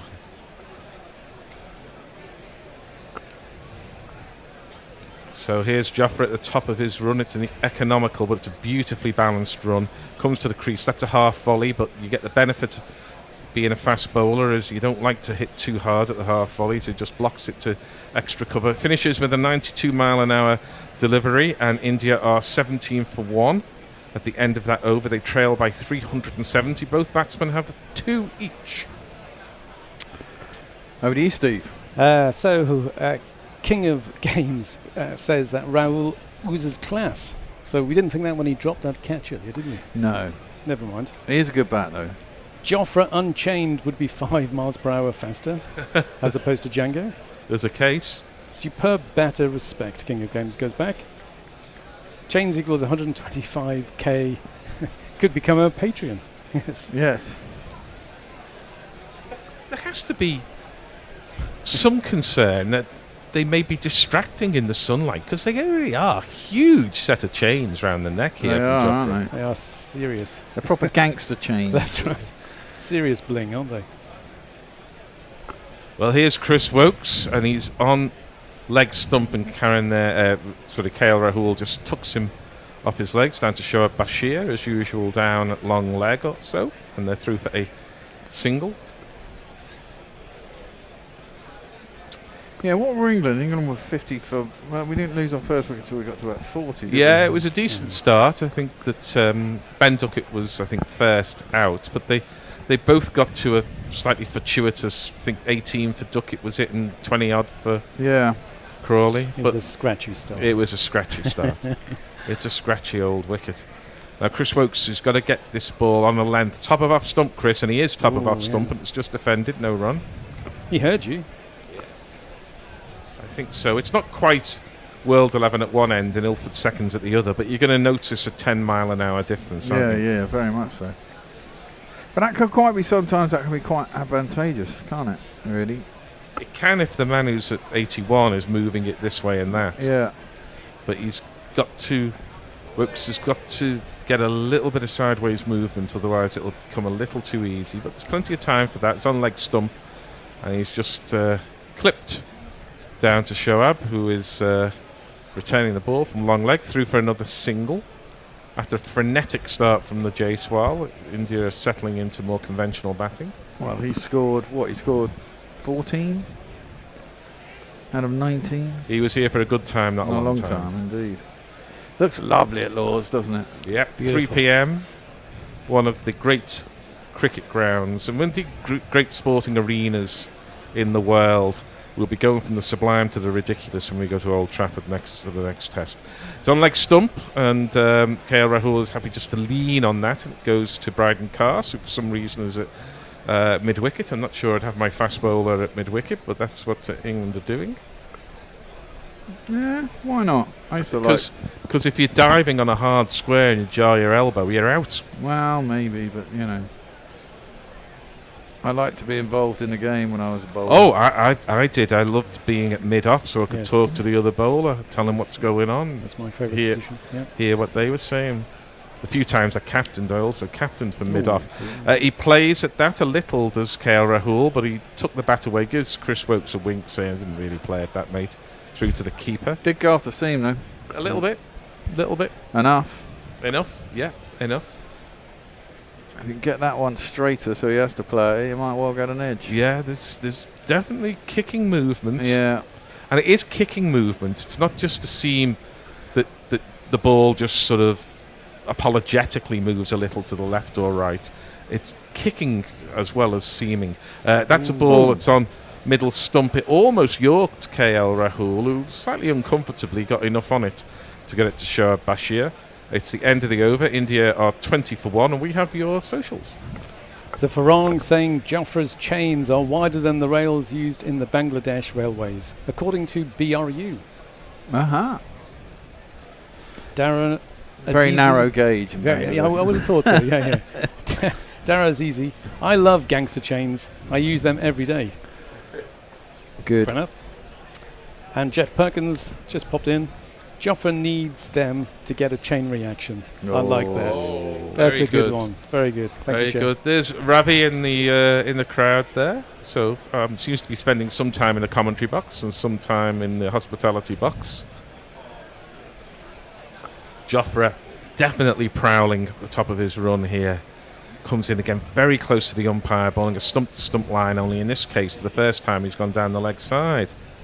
Don't want to be wasting this new ball, Jofra. You haven't so far. No.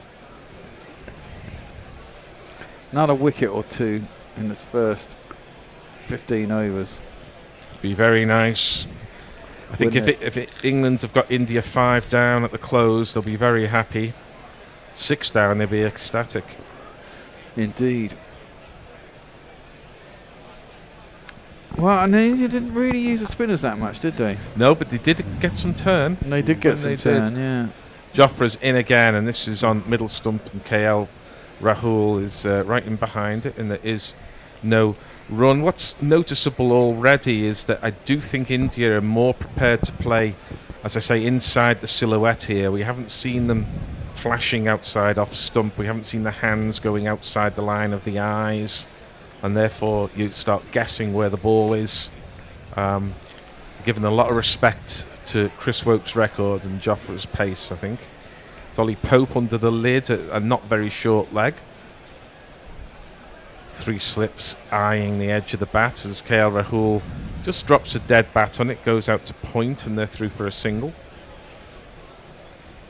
Archer's figures deteriorate, now 1 for 2. He knows what he wants, though. He's pointing around, doesn't look happy. No, fast bowlers shouldn't be happy. A fast bowler should live in a permanent funk of disappointment at what the world has dealt for them. Nobody does that better than Mohammad Siraj, who goes through all of the emotions and isn't scared of showing any of them. Reminds me of a rather camp Abanazar in Aladdin. As Jofra's in again, and he sways out the way of that, Brian Close style. There's Karen there. Yeah, saw that earlier, I think, didn't he? Yeah. Anticipated it and got down. Got the big back arch on. Now you can either have a 1976 reference to Brian Close there, or you can have a football manager after a chance is missed and they on the touchline they've all got into this habit of arching their back when a chance is missed. God knows why, but they're throwing their hands in the air. Yeah, like they don't care. Yeah. Jofra's in again, this lovely approach, and that's full. Bit of a half volley, and it skews off the outer portion of the bat. It goes down to deep point where Ben Duckett takes time off from rehearsing his sit and throw it in. They go through for 2. Both batsmen marking time, 5 each. And Jofra already shaking his head. Yeah, as I say, I like that in a fast bowler. You smile when you take a wicket, you scowl the rest of the time. Yeah. It's a hard way to make a living, fast bowling. It should hurt, and it does hurt. But the highs are very high indeed. Jofra's in again. This is outside off stump. It goes through, this time shin high to Jamie Smith. So again, it shows that variable, capricious nature of a 2-pace pitch. Plenty were going through chest high, now going through shin high. We have your socials. And so Farang has replied to Jeff, should we expect a new Jofra jingle? No, we've got a class one. Plenty of them. Paul Atkinson says Jofra's chains are the main cause of his injuries. All that weight pulling on the neck during deliveries, putting his body constantly out of sync. Ooh. Lockie VI, Lockie 6, I guess. Yep. Jofra isn't gangster unless it's the chain gang. Oh. Okay, some good message. Fluffy 3. I'm not going to read the rest of that name. Oh, we've got a super chat coming up as well. Super chat. Archer enchains them bones. Well, or down in a hole. Here's Chris Woakes, and that's the difference in pace there. He's only slightly offline, but KL Rahul's got all the time in the world to wait for the ball to come onto him, swivel, paddle it down to fine leg for one of these. Four on the floor, and one more fall than the 4 to 4. That's what fours are for, to get funky on the dance floor. And he's got to really take a line from Nitish Kumar Reddy, which is bowl it at the 4th stump if you're medium pace, and you'll get some reward. Bowl it anywhere other than the top of an imaginary 4th stump, and you're going to travel. That is top of an imaginary 4th stump, and it's defended no run. But we've got your super chat. The super chat just aimed at you, Gary. So this is from Jay Grover, a whole £5. I have just imagined bowling with Gary next to me in the field. This would cause equal parts fear and rage. Fear and Rage, one of my favourite Prodigy albums. So, yes, it'll come as no surprise to you that I did talk a bit in the field, but it was seldom about the cricket. As Woakes is in, this is on middle stump, and it's defended, push-driven to Jofra, who is lurking at mid-on, and there is no run. I used to, if I was fielding at square leg, I'd end up distracting the umpire because we'd get into a conversation about, I don't know, anything. Theatre. Sometimes it would be theatre, sometimes politics, sometimes football, sometimes the test match. Sometimes the latest report, restructuring county cricket. There was always one of those to look forward to at the start of every season. Woakes is in, this is full, and it just takes the outside edge, but soft hands, and it's a sprawling Zach Crawley in the slick cordon, who dives in front of Ben Duckett, and the long and the short of it is that it was no run. Yeah, finally got something off. It was very well played, though, wasn't it, by KL Rahul? Yeah, well, that's bottom hand off very soft hands. Yeah, that's your class batter there. They're just able to make those adjustments at the last second, where if it's there to hit, it's followed through and the punch goes to the boundary, and if it's not, the hands are so soft the ball doesn't carry. This is defended. There is no run. He's been up and down the order. He's been doing a job as a wicket keeper. His career, he's 33 now, KL Rahul, and his career has been a bit stop-start. It's reflected in an average that's mid-30s last time I looked, maybe a little bit more than that now. But he's a better player than that, and if he does get in, he's a real treat to watch. Yeah, he is. He's a class batsman. I've always thought that. Has been vulnerable at times in his career. Woakes goes wide on the crease, and that's defended by KL Rahul. It's the end of the over. 7 gone. India 27 for 1, and we have your super chats and otherwise. So no super chats, but Layers chipped in. Time for another Karen Nair triple ton, methinks. She says. Shut up. Yeah, I think they come round once every 8 years or something. So. And she thinks if Jofra hurts his back, she's going to blame all the ridiculous bling he carries around him. Yeah. Well, it's been the elbow, I think, and the knee that's been the problem with Jofra. Well, it was his back as well. Stress fracture of the back. Yeah, well, they all so have stress maybe that fracture of the was as Parad Banshaw has requested, because he was getting funky on the dance floor. Yeah, maybe that's what did my back in. Well, and other stories. It's stress fractures of the back are pretty much in the kind of person specification for a fast bowler, isn't it? Looking for a fast bowler must have already recovered from stress fracture of the back. Or bulging disc. Bulging disc. Yeah, that's one of my Captain Beefheart albums. As this ball is on off stump, it's defended to the man in John T. Rhodes' position at backward point, and it is an air run. I was going to say, some of them have more. I don't know, Ollie Stone had 2 or 3 stress fractures to back. Yeah, he's back playing, I think, Ollie Stone. I mean, what is a stress fracture to back? I mean, is it actually a fracture, or is it just something else?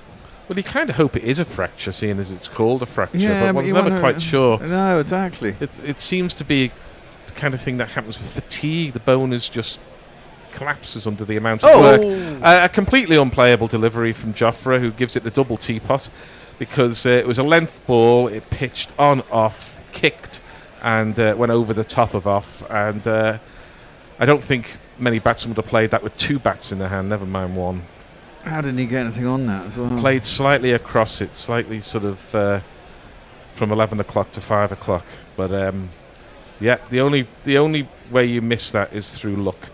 And he had a bit of luck. Well, luck's part of the game. Jamie Smith was dropped off a bit of a sitter by KL Rahul.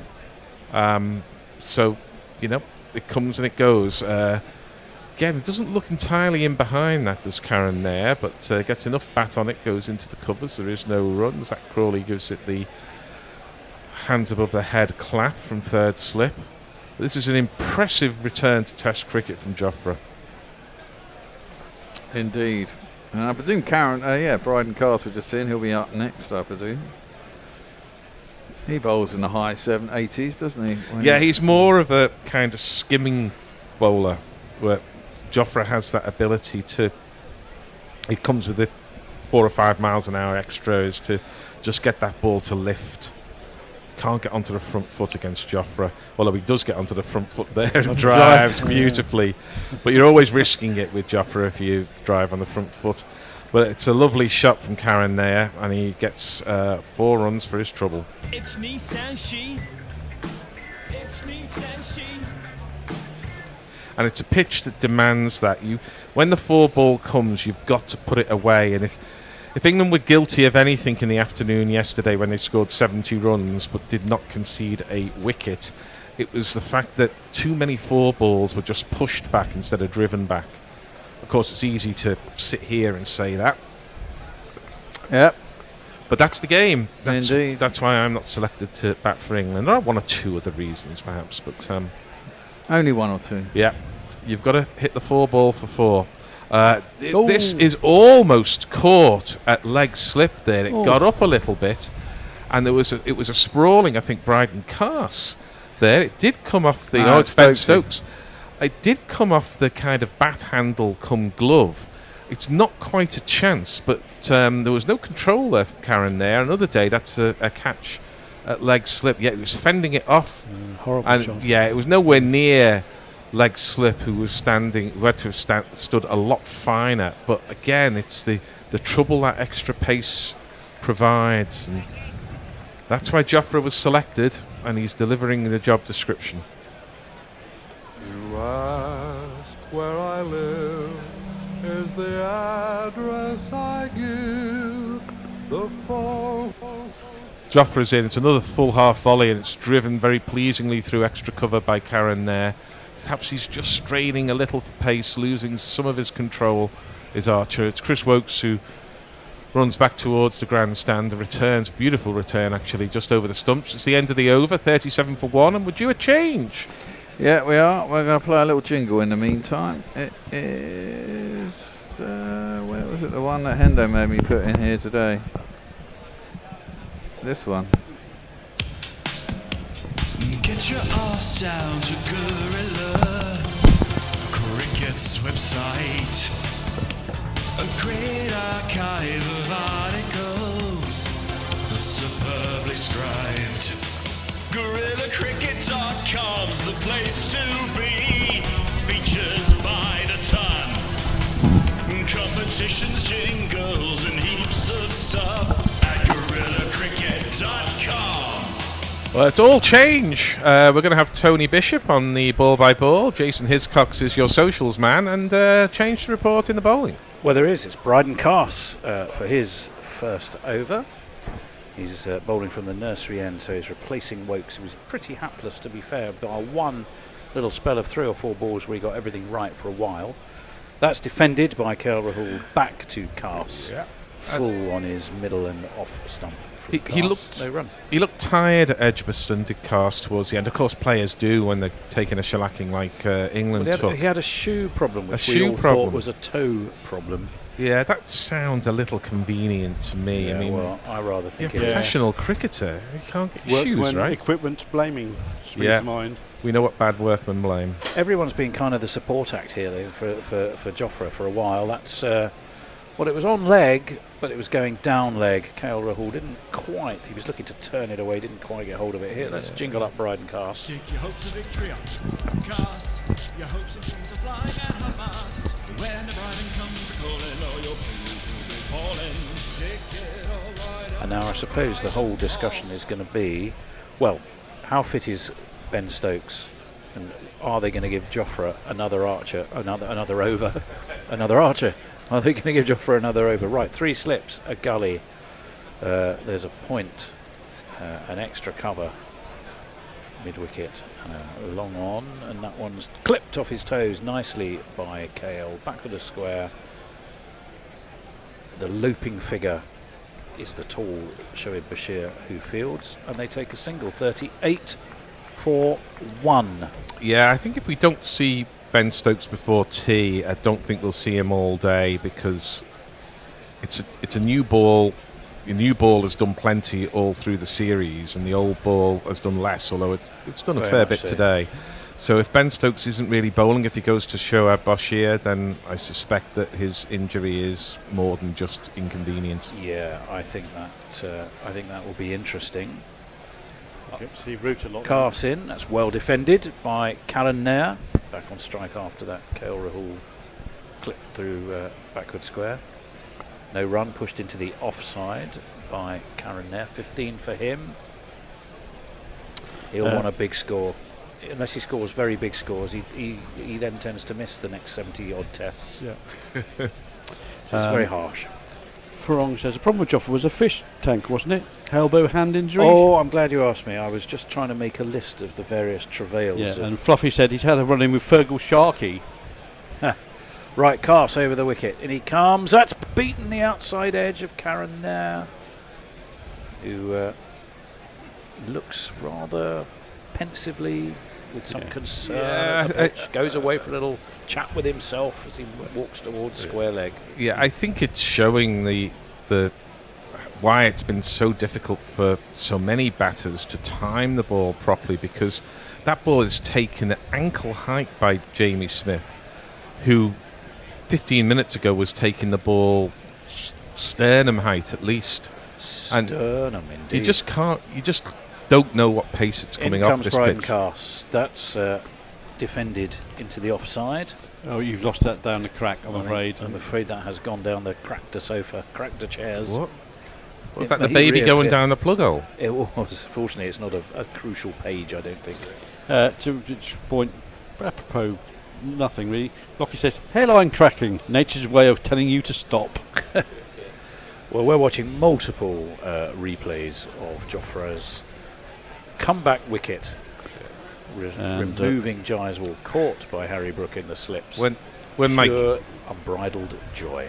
When my kids were little, their favouriteest song was when my mother would sing "The Baby Has Gone Down the Plug Hole." Oh yeah, they loved it. 39 for 1, Jace.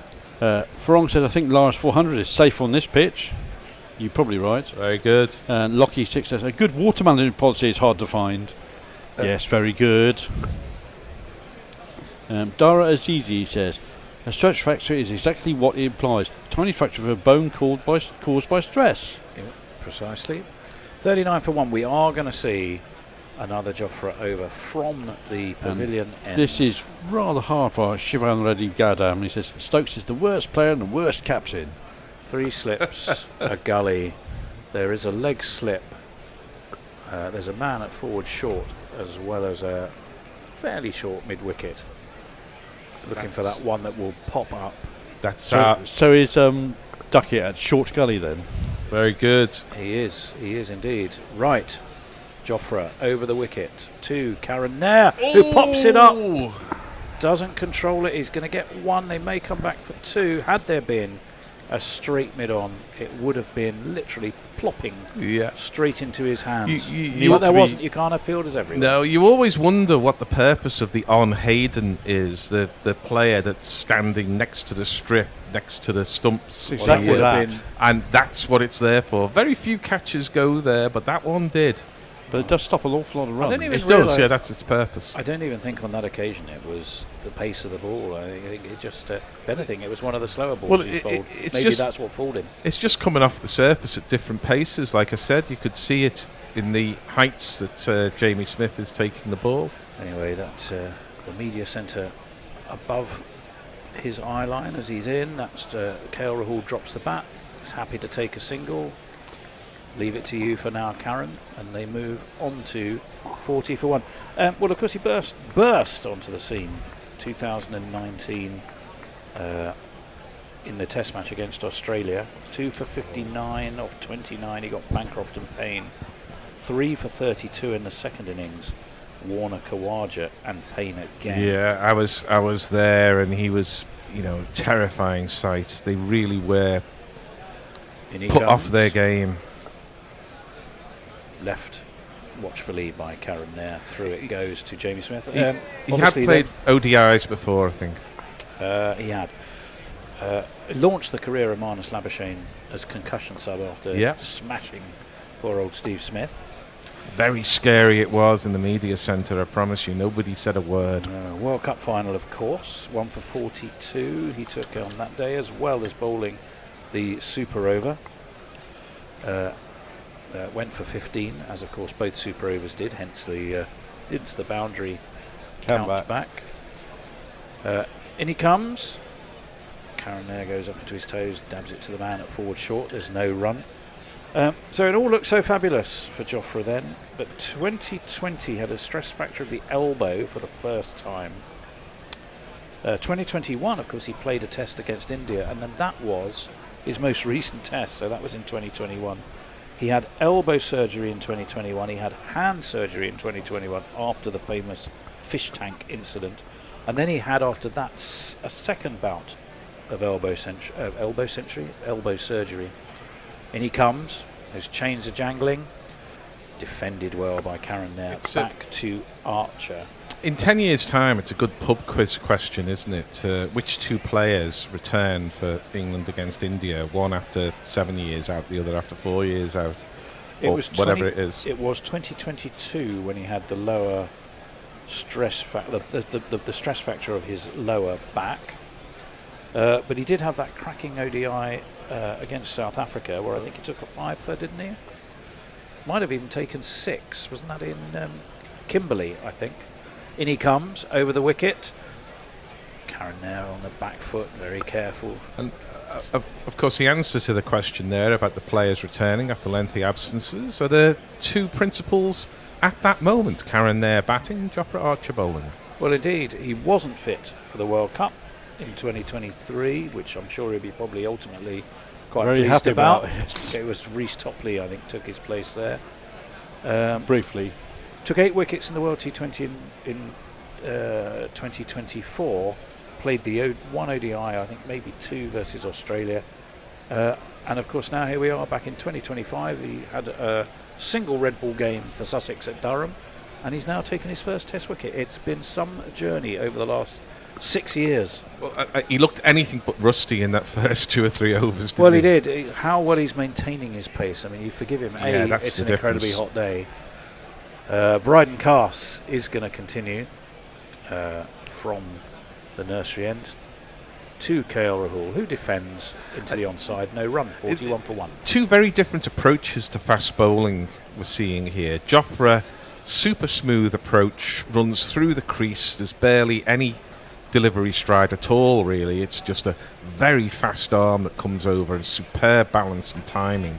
Whereas Bryden Cass, perhaps betraying his South African roots, is running in all heavy-footed, and there's a big jump, and the arm comes over, and it looks an enormous effort to get the ball down there. He's not subtle. No, reminds me a bit of Jacques Callas in his fast bowling days. Oh, that's a horrible ball. It's down leg. Well played, Jamie Smith, who tumbles to his left. The Cass radar was all awry there, but no damage done from an England perspective. And it's an interesting example, because this comes in all sport, is that if you make it look easy and you make it look beautiful, you're often quicker, faster, more effective than someone who's put an enormous amount of effort in and showing it. Well, it also carries the same for chess. If you play a beautiful chess game, you often win.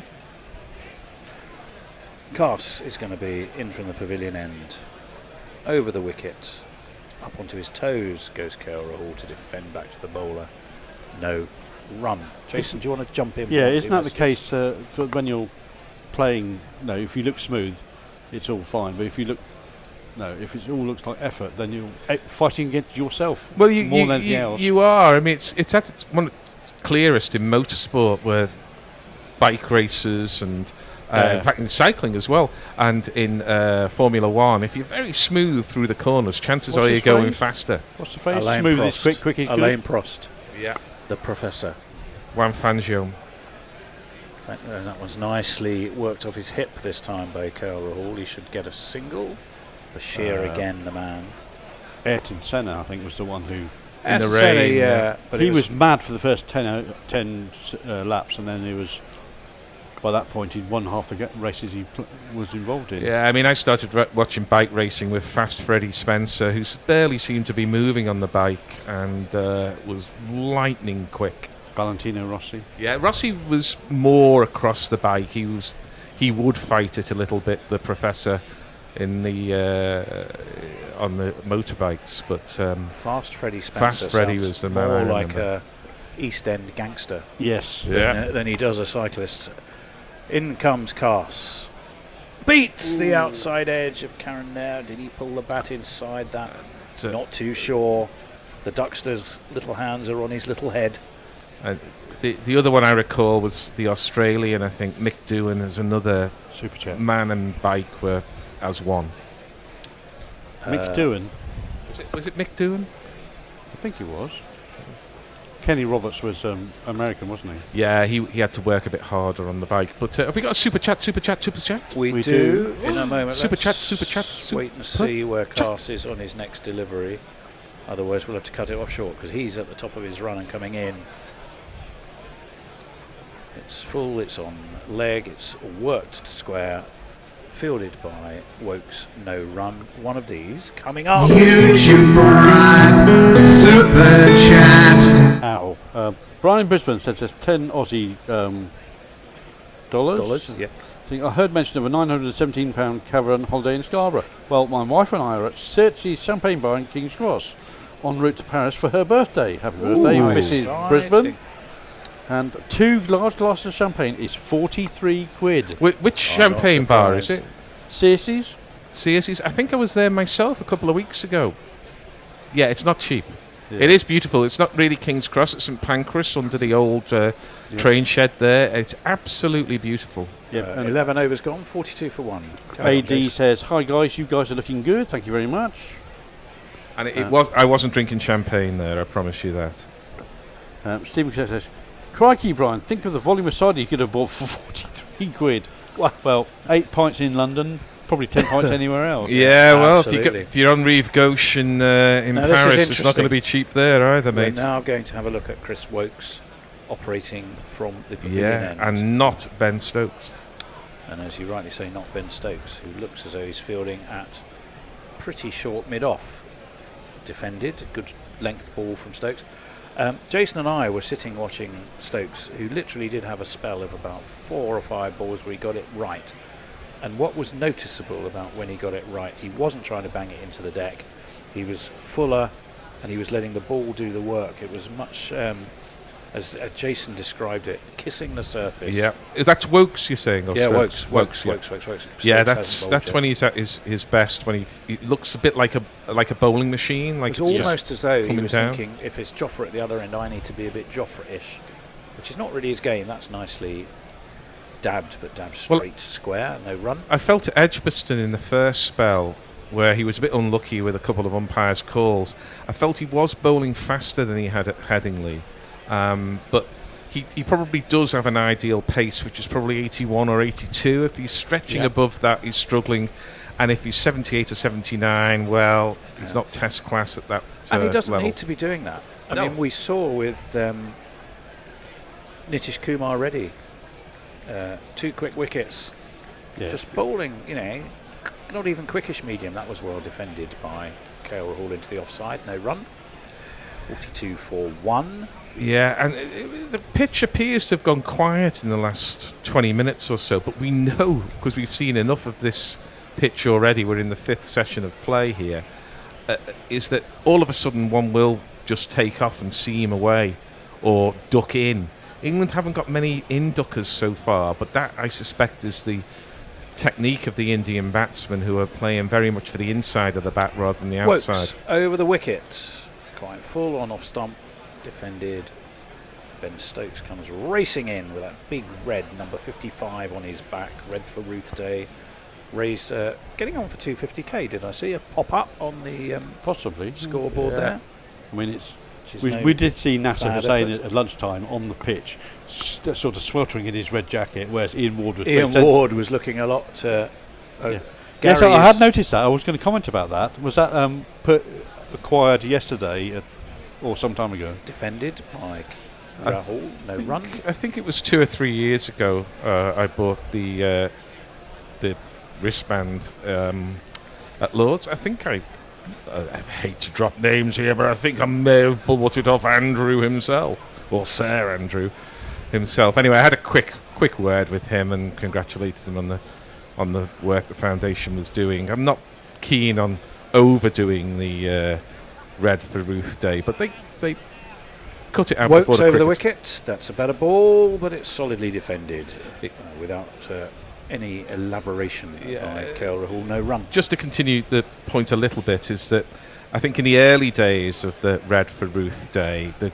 overpowered the ground because the whole ground seemed to be red and everybody in the crowd was wearing red, and it did look like it was doing too much. Now they have some ceremonies and stuff beforehand and presentations, and there's a bit of red around the ground, but not too much. Well, I think they largely get it right. Very similar in the way they do it to the Glenn McGrath's I think late wife and that charity. 42 for 1 after 12, Jason. Do too much there, but anyway, go on. Eric J. asks, which part of Brisbane is that? And Fortitude Valley is the answer.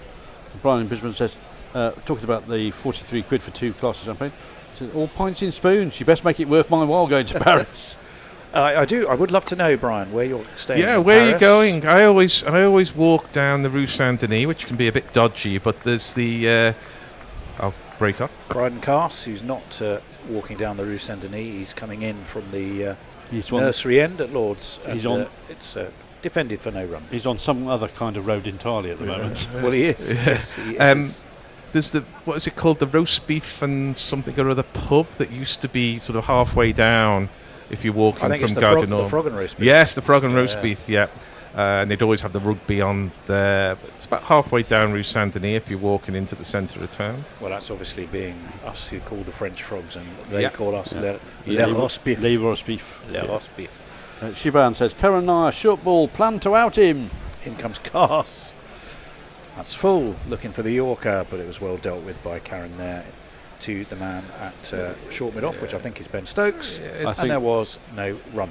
Well, yes, I'm genuinely interested in where you're going in Paris, Brian, on the grounds that I spent a big old chunk of my life living there. Oh, whereabouts did you live then, Tom? I lived in the 16th, just off Rue de Passy, in a street called Rue Nicolau. So the 16th arrondissement. The 16th arrondissement had a duplex apartment. Very nice. The top of which had a very nice view of the Eiffel Tower. Up onto his toes goes Karen there, worked into the offside, no run. So I could walk to the Palais de Chaillot to the Trocadero in about 5 minutes. I could walk to the Eiffel Tower in about 7 or 8 minutes. Yeah, it's a walkable city, Paris, unless you go into the banlieue or the Parc des Princes or... Well, there's some bits, La Défense is some way out. Yeah, where lot of the sports arenas are now. Montparnasse is a bit out, and but I'm looking forward to the last stage of the Tour de France, which I'll come onto in a moment. Cass in, defended solidly by Karen there. I did run in the Paris Marathon. Did you? I did, yes. Fantastic. I'd gone out for my normal run, which took me through the Jardin, caught up in it as it was through the Jardin de Ranlag, down to my usual run, which was around the Grand Lac and the Petit Lac in the Bois de Boulogne. And I was thinking, why are all these people? Why are they stopping people coming here? What are all these runners doing? Why are there so many people? Why is there this barrier? And I thought, fuck that! I'm going to do my normal run. So I ducked under it in my sloppy old tracksuit.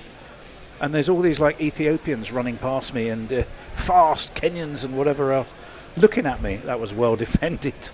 I bet they were. And no one actually stopped me. I just carry on plodding on my regular job. It's actually true, is it? Yes, no, it's absolutely true. Yeah, fantastic. No, it's true. I thought it was a bit. You were going to be like, was it Claude Lelouch who did that? 42 for 1. Amazing film where it's 5 o'clock in the morning and he drives at sort of 130 km/h through the streets of Paris in his Citroën DS. It's an extraordinary film. It's on YouTube. All highly illegal and really dangerous, but absolutely amazing to see Paris in the early light of dawn from the passenger seat of that car. Cast, anyway, over the wicket, in he comes. Oh, that's... well, it pops up. I think that was pad, no bat. It was certainly it's glove, I think. It was glove as well. It surprised Karen there. Surprised us too, I think. It's the end of Cast's third over. It's the end of the 13th over. It is 42 for 1, and that 1 was taken in his first over by Jofra Archer. Jace. Lockie 6 says, King's Cross used to be a hotbed of debauchery. It was great. Still is round the back. Dara Donut says, the opposite of Last of the Summer Wine here is rubbish. Brian's at the wrong station, says Eric J. Now it's full of champagne bar, says Fluffy. Talking about. Was off the glove, you're right. Sort of. And Lockie says, I thought he meant King's Cross in Sydney. So yet another delay. So I'll be able to just say a few words about the last stage of the Tour de France, where they are finishing on the Champs-Élysées, as has been tradition for the last 30 years or so. But they're also taking a leaf out of the Olympics. They're going to go up to Mont Saint-Michel, the Montmartre. They're going to go up the narrow streets there. So you have a it's nasty little climb, are they? Nasty little climb and very spectacular. So it's going to be an excellent last stage of the Tour de France. Unfortunately, I'll be working, but there we are. I'm looking forward to seeing the highlights, though. By that time, Tadej Pogacar will probably be leading by 5 minutes, so it won't make that much of a difference. From Primož Roglič? No, Roglič is already a little bit out of it. He lost time in the echelons the other day. Vinago had a bad day in the time trial, which can happen to anybody. So he needs to get back in form. Who are the other GC possible? The other GC, well, you might have Matteo Jorgensen. No, Van der Poel's not a GC man. He'll probably give up the jersey tomorrow. Although today he's got at the Royal Britannia. Had any entries in the Tour de France? Got a bit. Nestler's maybe going. Be our only chance. Yeah, and Oscar Only, the Scottish rider, young Scotsman, has given a decent account of himself so far. Of course, Roglič could ride his way back into contention, but he is a few minutes off the lead. I mean, everybody expects it to be a straight shootout between Vinago and Pogacar, and Remco won the individual time trial, and he's a fine rider, but the trouble is that once the mountains go above 2,000 metres, Remco starts riding backwards. Well, it's going to be Chris Woakes to continue from the pavilion end. The Tour de France, probably the very last thing on his mind.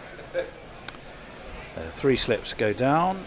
Just got ball 2 right on middle and off, and Karen and Kale Rahul defends. That's the one that just ducks defends down into the onside, alongside the hill, isn't it? I was just a quick vignette of cricket and cycling. I was at the Oval 2012 match against South Africa when Amla got his 300, and in the crowd the day that Bradley Wiggins secured the yellow jersey and Mark Cavendish won on the Champs-Élysées, 4 blokes in yellow jerseys stood up and applauded when Wiggins went over the line, and in turn were applauded by the crowd. Woakes is in.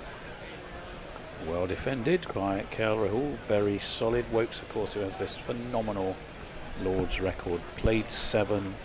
Actually, averages 42 with the bat. Well, yeah, he got 37 not out here against India. There's one other cricketing memory that I want to bring about cycling as well. Go on. Earlier this year. A cricketing memory about cycling? Yeah, where the team got stuck in traffic. You've got the very odd sight of England cycling to the ground. Cycling to the ground. In Boris Spikes. Yeah, that's right. Indeed they did. Woakes in. That pops up. Down towards square leg. Wasn't controlled. When you look at those shots under control stats, it could be a super chatter coming all. Yeah, so I'd better get ready. England needs some short mid-wickets and short extra covers here, because the ball is popping off that surface. Yeah, the bear would be fuming were he on air. Where's the mid-wicket? Yeah, a little inside edge onto the pad, goes up in the air. What I do like is the subtlety of Jason's little hints that a super chat's coming. He doesn't say, "Oh, we got a super chat." I just get a little double tap of the finger. I see. On the arm, the arm of my chair. You're giving away all the secrets. I just know what's coming. We're not. It's very exciting. We're not usually known for subtlety here, are we? So well, 1 or 2 of us might be. Yeah, 1 or 2 might be. Yeah. Woakes is going to be bowling. Present company excluded. Karen there. who is on 17. He's Whoa, looking look at that. pretty solid. We got 3 men now. That's a little bit of ball chasing, to be honest. There's an umbrella that's defended to one of them, which was Stokes. There's an umbrella field on the leg side. It's a demi 3 umbrella. men. Yeah. It's named after Demi Moore and one of her umbrellas, maybe. Yeah, it's it's a demi is what they'll be ordering in Paris if they've had the demi bouteille. Yeah, it's extraordinary to look at. It actually looks like 3 slips. Yeah, only they're not. If you could look at 3 slips in the conventional 3 slips and then diagonally opposite, you've got the 3 mid-ons. It's quite extraordinary. That is just dabbed down towards point. They take a quick single. But it is what I was moves on to 44. It is what I was calling for, because the ball has popped a number of times, and the surface is grabbing at the ball sometimes, and it's skidding on at other times. So the batsmen don't really know how to time the ball. It's been a major feature of the match so far that if you take Jamie Smith out of the equation, there's barely been a ball timed. Well, and two have popped up. So rather than have it 3rd time lucky, Stokes as well. He's now reduced that to 2. And so we've got a leg slip, but we do have a short extra, as you're absolutely right. In comes Woakes. He beats the outside edge, so nearly takes it. Rahul was dabbling forward, didn't get there. It's a decent over from Woakes, some funky and effective fielding from Ben Stokes. It's 44 for 1, and Jason, the finger tapper.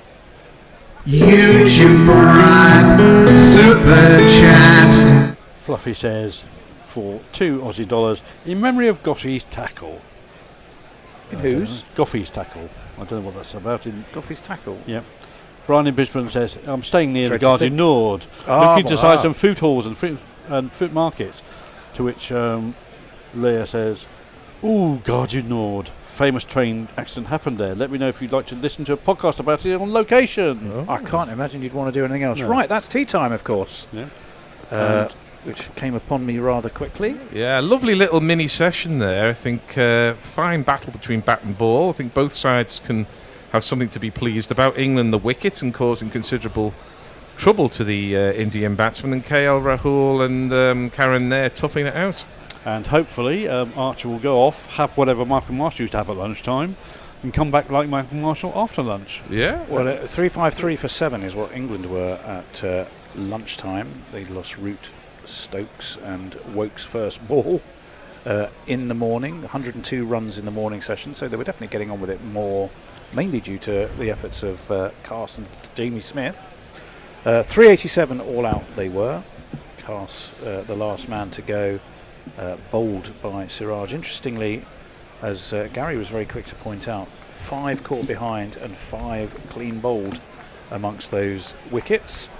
But in the Indian innings, early excitement. Jofra Archer found one that got nipped away to take Jaiswal. He was caught at 2nd slip by Harry Brook.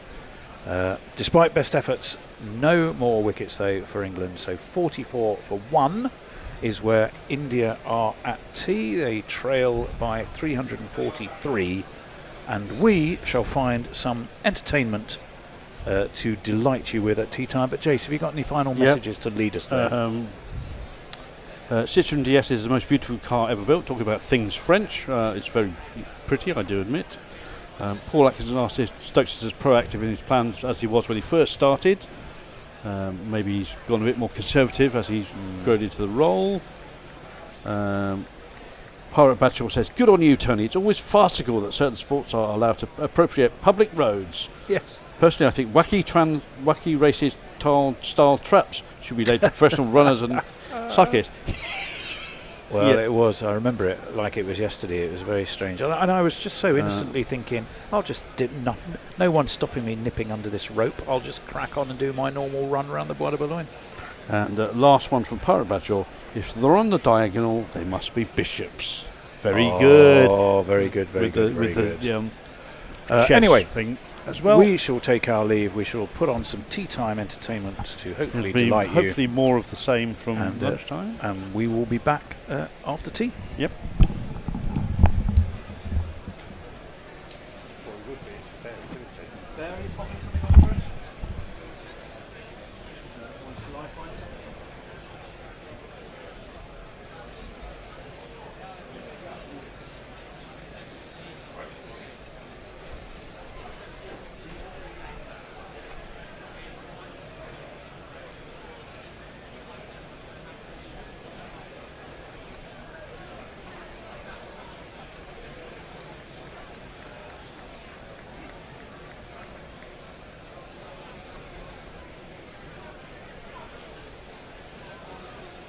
You having me on there? You're talking about Birds of Prey now, aren't you?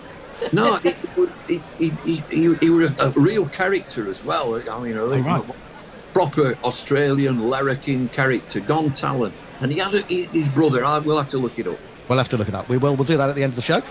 Moving on then, unfortunately for Annie, she failed to take advantage of Bumble's failure in that particular instance. We move on and we say to Annie, Rafiqul Alam, Bangladesh, live cricketer, dead cricketer, or who's that weirdo? Rafiqul Alam.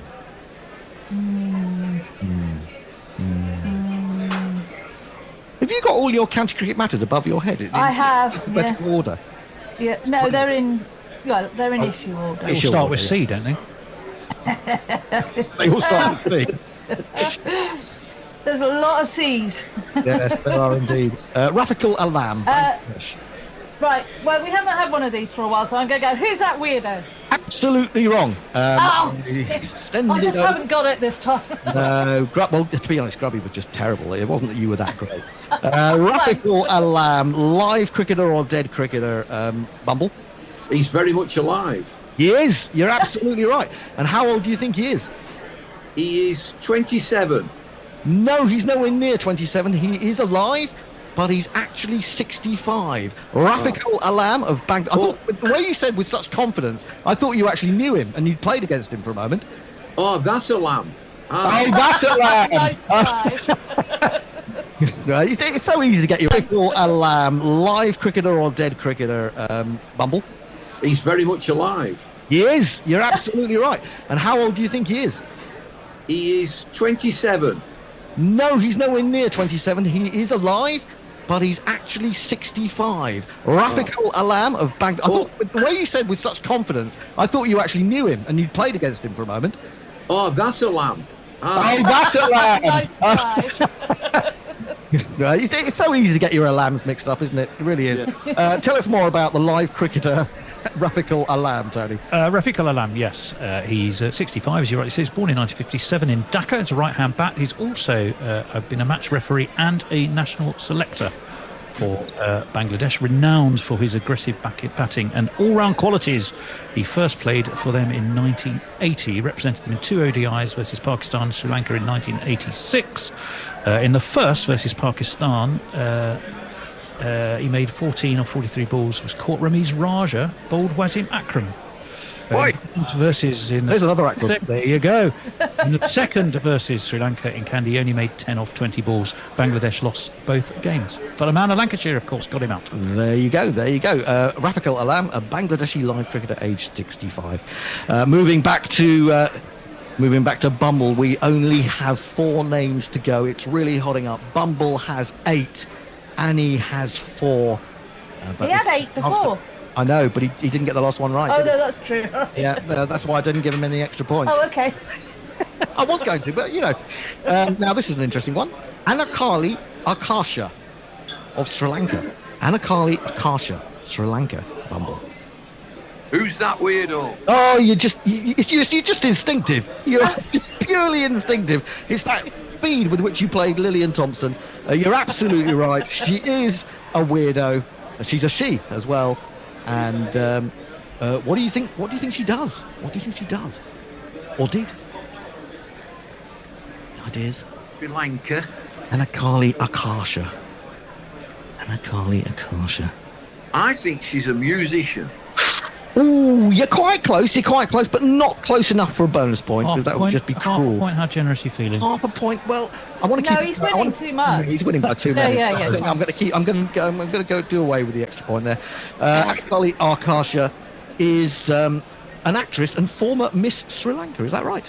That is absolutely right. She's born in 1987. She is that. Film actress, model, singer. Did you say singer, though? You did say singer. Oh, I'm going to give you in that case, have you a full point. You have a point, yeah. TV host and politician.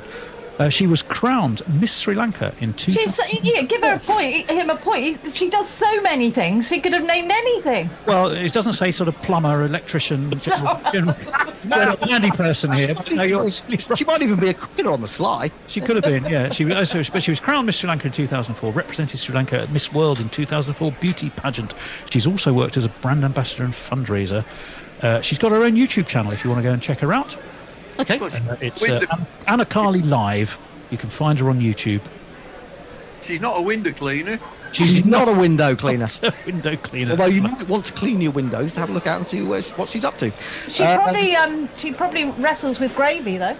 She probably does. Oh my goodness! Give them the chance. Everyone does that sort of thing. It's like bog snorkeling, isn't it? Right, moving on. We have 3 names remaining. The first one for Annie. You're gonna have to get some. I'm gonna have to get it. You're really gonna have to go here, Annie. Gajanand Singh, United States, live cricketer, dead cricketer. Who's Gajanand Singh. Oh well. Stop it. He's teasing you now. He's teasing you. Live cricketer. Yes, you're right. Yes. I think he's done himself down there, Bumble. I think he's given that away a little bit. Gajanand Singh, US, is a live cricketer. And what age do you think Gajanand Singh might currently be, Annie? 31. Oh, you're so close. I'm going to give you an extra point anyway because it makes it more fun. They're actually 35, and that's only. And we always say if you're 3 away, we give you a point. But you're just 4 away. We're going to be kind to you because that's the way we are. That's the way we roll here on Gorilla Cricket. Gajanand Singh is indeed a live cricketer, age 35. Tell us what you know about him, Tony. Well, he's from Berbice in Guyana. He's a left-hand bat, left-arm medium bowler. He plays, as you rightly said, for the USA, but he's played for Guyana, Amazon Warriors, and did play for the West Indies under-19s as well. He hasn't really made much of an impression in first-class cricket. He averages 25 in just 10 matches that he played. But his his most valuable performance came against in the presumably the CPR. Against Trinidad and Trinbago Knight Riders when he made a quick fire. I'll get it out in a minute. Quick fire 39 to steer his team to a decent score of 159. There you go, Gajanand Singh. That's all you need to know about Gajanand Singh. He may make a comeback. And of course, there's going to be Major League Cricket, isn't there, in the US fairly soon. So we'll see how whether he gets a gig in that. Back to Bumble, who's trying all the mind tricks that he knows, that are honed after years and years in the top echelons of the game. I'm going to turn to you, Bumble, with you leading 11-7, the final round of names. Glennis Page, New Zealand, live cricketer, dead cricketer. Who's that weirdo? Can I just before we do that, can I just go through the rules again? It say right at the beginning that if you get the age and you're within 3, you did. I thought you did. Yeah. So I've actually sort of stretched those rules because there is a term and condition that says the host is allowed to update during the match, basically. With a VAT. Just put a bit. VAT on the VAR. Not VAR. Fold again. Gajanand Singh, that was. So Glennis Page, New Zealand, live cricketer, dead cricketer. Who's that weirdo? Glennis Page, just a nice name, Glennis Page. A lovely name, it really is. I know the New Zealand cricketers. I've met quite a number of retired cricketers. Ooh. Oh, this is tense. Oh, I'm almost dropping dead with excitement. Go on. Who's weirdo? You're wrong. You went the wrong way, Bumble. You threw it around in your head, but you didn't get the right answer from deep in the brain. Glennis Page, is she a dead cricketer or a live cricketer? Annie, this is important. A bonus point for you on the line. Dead cricketer or live cricketer? Oh, Glennis Page, New Zealand. Glennis, Bumble knows some of the old retired ones. You know some Glennises. But maybe not a really old one. I don't know how far. Go for dead. You're absolutely right. You've got a bonus point. Well done, Annie. You're coming up on the stand side. She died, I can tell you, a while ago. And for an extra bonus point, how old do you think she was when she died? It was really sad. She was only 49. I think I said she was only 14 for a moment, which would have been really tragic. She wasn't only 49. She was 72 when she. Oh, well, I was still really sad. Yeah, it was really sad. Yeah. She got this mortal coil in 2012. And Tony's got some news and information about her. Well, I can tell you, yeah, she was born in 1940 in Auckland. She played for Auckland women and New Zealand women. Very useful slow left armour. Played just 2 ODIs. She made her debut against Trinidad and Tobago Cup, which of course was played in the UK. That game was played in Clarence Park in St Albans. Really? Which, as Bumble, I'm sure, will immediately tell you, is where St Albans City in the National League South play. Because I've been and watched Watford there many times in pre-season friendlies. And it was also New Zealand, in that first game was also New Zealand women's inaugural ODI. She made 5 with the bat, but took a very impressive 6 for 20. Wow. Rolling the Trinidad and Tobago women for just 61 all out to win handsomely. They all went off. They won the cup that year, of course, the World Cup, under the captaincy of Enid Bakewell. They got a century, but it was the captaincy of Rachel Hayhoe Flint. They won the cup, I think, at Edgbaston, and they all went off to meet Edward Heath, the Prime Minister. Oh dear. She still does, Glennis, she still holds the best bowling figures by a player on debut in a women's ODI, and is the only bowler to take a 6-wicket haul on a women's ODI debut. There you go, Glennis Page. She's very much not a weirdo. She's a dead cricketer. And that makes for a fascinating final name that we are going to give to Annie. Now, let me look at the scores. Bumble has 8, 9, 10, 11 points. Annie, reigning champ, has 2, 4, 6, 7, 8 points. So not only are you going to need to get this right, Annie, you're going to need to get some subsidiaries right as well. So this is absolutely crucial for you. And if I do, it'll be a tie. And if you do it, because super over. We'll have to find another name. Oh, I don't think we've made contingency plans for that. I have got a couple of spare names. I've got a couple of spare names, so it goes that far. Oh, I almost feel like trying to fix it for that, but I won't. Anyway, the final name of today's Who's That Weirdo is Warwick Turner, Australia. Live cricketer, dead cricketer, or Who's That Weirdo? Warwick Turner. Warwick Turner. Definitely Who's That Weirdo. You're absolutely right. You've got 2 points. Oh my God! You're within 1 point of Bumble. Poor old Bumble. He can't believe it. His head is in his hands, because all you need to do now is tell us what you think Warwick Turner of Australia does. Now think deeply. Think deeply about the kind of mischievous things we get up to here on Who's That Weirdo. You're going to have to sort of run it through. So it's going to be something really obscure, basically. Well, possibly comment. I couldn't possibly comment.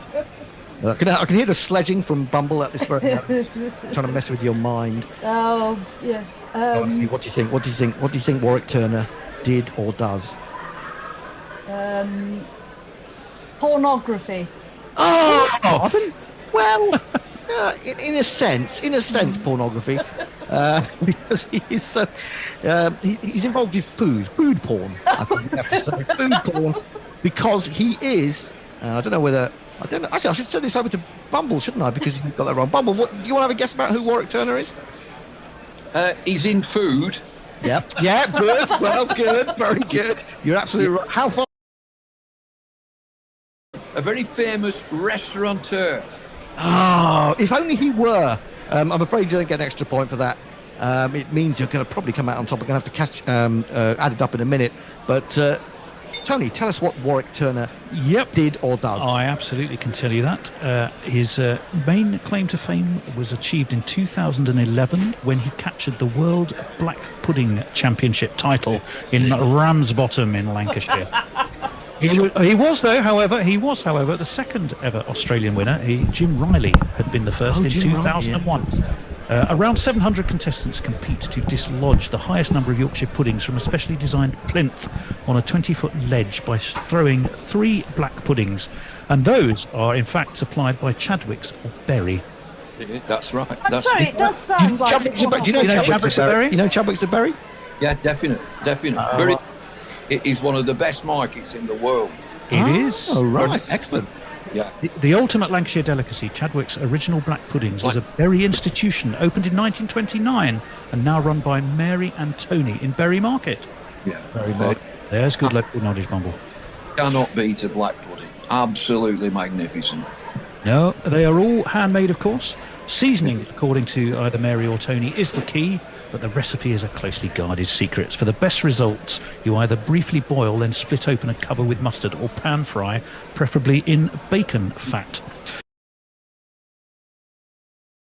No, I get them. Sometimes I get Chadwicks, but everybody around here would be selling berry black puddings. It is fantastic. I mean, you can't beat a black pudding. It's fitness food. It's health food. Do you think that was why England took their own chef out to Pakistan to ensure that they had black puddings on the menu? Black puddings out, they'd have been all right. I think they would have done. Maybe that's what it was. Maybe I was going to say that was what made them sick the day before. But maybe that's what sort of impelled them on to compel them to victory, I suppose. I'll tell you what, I'd really like to go to this competition one year. Go on then. Tell us more. Competitors have 3 turns in an attempt to knock down as many Yorkshire puddings as possible. They're arranged in a pile of a dozen, and they have to throw underarm from a purpose-built stand called an ocky. The competition dates back to the 1980s, and clearly it celebrates Rose's rivalry between Yorkshire and Lancashire. Warwick Turner himself comes from Australia's Gold Coast. He dislodged 8 Yorkshire puddings from that ledge. Black puddings, you mean? And one, what did I call them? Yorkshire puddings. No. Get your puddings right. No, I was. You throw the Yorkshire puddings, or the other way around. No, you show the black puddings to dislodge the Yorkshire puddings. Oh, anyway, he won 100 quid for his trouble. There were windy conditions and showers, which rather hampered his throwing. But nonetheless, he definitely achieved it. More than 1,000 spectators supported the event, including an appearance by the Hairy Bikers, Dave Myers and Stephen King, Brilliant. who also took part and were in with a decent chance of winning it at one point. Well, welcome back. Lord's is famous for its lunches and teas, but I suspect black puddings are unlikely to have been on the menu at tea. But what we have on the menu is something of a surprise, I would suggest, and a key moment, not just in the match, but in the series. Yep, it's going to be this guy. He's going to open up after tea. Ben?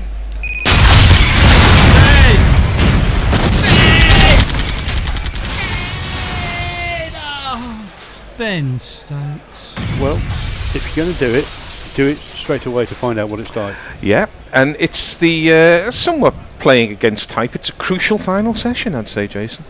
Yep. Because if England can get 2 wickets, they'll be happy. If they get 3, they'll be very, very happy. India's job is, of course, to repel the ball.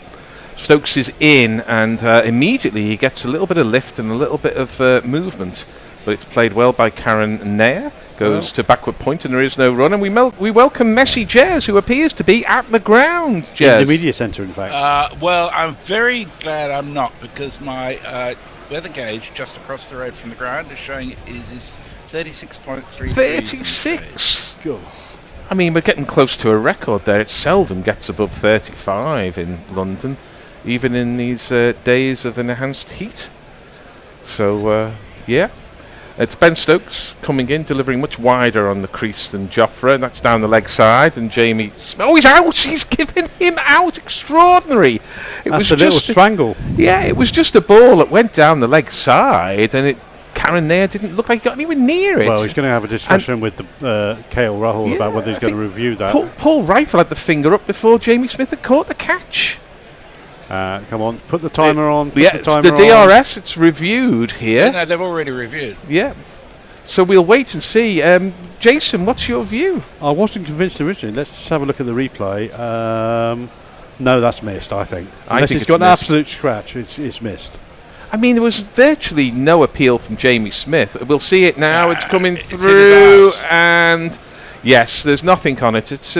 It was a very strange one there, because Rifle's finger was up straight away. I'm not overdoing that, am I, Jez? There he was. No. That was a bit. I think he was well ahead of any of us. I don't know even now if the England people thought it was out. Stokes definitely didn't. He was sort of almost called for a review himself, didn't he? He was so sure it was not out. Well, these things happen, and the DRS occasionally, although less to, gets a bit of stick, but it was brought in to avoid the howlers, and boy, oh boy, was that a howler. To be fair, it did take a bit of the trousers on the way past, but top-class umpire should be seeing that. This is defended, and there is no run. Well, early signs good from Ben Stokes. He's running in freely. Doesn't look like he's having any issues in his follow-through. And it's on the money. Yeah, it's on the money. I think he's stopping a little early in the follow-through. Yeah, there's a bit more of an appeal from the slips, but it's still half-hearted. And so Ben Stokes looks like he's saying, what happened there, lads? That's not out. So Karen there has 18. KL Rahul has 13. India on 44 for 1. It's been a struggle. As Stokes is in, this is on the stumps and defended, and there is no run. You're never actually going to be in on this pitch, are you, Jason? Because there's always one that's going to lift, that's going to kick off the seam. I wonder if Ben Stokes has been deployed, because I think the weather and the ball condition are now at the point where it might reverse slightly. 15 overs in? Well, abrasive pitch, potentially. Yeah, I don't think it is a very abrasive pitch, though. Yeah, they say that there are parts of the square, the warm parts of the square might be a bit abrasive, but we've barely seen a shot in anger as well. As Stokes is in, this is very full, and it's beautifully driven, saying there's no shot in anger. And it was driven rather than punched, but the ball is so slow on this snooker table with a large nap. And Ollie Pope runs back, and I think they're through for 3. They are. Karen there goes to 21. India 47 for 1. It was still a punch rather than a drive, though. Yeah, he just pushed the ball rather than anything else. It was nicely timed, but not well enough to go to the boundary. He was never going to go to the boundary. Has there been a 6 scored in this match? Because the previous match at Edgbaston had a world record number of 6s. I'm sure Jamie Smith scored a 6 in his innings. No, Braden Carr scored. Braden Carr scored a 6, yeah. A huge one straight down the ground. But it shows that the proper batsman, if you like, and credit to Brendan Carr for making the second highest score in the innings, 56 behind Joe Root's 104. But they haven't trusted themselves to really hit the ball hard. No, they could go through the line. Yeah.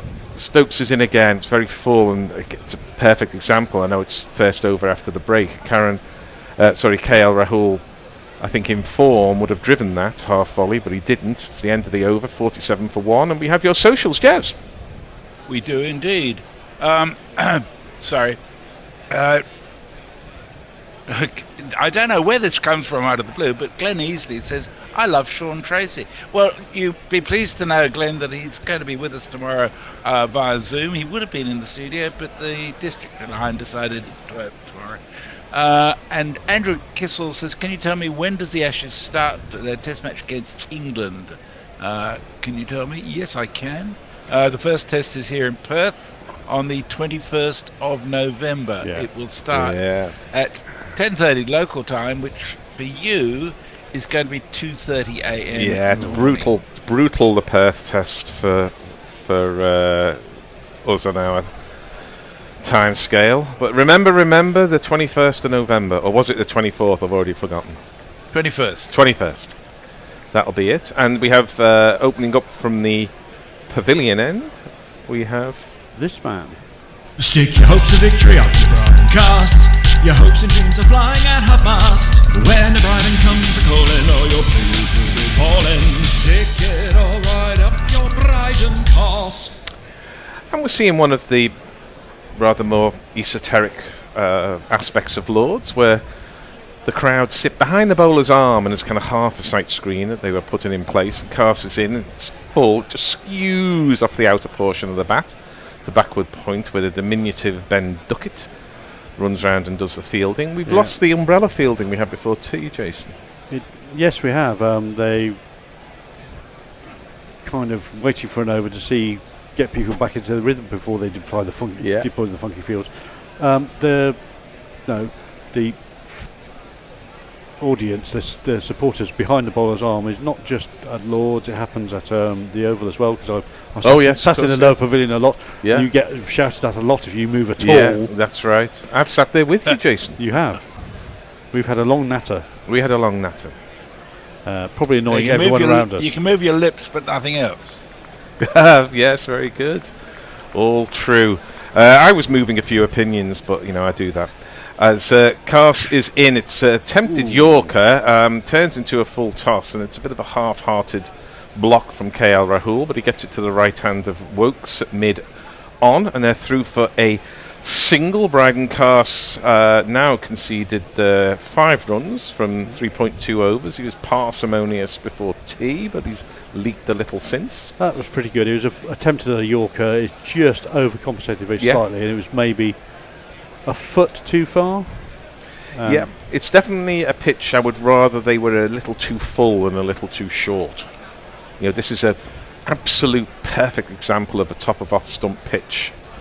As he's in again, is Carr, so this is wide of the off stump. It's too full. It's beautifully driven by Karen there.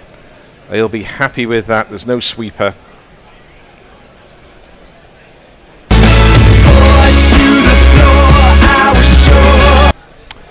Yes, that's 4 there. You know, having said I'm happy for them to be full. But to be fair, he put all his weight into that shot. He came forward with much more determination, something in between there. Much more committed footwork than many of the England bats have exercised, and he got his reward for it. And we are getting a little bit of an umbrella. There's 3 slips and there's a short extra cover and a short mid wicket, and this skews off the bat. That's why they're there, because that stopped a bit in the pitch, and the ball just didn't arrive in time. So Karen there was closing the wrists on that before the ball arrived, and it sort of got a bit of a leading edge, but it dabbed out in front of him, no run. Just the outside half of the bat on that one. But it shows not enough to go to the slips, but but you can't time the ball, Jason. You can't know exactly how it's coming off. So he was through the shot too quickly there. In the next delivery, it might be on him too fast. But pitches shouldn't all be roads. No. I'll come back to that point in a moment, as this ball is hit again in the air. Had there been one of the umbrellas, he'd have caught that, but it drops in front of the man who's not quite at who's an authentic mid-on rather than short mid-on. I think, Gary, you and I are in agreement over this. Pitches should offer a fair contest between bat and ball, and both spin and seam. Yeah, I agree. Yeah. And most of the pitches in the last decade have not done that. There's been a little more for bowlers around the world in the last decade compared to the previous decade, and we've seen sort of average scores come down from the top batters being in 50-something down to being more 45 or something. And that is despite the fact that the people are encouraged to be more aggressive. Yeah, and we've now... Oh, that beats the inside edge, and that's a rare example, really. We saw that a lot with England. The ball cut inside, and Karen there was playing outside the ball, went through to the keeper, and there is no run. Jez? Yes, indeed. It's quite quiet, actually. Indian vlogger says India will be all out for 320 if India loses 5 wickets before the second new ball is taken. That's quite precise. Does he know something we don't know about from the Indian betting markets, perhaps? I wouldn't rely on the betting markets for predictions, to be honest. There's an awful lot of wishful thinking goes into the betting markets. I was saying, I think, in the green room earlier that it is disappointing that the quality of the balls has been such that they've required to be changed because they're not passing through the rings. But it's an important part of cricket that it uses these natural materials, which I'll come to in a moment. Stokes is in, and this is just pushed to the man at short mid-wicket, and there is no run. It's played on grass. It's played with leather, which is, of course, a natural material that is supplemented by twine. There is, of course, the cork, which provides the inner core of the ball. Bats are made of willow. And we live in a world where football pitches are all immaculate now because they have the plastic woven hybrid into glass, them, the hybrid. Formula One, of course, is now sort of all seems carbon fibre and space age materials, if that's not even cycling carbon an fibre. anachronism. And cycling is now very technology driven. And carbon fibre in tennis as well, has we? Absolutely. As Stokes is in, this is down the leg side. Jamie Smith takes it well. He does move his feet to get those leg side deliveries particularly well. Well, I'm not surprised he moves well, given that he's got arguably the best keeper in the world at Surrey in Ben Folkes to learn from and work with. Yeah, that's all true. So if you are using these natural materials, and we get the benefit of the fact that the game is different in different grounds, and indeed it's different as the ball ages, unlike, say, in baseball, where they just toss you a new ball all the time. We get that variety of pitches, of wear on the ball, of the ball changing over time. Every now and again they're going to go wrong. Perhaps too often at the moment. This ball is an inside edge again from KL Rahul, but he blocks it with his body. That's what India are doing better than England. They're getting their body across to the ball. So instead of that inside edge going onto the stumps that we saw, it's gone onto the body. And also Ben Stokes is now bowling very much more wicket to wicket. Yeah. And therefore they've been forced to play more balls, I think, as well. Yeah. And whereas Archer was operating a line generally outside off stump, and so was Woakes. And it was a good line outside off stump because it wasn't too wide. But Stokes is very much aiming at the stumps. If you miss, I hit. As he's in again. Jumps in like both of them once did, and he's on the off stump line. There is no run. Jez, you were going to say something? Well, Stuart Broad's put out a tweet which I think says it all, actually. He says the cricket ball should be like a fine wicket-keeper, barely noticed. We're having to talk about the ball too much because it is such an issue and being changed virtually every innings. Unacceptable. It feels like it's been 5 years now. Dukes have a problem. They need to fix it. A ball should last 80 overs, not 10. Well, he's right. Go on, sorry. Yeah. Well, I just agree that it has been going on for a long time now. Look, it's a lot worse than it used to be. I agree with all but the first sentence. As Stokes is in, and this is tucked off middle stump to square leg, where Chris Woakes runs alongside the ball for a bit, and then gets it back, prevents the second run, and KL Rahul goes to 15, India 54 for 1. I think we should talk about the ball because I think the ball should change its characteristics over time. It should start off hard and offer swing. It should then soften and bounce. Yeah, it should then soften a little and offer a bit of swing, perhaps conventional swing because of the lacquer wearing off. It should then get a bit of grip for the spinners later on. So we should talk a little about it, but it should all be natural as this ball is full and it's driven through extra cover. Again, not great timing, but it'll probably be enough even on this slow outfield. No, it won't, because Bryden Cast has gone back and they're through for, I think, 3. It was a bit of a check drive, really. We didn't really complete the shot. They're just tentative, aren't they? They're like walking downstairs where you're not quite sure if the stair's going to hold beneath your feet. Or creak. Yeah. So, Jez. Yeah, a couple of messages. Andrew Kissel says the weather is so beautiful for cricket. I hope it continues to the next 3 tests.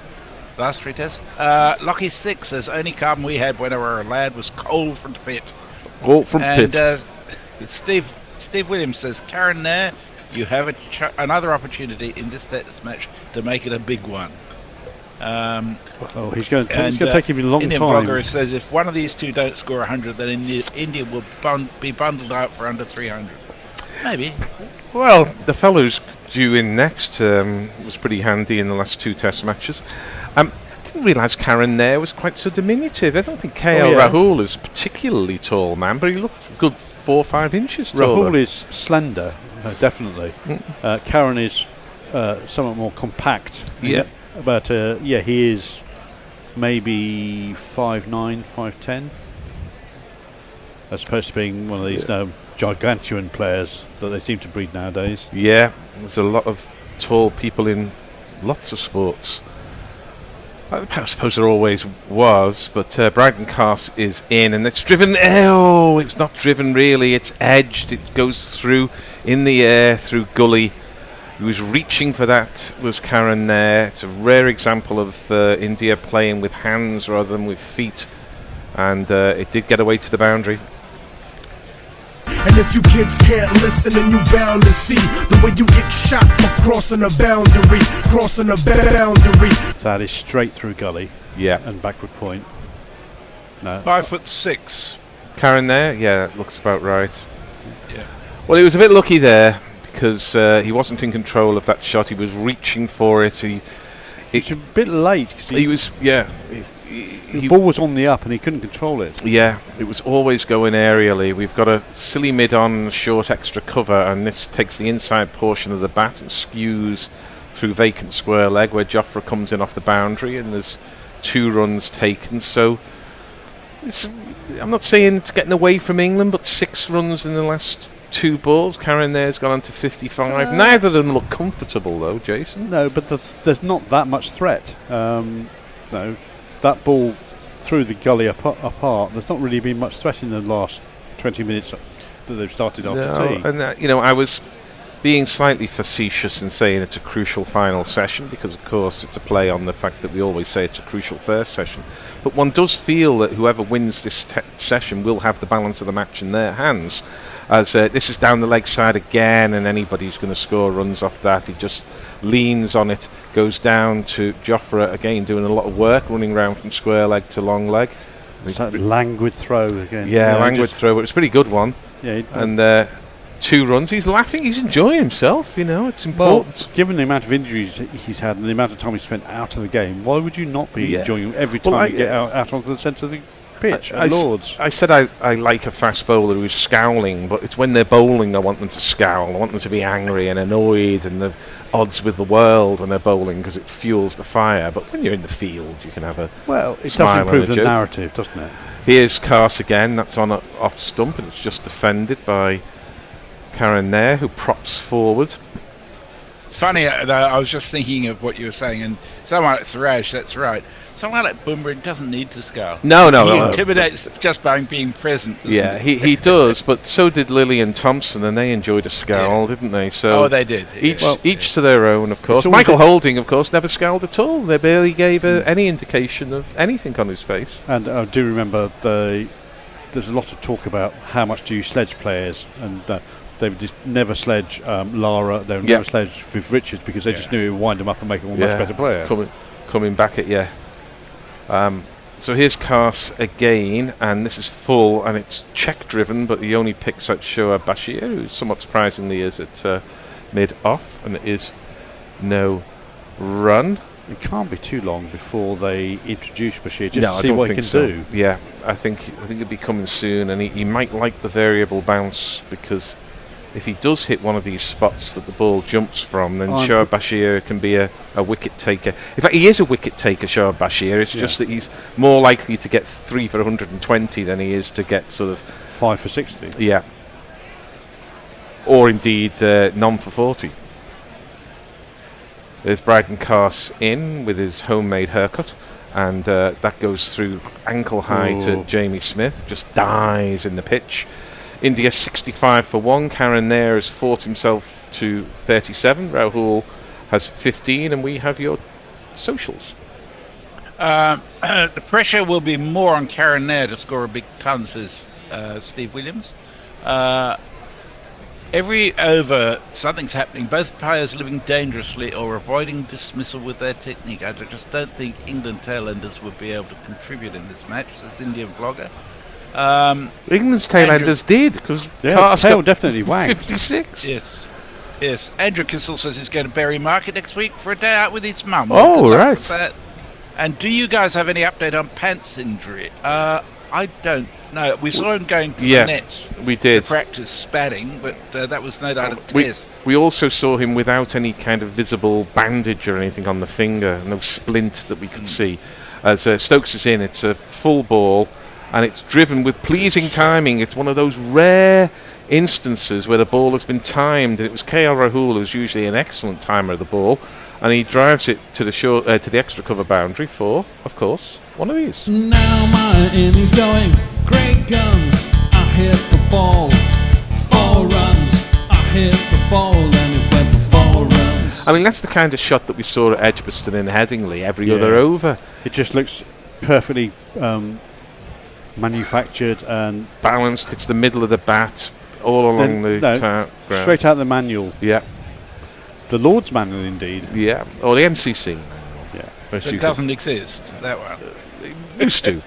As this is on off stump, and it's just defended by KL Rahul. That's a better ball. That's not a driving length, therefore, covers up and just punches it out. One of the things I like about KL Rahul, and I like it about any batter, is that he plays his shot, and if he's not running, there's an absolute minimum of energy expended.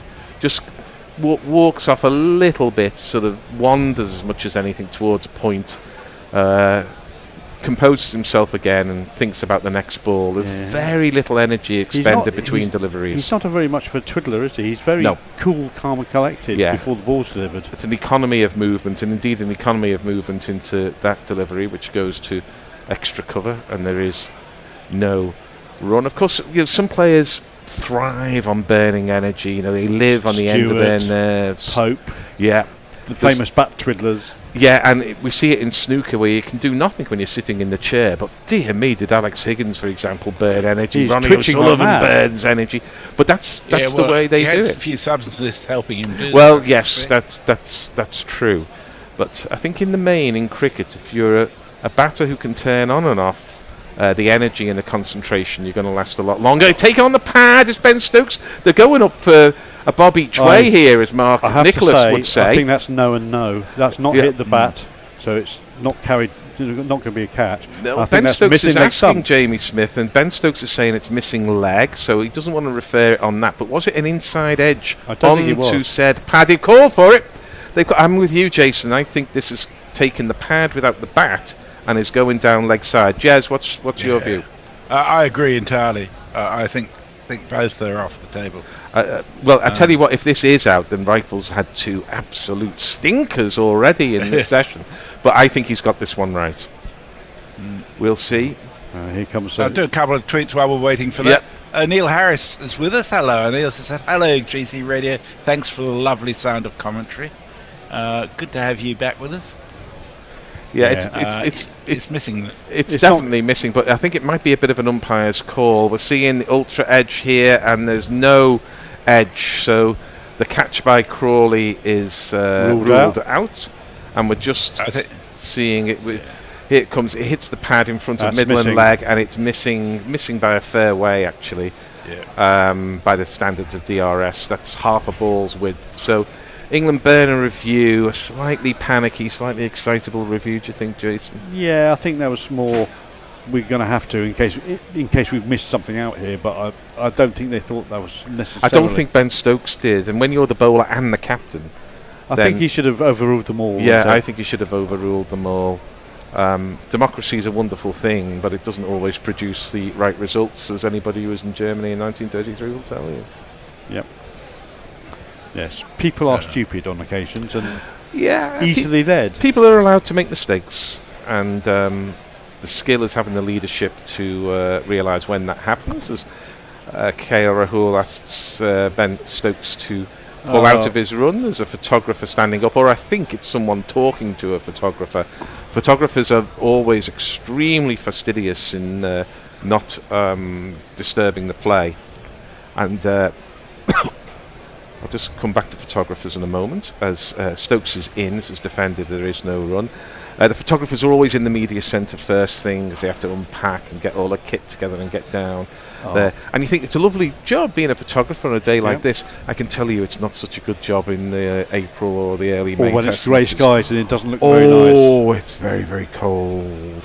But the thing you didn't notice at test matches is that at 1 o'clock and 1 second they are off and out and away to the media centre like a shot to get at the food. Yeah, because they know they've got 30 minutes or so to get there and then get back. That's right. And KL Rahul is on 19. He always looks a picture at the crease, of course, and he drives this, but it's cut off well by, is that Bryden Cars at mid-off, wearing number 92. And it's the end of the over. India are 69 for 1, and we have your socials. Eric J says, never sledged Tino best, unless you are a glazier, presumably looking for work. Leah says, I think Bumrah being such a nice guy makes him even more intimidating. He's like Hans Lander from Inglourious Bastards. Barong says, facing India along the way, still a long way behind the Poms, currently 322 behind. At best will be 200 or 220 behind the stumps. Yeah, but if it up and be 5 for 150. There are 5 days. That's plenty of time. And if you're one or two down, 200 behind, then that ain't bad if you're chasing 370 something or 360. So as Jason says, a test match is a long. It's a big canvas on which to draw. I think we're seeing replays, and Lucky Six rewrites some history. Says no Aussies ever sledged anyone. They have ever been perfect gents. As this ball is punched past both of the close fielders on the leg side, and I think that's Ollie Pope not gonna sprinting go. after it. And no, they might run 3 though. It is Ollie Pope, and he does that thing where he sort of prance about a bit before throwing it. Never know why they do that, but they do. And KL Rahul goes to 40. Karen Nair goes to 40, outscoring KL Rahul, but you would say that KL Rahul was having a better innings. Well, he's dropped an anchor, KL Rahul. Yeah, he has. Karen Nair is making the most of his scoring opportunities, getting more of the extra value shots, I think. Yeah. And remember that there's only one batsman scored more than 56 in this match, and it's the player with the ball in his hand at the moment, Bryden Cars. So 40 is not an insubstantial score in the context of the match. And it's a good rate as well, 40 off 60 balls. It is. KL Rahul on 19 on strike. Here, that's an uppish drive. They seem to make these uppish drives when there's no fielders at short mid-wicket, and Shoaib Bashir runs with great heart after the ball and slings it back. He restricts the off drive to 2 runs. KL Rahul goes to 21. India 74 for 1. He's got to have a bowl soon, hasn't he, Shoaib? I would have thought so. The bash. Just to see. We're joined from Atlanta, Georgia. Milton Bertrand says, driving through Atlanta, great commentary. Thank you. Thank you very much. Jez, do you want to remind listeners of the opportunity they have for a super chat? Indeed. If you want... We've got a lot of messages coming through. After the next ball, as this ball is defended, there is no run. Back to you, Jez. But if you want to guarantee that we're going to read your message out, or if you simply want to support us in some way, there's a $sign at the bottom of the YouTube comments. If you click on that, you can make a super chat, anything from $2 to $2 million. We will take whatever we can get. We're not proud. So, yeah, we welcome any super chats, and we will read them out with gusto. And we don't get any money out of that, do we, Jason? At least I don't. No, it's all for the running of the business. It's paying the electricity bill for the fan that's keeping us from melting here, for example. Yes. In a very sunny Ladywell, as this ball is just pushed into the offside by Karen there. But he plays that so much better than the England players were playing that, because the ball has come in a little bit. He gets over it. He gets over it, and behind it the hands go high. He's not sort of staying leg side and sort of pushing his hands at it. It's very much the way to play on this wicket. It's paying for the fridge to get all the ice packs so that computers don't die. Oh yes, there is. I don't think it's doing anything for us really necessarily. No. It's all about the computers. No. But it does make it happen, and we can't make it happen without that support, and we're extremely grateful for it. Why is 707 on the back of that hat here? They do like a bit of branding, don't they? Is that Harry Brook? Is he 707? That's his cap number, yeah. I think that is Literal cap number. In again, that takes the outside edge, skews off to the Ben Duckett, who's in deep gully, where he would have had a couple of catches had he been there earlier, I think. Jeff Perkins says, you needn't go anywhere near as far back as the 1930s for a blooper reel for democracy. Oh, I think so, Jeff, and I think you should know. Are we due a change after? We are. We are. I am staying on to do some ball. I'm sure I'm not staying on. You are departing, and I'm being joined by... no, Gary, you are staying on. Am I? With Tony and Jason, yeah. Yeah, Tony will come and join us. It'll be a 3-man in studio. I'm just asking the light roller if he wants to sub in for me, because I think he's only done 1 session. This ball goes through to the keeper, and there is no run. 20 overs gone. India 74 for 1. I mean, I'm happy to step aside. I've done. Yeah, do you want to come in? Oh, wow. And whilst we're doing that, Messi, do you want to? Are there any messages to finish off? Oh, sorry, I just buggered off. Okay. Sorry. Sorry, who was that other bloke who claimed he was Austrian? Oh, this was all around, glorious bastard. Ladywell is the most English place name ever. I love it, says Lockie Six. Posh Lewisham. As Karen takes a walk away to square leg, as we wait for another interruption to the play. I don't know what they're discussing this time, but Stokes is marshalling troops around and trying to get his field set. we see a very interesting use of a prospectus for the to keep the sun off of a man who's forgotten his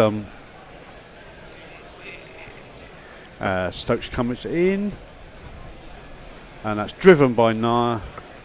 It's not timed. It's up to mid-on, and there is no run. India is still 74 for 1. It's a bigger programme this year in the Test matches. It's not quite kind of A1 or whatever, but it's rather bigger. And I remarked upon this at Edgbaston last week that it's a fairly good indicator in the theatre that the bigger the programme, the poorer the show. And because they want to put more things in for you to... Yes, they call it a souvenir and charge 12 quid for it or something. Oh dear. Stokes. That's off the edge! Yes! Oh, what a catch! What a catch by Root. That's taken one-handed in between keeper and first slip, left hand. That's a stupendous catch to get rid of Karen Nair. And Nair can feel very aggrieved there. It's a good ball. It's just got the tiniest little nick, and it was dying on. I mean, they're going to have a look at it. But Joe Root has already raised his finger, said I caught that properly, and Joe Root wouldn't do that, I don't think, unless he was pretty sure that he caught it. They're always good when a first slip is going back towards the keeper, and it was his catch. It wasn't the keeper's catch. No. He's got to go early if the keeper wants to get that, and I think that one was just a bit too far out of the range. And give Smith credit, he was not. It's brilliant catch. Yeah, I think we can probably say that he's got his fingers underneath that, and the ball has not touched the ground. Yeah. It was dying on him, so he really did have to scoop the ball there, and it'll be a travesty if this is ruled out. But I'd be very surprised if it were. Yeah. And you can also see that it's not actually in the base of the fingers; it's in the upper part of the hand as well. Yeah, so I mean, it's clearly hit the palm, the lower part. I mean, they're always hard, these, because the 3 dimensions go into 2 is never easy. But I mean, if this is ruled out, I think we can all pack up and go home. Good ball from Ben Stokes as well. Just moved away a little. Just stopped a bit as well. Yeah, and stopped a bit. That's why the ball died. Yes. And there we go. And it's out. It is out. Yes. So let's jingle up the dismissal. Let's see. And we'll have this one, I think. The crowd says, you're out. And in particular, it's the fourth, the TV umpire who says out. He's shaking his head a bit as he goes off Karen there, but I don't think it's dissent. I think it's just disappointment. Yes. Genuine disappointment, yes.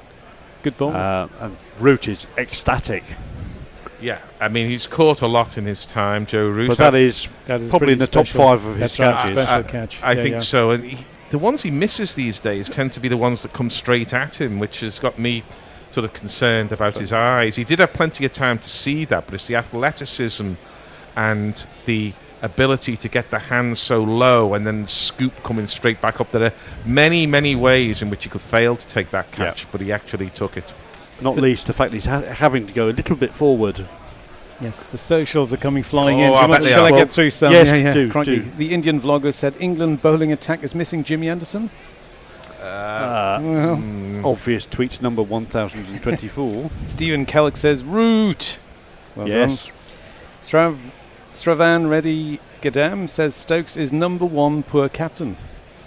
Well, yeah, he's not a favourite of Stravan Reddy. He's a good captain to come on and take these wickets. So yeah. Chris the Choir, afternoon gents. Is that a first? Gary offering to stop talking on air at least. Can I claim the wicket? As I've literally just joined you. And Joe Root goes past Rahul Dravid as the most outfield catches in the field, with 211 from 156 matches. So a new record for Joe Root in his storied career. Yeah. Fluffy 3 is saying that Root was not in full control of his body. Anyway, we have a new batsman. We do have a new bat. And he's this man who is in a purple vein of form. It's Gilly Gilly, Austin Telfer, Katzenell and Bogan by the sea. I think you'll find he's in a vein of purple form. A purple vein of form is something rather different, but we'll draw a veil over that. He batted as well as I've seen anybody bat chanced us time. 400 odd runs, pretty much. 430. Yeah. Anyway, here's the first ball. He's straight onto the front foot and defending with a good stride out. It is Shubman Gill, the India captain. Yeah, so we have a captain on captain action at the moment. Yeah, he made the game look too easy, I felt, at Edgbaston. I think, yes, he made it very easy. I think you could also say the pitch made it look very easy as well. It did, but he was that good. He really was that good. No, and what he did well was make sure that he didn't do any stupid mistakes. I think we see here why Root was not best suited to being a captain. He takes such joy in the game, and as a captain you've got your mind on other things.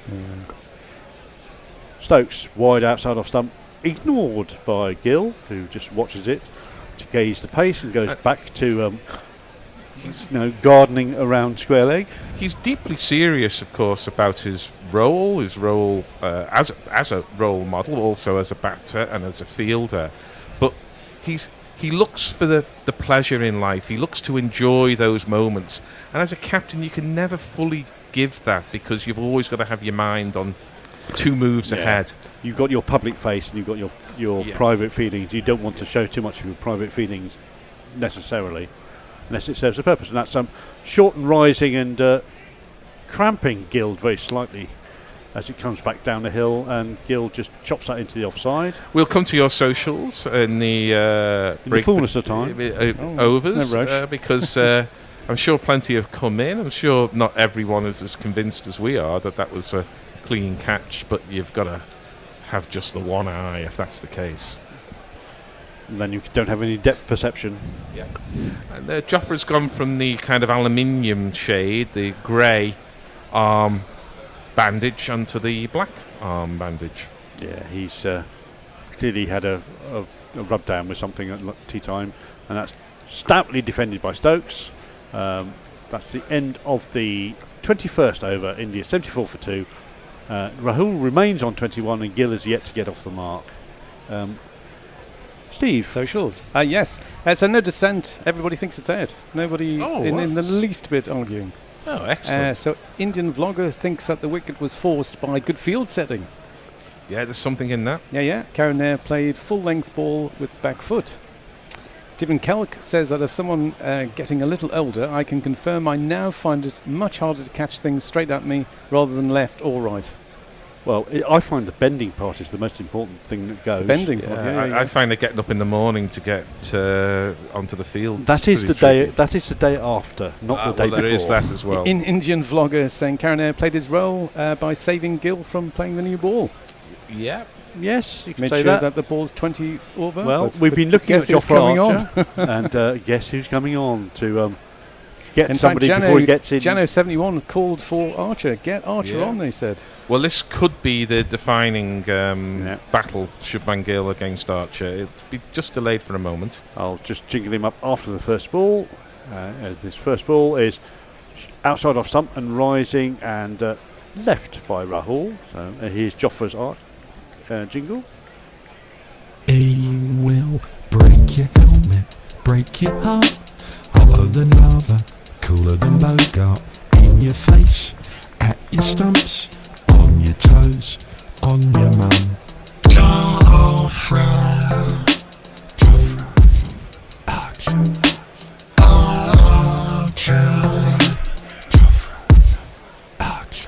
Slightly auto-tuned Jofra Archer. Yeah, we're seeing that Archer's spell was the 3rd fastest ever, or certainly since records kept 2006 with the new ball. 3 slips to Archer, and that is again defended off the back foot very neatly by Rahul into the gully area where there is Duckett prowling now. Yeah, it's not quite as good as it sounds. I mean, it's still good to be averaging 89 miles an hour through a spell with the new ball. Yeah, but how many of these balls are threatening? Yeah, but it's also Mark Wood doesn't bowl with the new ball, because if we put new ball or first change up, Mark Wood would be sort of first, second, third and fourth or something in that. As it was Flintoff who was top with 91 miles an hour, Stephen Finn somewhat surprisingly second, and Jofra third. So it's new ball in test matches, opening spell since 2006. Again, Flintoff didn't often take the new ball. Well, I would put Simon Jones up there, but he didn't take the new ball. He didn't take the new ball either. But we forget just how quick Flintoff was. I mean, it's 2009 there. He wasn't at his absolute peak. But he could be really quite quick. 2005 was probably his peak. Yeah, or 2003 and 4 as well. Short by Archer, and Rahul ducks, lets it go aimlessly, not aimlessly by, harmlessly by. Just effortless there, Archer. Just seemed to be jogging in and easing himself back into his spell. Yeah. 90 miles an hour. Yeah, he's got very sort of fast shoulders. Yeah. if you want to- I remember somebody said, it was a year or two ago, I remember somebody saying that it's amazing with these kind of professional sportsmen, they are made of different gravy. And I'll come back to why after this ball. And he comes in with his... and that's short, and that's caught Rahul. Unsurprised, he's done very well to actually keep the ball down. Yeah, he played it very, very well. It jumped off just back of a length there, hit him on the glove. But he had the foresight to take the glove off the bat so it wouldn't travel. Yeah, it's a different world above 140 kmh. That really did rear up at him. He's done very well to keep that down there. That could easily have gone to gully or slip. Has that got right on the end of the hand? Maybe not. He's maybe just got away with that. Yeah, he's just taken the bottom hand off the bat, which saved him a broken finger. And another short ball. That's a tennis ball he bounced there. Yeah, it's a capricious pitch. So they were saying that it's amazing how even batsmen who just turn their arms over, you think of Ricky Ponting, you think of MS Dhoni, for example. And the 75 mile an hour. Well, 78, 79, and say in club cricket, these people will be terrifying. They are, yes. I've seen when you see them in the flesh compared to when you see them on TV. I know you get the foreshortening effect of the TV, but even side on TV, they look much slower than they are in the flesh, where it's actually quite hard to see the ball sometimes. And that is again rising and neatly played by Rahul into the offside, and that's the end of that over. Just before they come in with the socials, I remember somebody telling me a story that I think Phil Simmons was at Whiteleaf as the kind of club pro, and he said, "Do you bowl?" He said, "I don't really bowl." So he said, "I'll just have a go in the net here." So the first ball just whistled past their ear, Yeah. Anyway, you have your socials. Okay, yeah, I forgot what we're going to do. Here we go. Fluffy, Indian vlogger, Archer versus Gill, here we go. He didn't get to face a ball, did he, that over? No. So that's still to come. Fluffy3 says Miles Davis to clear up any ... interruptions. I don't understand that. But there you go.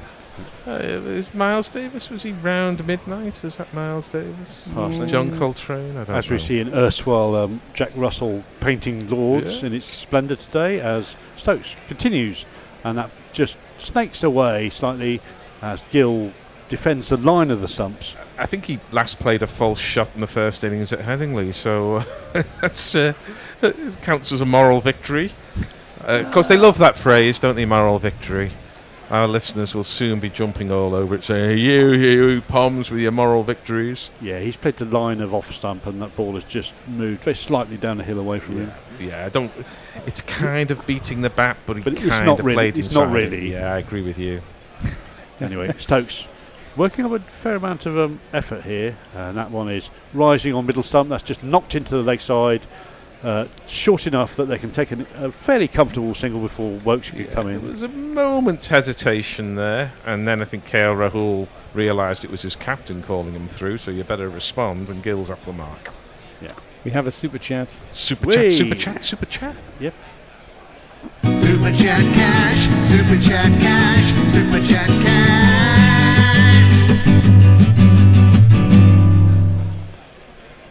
Okay, this is from Farong.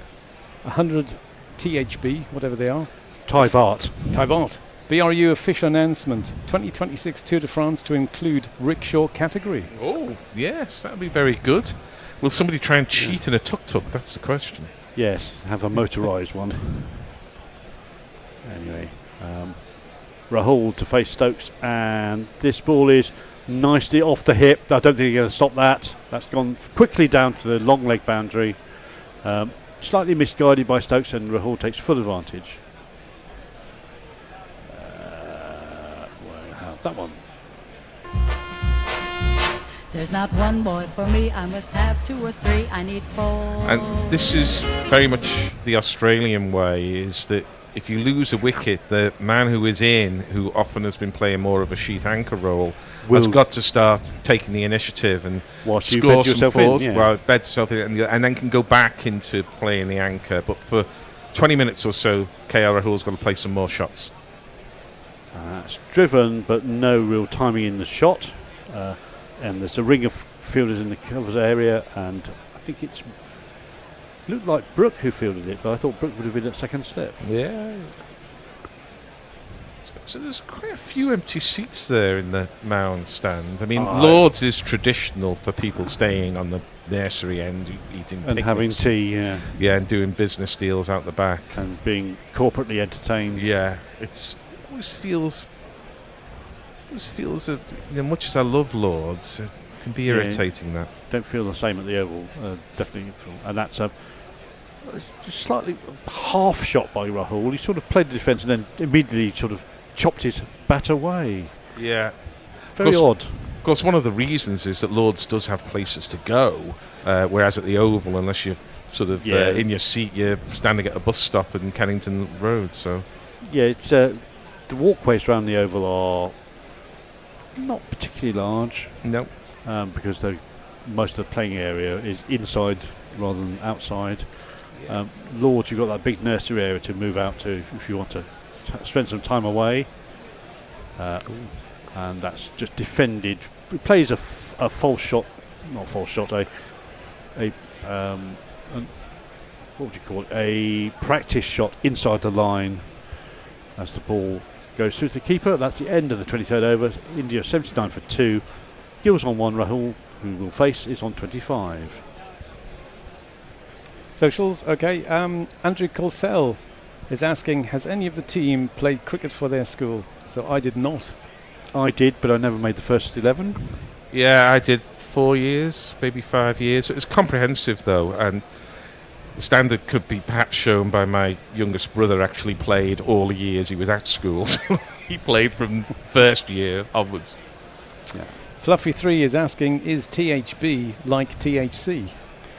Oh, I don't know. That's a very interesting description.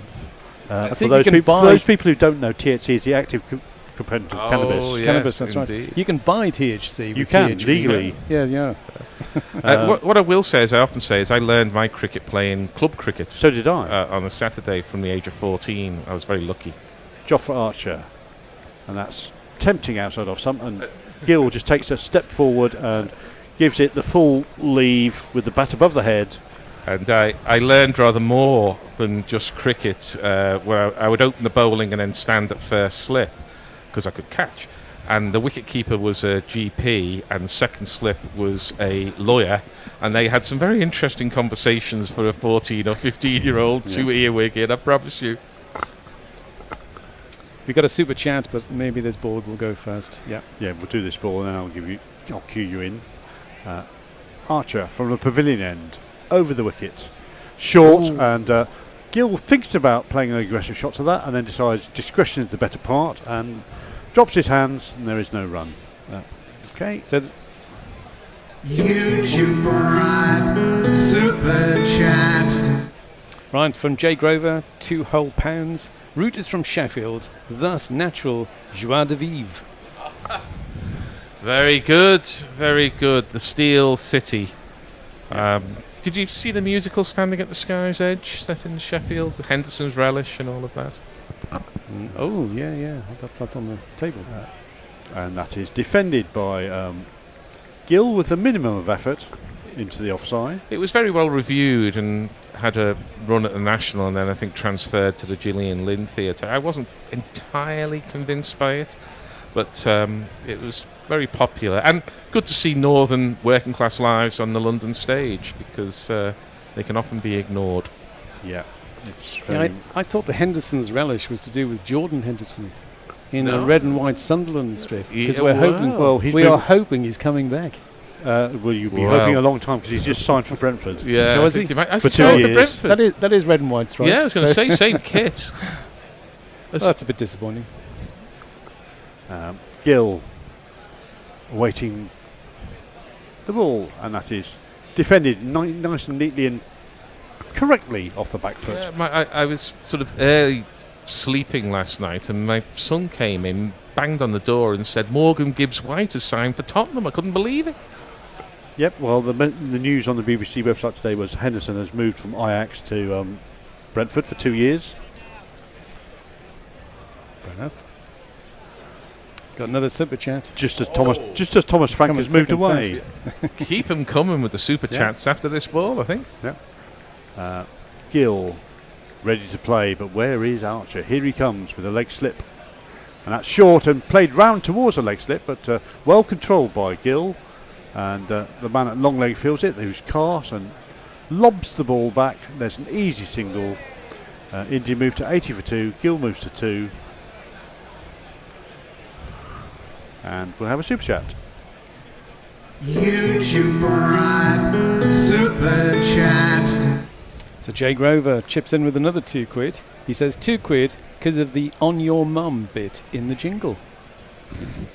I thought it was going to be £2 for a mention of Sheffield, Jay. Yeah, or indeed Henderson's relish. We were going the full works. And Steel City, every cliche you can have. Sheffield, you'll have the full Monty next. Yeah, full Monty indeed. Yep.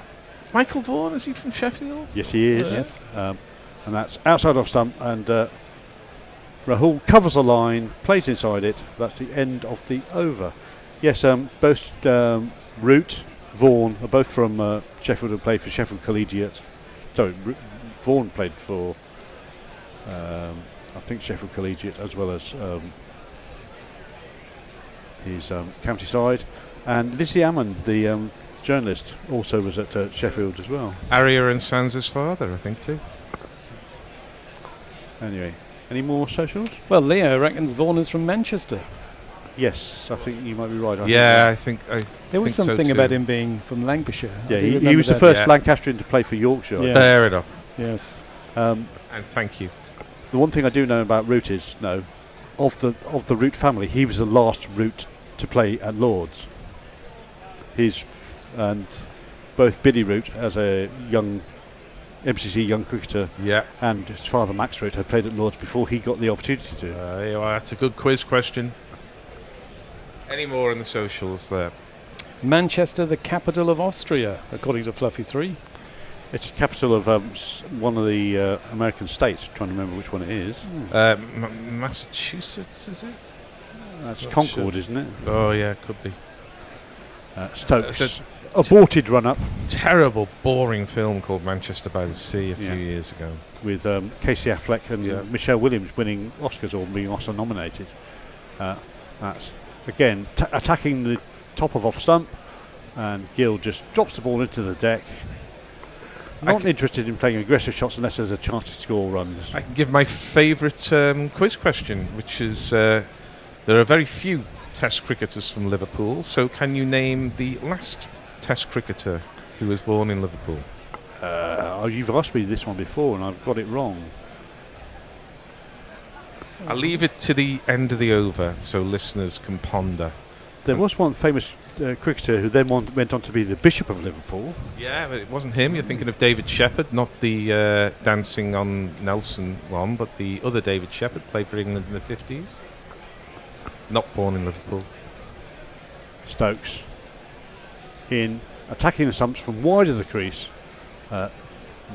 Gill gives it the textbook defence off the front foot, and there is no run. This is turned into a little bit of a quiet period now. It is wrestling for the advantage here. Shoaib Bashir still hasn't had a bowl. I think he can't be far off. Stokes is in his 6th over, is he? Yeah, but Stokes was well known for being able to bowl long spells. Yeah, but whether he should want to, whether he should or not's another matter. I would expect that when Cast has finished at the other end, I might expect Bashir to get a go from that end. Anyway, again, a carbon copy almost of the previous ball. Only off the back foot this time. Such good technique. The ball is always under the eyes for Shubman Gill. It's like he's never played T20 in his life. I don't think he has played much T20, to be honest. I think he's been labelled a little bit as a long form specialist. No, he's played IPL. Plenty of IPL. I think we're due a change at the end of this over. Is that right? So I better get my answer in. Yeah, I think there's. I'll give you one more ball before the answer as to who was the last Test cricketer to be born in Liverpool.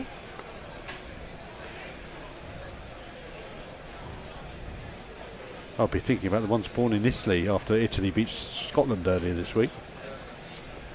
So that's defended up to mid-off with a check drive, and there is no run. The last Test cricketer to be born in Liverpool is Michael Clarke, who was born in the Sydney suburb. Liverpool. Yes, you have told me that one before. I know, it's a good one. That's a good. It's a good I like one. that. That's very good. Ken Cranston was the England player who was born in Liverpool, and Tom Hartley was born in Ormskirk, which ain't far from Liverpool, but isn't Liverpool. Stokes, ginger hair, flying in the baking sun, and that's just managed to get the bat on that before it nipped into the front pad, and they're both having a grin there. Yeah. Stokes thinking, "Ooh, if only," and Smumble Gill's just grinning back to him saying, "Not quite good enough this time." It shows how age has not so much mellowed Ben Stokes. It's just given him perspective. In his younger days, he would be very angry and famously hurt his hand. He punched punched a locker, didn't he? Yeah, he has perspective now. He still cares. He cares enormously, but he can find the humour and the pleasure of companionship in the game as well as its challenges. It's good to see. Camaraderie as well, and pretty much a carbon copy, but slightly better executed by Gill this time. Beautiful. We changing over? Yep. And that is the end of the over. And that is me done for the day. I will see you on Sunday. Thank you, Jason. Am I staying? I'll read out the socials while you're changing over. So, Andrew Colsal, do you enjoy my support and respect of the team? Absolutely. We enjoy all the support we get from our listeners. And I just hope I'm pronouncing your name correctly. Yankin Gaman. Bring the spinner on so we can see a cascade of runs and push the run rate to 4+. No, we don't need that. Chad Wright is saying Manchester is the capital of New Hampshire. Milton Bertrand, what do you guys think about the guy didn't want to break Lara's record? Yeah, we can talk about that. I think against Zimbabwe. I think more importantly, what did Lara think? Brian Lara said, "No, you should have done it, son." Leah is telling us that there are 38 places called Manchester in the US, and that's just those with Wikipedia pages. Oh, but does it rain in all of them? Bear, a light's just gone out, mate. Oh, Jake Grover says the musical was set in Park Hill, where I used to live.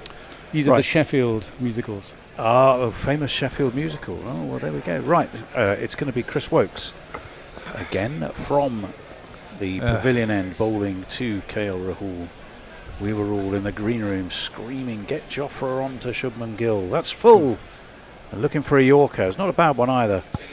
But Rahul sing it pretty well, and he was quick enough to stamp out any danger. I think on this wicket, you've basically got to concentrate on bowling at the stumps, haven't you? 81 miles an hour, not much. Yes, I agree, Bear. Good length. Good length. Just keep it, just bowl that sort of nagging length at the stumps. Only a 4 stump at best. Yeah. If you can get one to nip back, that's all well and good. But Woakes is applying some shine to the ball on his trousers, and he's in. And it's nicely guided out towards point, and they jog another easy single. 44 for 1 they were at T, India, so they nearly have doubled that score for the loss of the 1 wicket, but within an hour. So they've been going along reasonably nicely, haven't they? Another super chat. Oh, fantastic. Keep them coming. Where am I looking? Marketing 2, here we go. YouTube Prime Super Chat. Again from Jay Grover, another £2. Jay, marvellous. Vaughan, born in Manchester, not proper Sheffield.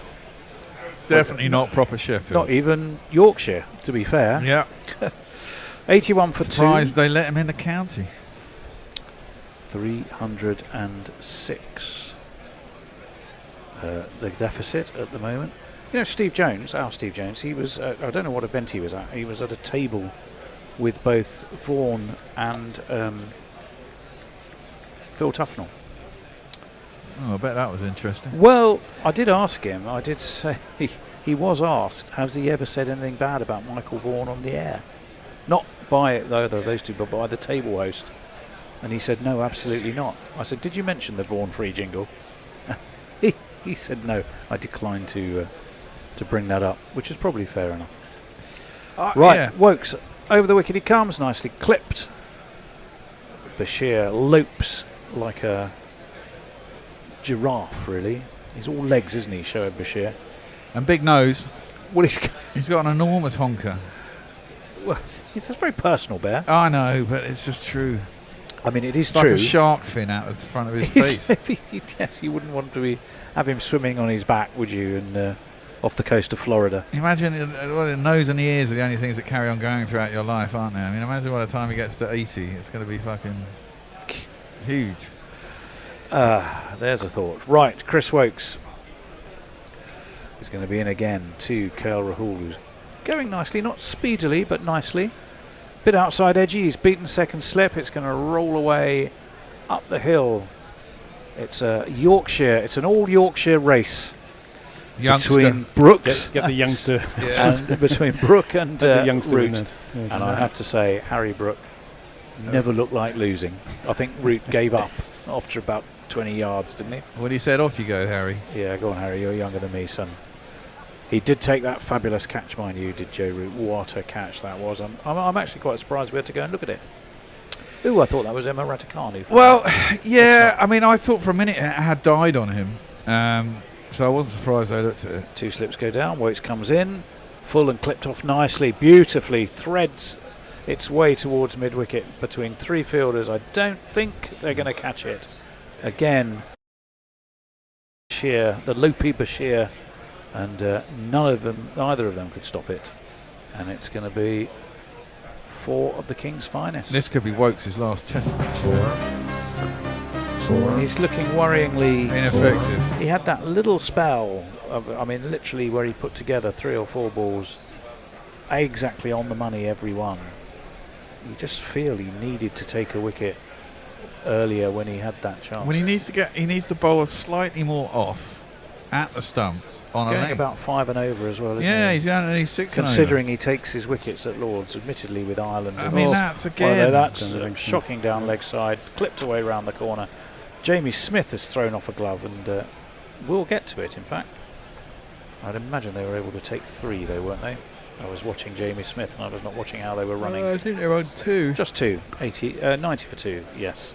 26 overs complete, and Steve, the light roller, can give us some more updates on your messages. Okay, we've got Leah. It's a shame there are no rowdy nightlife stories of Stokes and Monty from the 13-14 Ashes.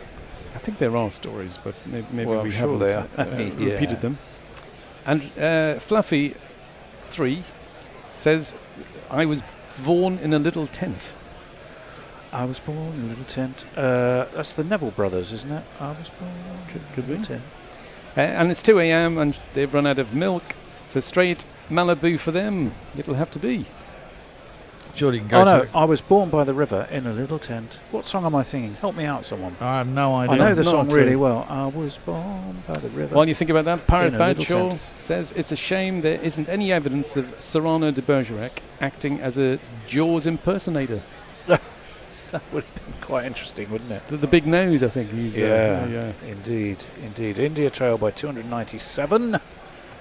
And it's going to be Jofra bowling from the nursery end. He's got 3 slips. He's got Shubman Gill, who's yet to really get going. It's down leg, and it's easy, I'm afraid, for Shubman Gill just to help on its way. But Bashir, as he has done a few times since I've sat down, lopes around, and they'll take 2. Gill will move on to 5. Jofra down to 83 now. It's not what we want to see, Bear. We want to see those 90-mile-an-hour rockets. Not, I mean, you might as well have Woakes bowling if you're going to chuck it down leg at 83 miles an hour. Well, you know, you've got to vary it a little bit. I hope he doesn't become England's Sean Tate. Absolutely terrifying for 2 overs and then knocks about 20 miles an hour off his pace. And he comes. What's he got this time? Again, that's full, it's floaty, it's on leg, but it's clipped to Woakes at short mid-wicket. The last two There overs was have been no run. The last 2 overs have been way too leg side, haven't they? Yeah, I wonder why. I wonder why he's doing that. He's not really bowling to a specifically leg side field. No. They should be trying to bowl in at middle and off. 147 and 8 at Headingley, Shubman Gill. 269 and 161. First Indian captain to ever score 2 tons. I think full stop. A double ton and a double, 150 plus. Yeah, definitely. In comes Jofra. Chains are jangling. Again, it's on leg. Why, Jofra? Come on. Down towards backward square. They take an easy single. And all the pep, vim and threat that Jofra had earlier. Maybe he's struggling with the he's trying. I don't know what he's trying to do. They switched him ends. He's struggling with the slope. Well, they switched his eggs. His eggs. They switched his legs. They switched his end a while ago. So yes, he was originally bowling. He took his wicket from the pavilion end. He's now bowling from the nursery end. He has got 2 men deep on the leg side, but neither KL Rahul nor Shubman Gill have looked inclined to want to take him on in the air. And it's down leg again, and this time KL Rahul says, well, I'm just going to leave that. And this is, marginally concerning, Bear, to me. I'll tell you why, because it's like there's 2 different Jofra Archers. There's the one we saw scaring the life out of the openers, and there's this one which is Chris Woakes plus a little bit and all down leg. Yeah, last over was okay. He was bowling up high 80s. This over is much slower. Well, 83, 85, 86 and 85. Maybe he's saving himself for the last couple of balls. I mean, it's, don't forget, massively hot. That's a better ball. And there was certainly a better line on the top of off stump, which KL Rahul defends. What do you think, Steve? Is a bit are you concerned, or you just think he's dropping working a his bit? way back? Yeah, he is dropping a bit. You just want him to be just pushing it a bit shorter. I think he's just pushing his length up a little bit. I think they want to be bowling a little bit fuller and a little bit more on off. Yeah. I think when he comes through waist high, I think that they seem to struggle with that a bit more. In comes Archer, and it's down leg again, and it's left by KL Rahul, taken by Smith. That was a waste of an over. Well, frankly, it was. I mean, those Headingley Edgbaston records were crazy. 269, the highest by an Indian captain in tests, passing Virat Kohli. Highest by any Indian batters in tests. It must be abroad, because Karen Nair got a triple century. He was not a captain, though, is he? Oh, right, captain. An Indian captain in tests, yeah. Highest by an Indian batter in tests outside of Asia. 3rd highest score by Indian batter in away tests. Right, it's going to be Chris Woakes. So he's continuing, actually, isn't he, rather than Bashir. Archer's trying to figure out where he's supposed to be fielding. He certainly looks like he might have worked up a bit of a sweat. 93 for 2.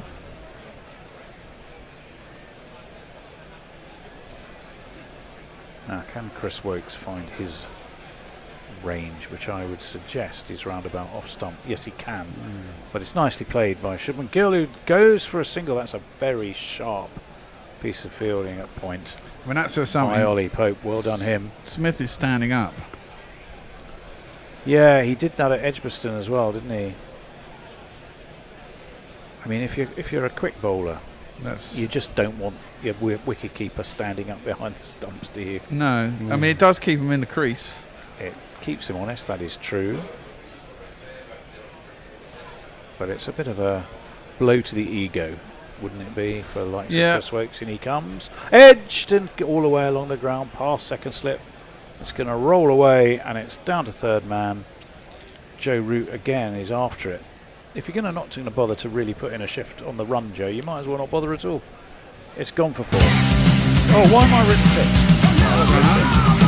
It wasn't 6. I just said it was all the way along the ground. For some reason, those 6s were in front of me, and I don't recall there having been one. No. So I didn't see. There was no real logical reason for it to be there. 97 for 290. India trail by England. They've had a couple of moments of real excitement today. Interesting in-outfield we got here. The one slip for Woakes. There is a man at conventional mid-wicket, a man at squarish, a man at short. Pretty much mirror image on the offside. That's a good ball from Woakes, which Shubman Gill defends. That's the line and length. I think you just want to keep pummeling away there, make them take a chance or get bogged down. It's, you know, the wicket does something every once in a while that the batsman doesn't expect. So I think you've got it's one of those wickets where you just concentrate on the line and length and let the wicket do its thing when it does it, and try and keep the runs as you're looking tight for as possible. Relentless metronomic accuracy, Bear. Yeah, isn't it? Not asking for much on a hot day. That's a good ball, edging slightly towards middle and leg, but won't be any runs because it was fielded at mid-on. Bashir again in the game. Been busy in the field. Will he get another crack with the ball? I imagine so. Probably worthwhile. They want to get through some overs tonight, don't they? They'll probably wait for a left-hander to come in as well, to be fair. How many overs do we have left? Woakes continuing his. That's on leg. It's clipped. It's beaten the first man and the onside. Doesn't quite beat the second, which is, I think, Bryden Cars, is it? Yeah. He fingertipped it round the post, but did enough to take the pace off it, and we've lost our pictures. Your skybox has gone on the fritz, Bear. That's really annoying. Do you think that's heat related? Could well be. Do you think we ought to go and have a look? Let's see. I'll do the socials while you please do. That. Yes. Leah, do you want to know a funny German word for a big nose? Go on then. This is going to be entertaining for the German listeners. It's geschickt circa. Crikey. Which means facial oriel window. A facial oriel window. Mark Zip has come to your rescue. The song is by Sam Cooke. It's a Sam change Cooke, is change gonna is going to come. come. Of course it was. But the Neville brothers did do a fine version of it, which you can find, I know, on an album called Yellow River, I think. Oh, we got some pictures back. We're watching some football. Wrong Don't sports. know why. Wrong sport. Fluffy 3 has got something back. Fluffy 3 thinks I can give you some ball by ball if you want. Yeah, you go for it. Go on, my sister. I've got coverage at the moment. Somebody's surprise coming onto the field with a drink, so they're going to an ad break. So you're not missing anything right now. I'll finish off the socials in that case.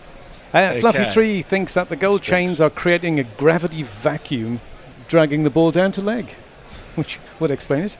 And some fella called Nigel Henderson, don't know who he is. How many more runs are going to be leaked to third man? Have you any idea, Messrs? An infinite number. Infinite. It will always happen. Well, hopefully not infinite. Otherwise, we'll be still playing.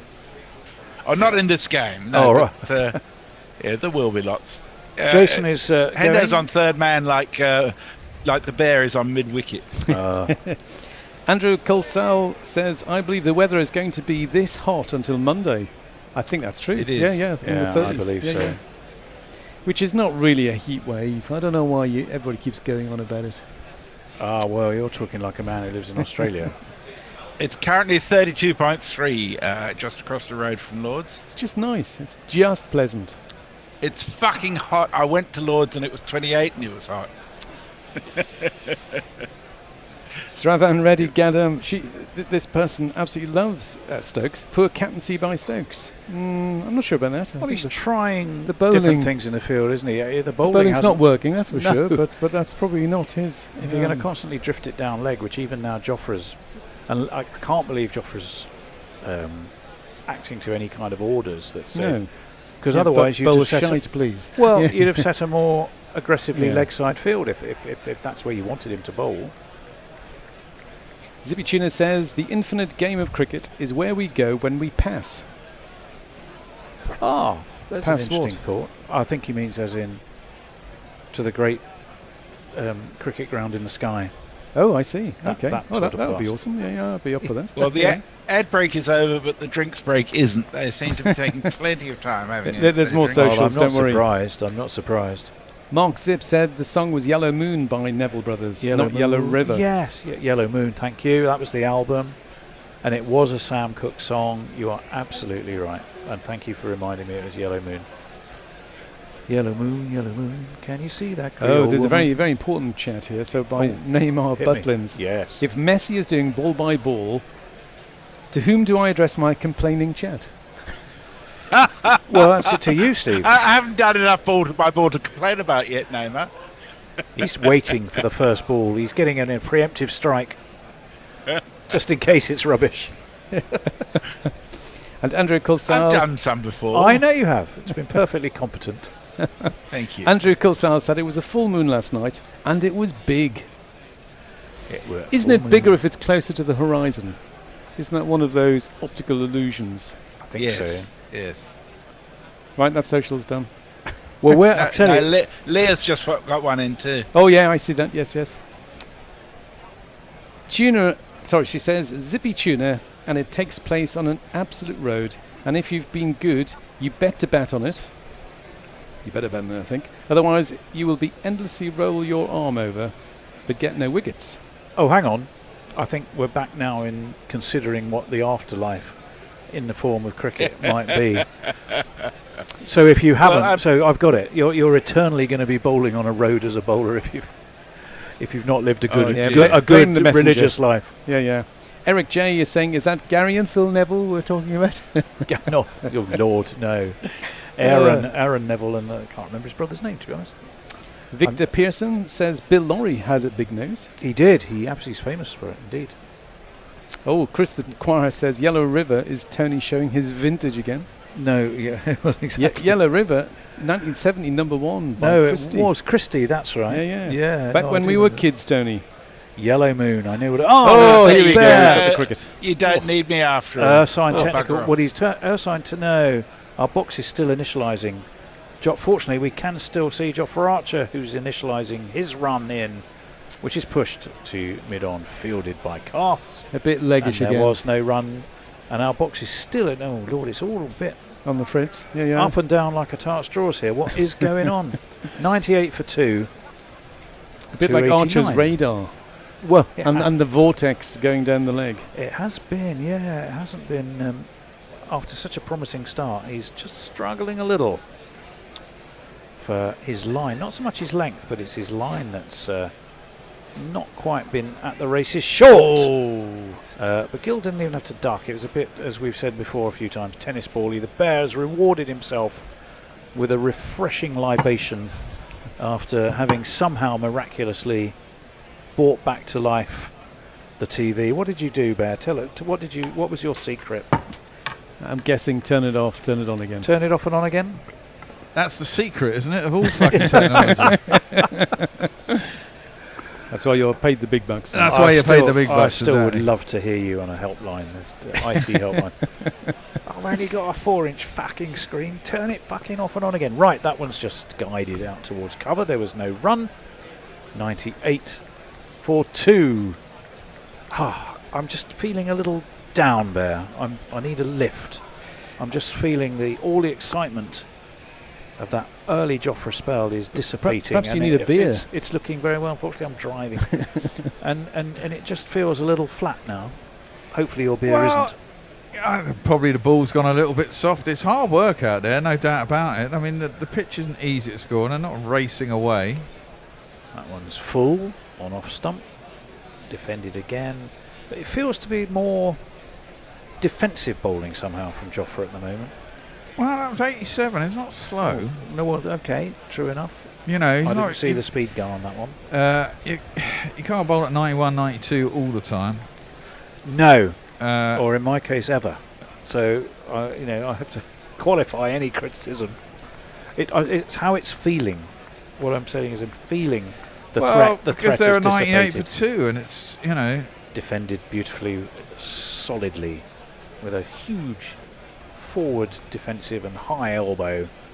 But I mean, the unstoppable Gill. This is what I mean about bowling the right lines and lengths. You've got to keep it tight because the wicket does stuff for a little while, then seems to die, then comes back to life. The ball suddenly starts swinging, then it stops swinging. You know, it's like, and you've got to hang in the game until those opportunities arise, and then you get a new batsman in. And you know, if Pant can't bat until say 7, that means you're going to get Jadeja next, and then Sundar, and then you're going to get Pant, and then you're in the tail. Well, the old drone is flying around, Lords. We're currently hovering above the nursery and looking at the back of the media centre. Now we're going to look at Jofra. Ooh, that's a better ball. It was on about 4th stump line, bit inside edgy from Gill. Not the best shot he's played. He survives. It was 87 miles an hour, just that little bit quicker. A 1 for 20 from Jofra off his 9. 29 overs complete, 98 for 2, and rolling his way in a light manner through your social media is Steve. Leah says, wouldn't it be more a Lagrange point and not a gravitational vacuum, which is absolutely not a thing? I think we're talking about Jofra's chains, aren't we? Isn't he? Yes. The memory of the conversation. And physics as well, which is not my speciality. Oh, I was terrible at physics. Yeah. Fluffy3 says he's unchained. Jofra unchained. And then says, no, he's not. Not Django, Jofra. Then he's very chained. Andrew Kilsal has joined in, but you should have a cold beer to cool you down. Yeah, and we're seeing a lot of people drinking some cold beers. A few people with ice creams. The way forward, I think. Pirate they are looking good. Badser says, driving Tony, surely you're still not ignoring the benefits of using those nice, lovely train stations both Lewisham and Claygate have. Well, it would be Ladywell. Right, Chris Woakes. In he comes again. Interesting field, I'll tell you in a minute. But it's going to evade the closer of the two. The man at gully is Harry Brook, who's already shown he's got a fair turn of speed. He hauls it in, puts in the throw, and Rahul is back for 200 up for India. They're 100 for 2 after 29, so they're going along nicely. Another wicket or two this evening, though. England would feel they've had a corker of a day despite a shaky start. Yeah. No more wickets tonight. India would be feeling happy enough, feeling that perhaps they've drawn Jofra Archer's fire and that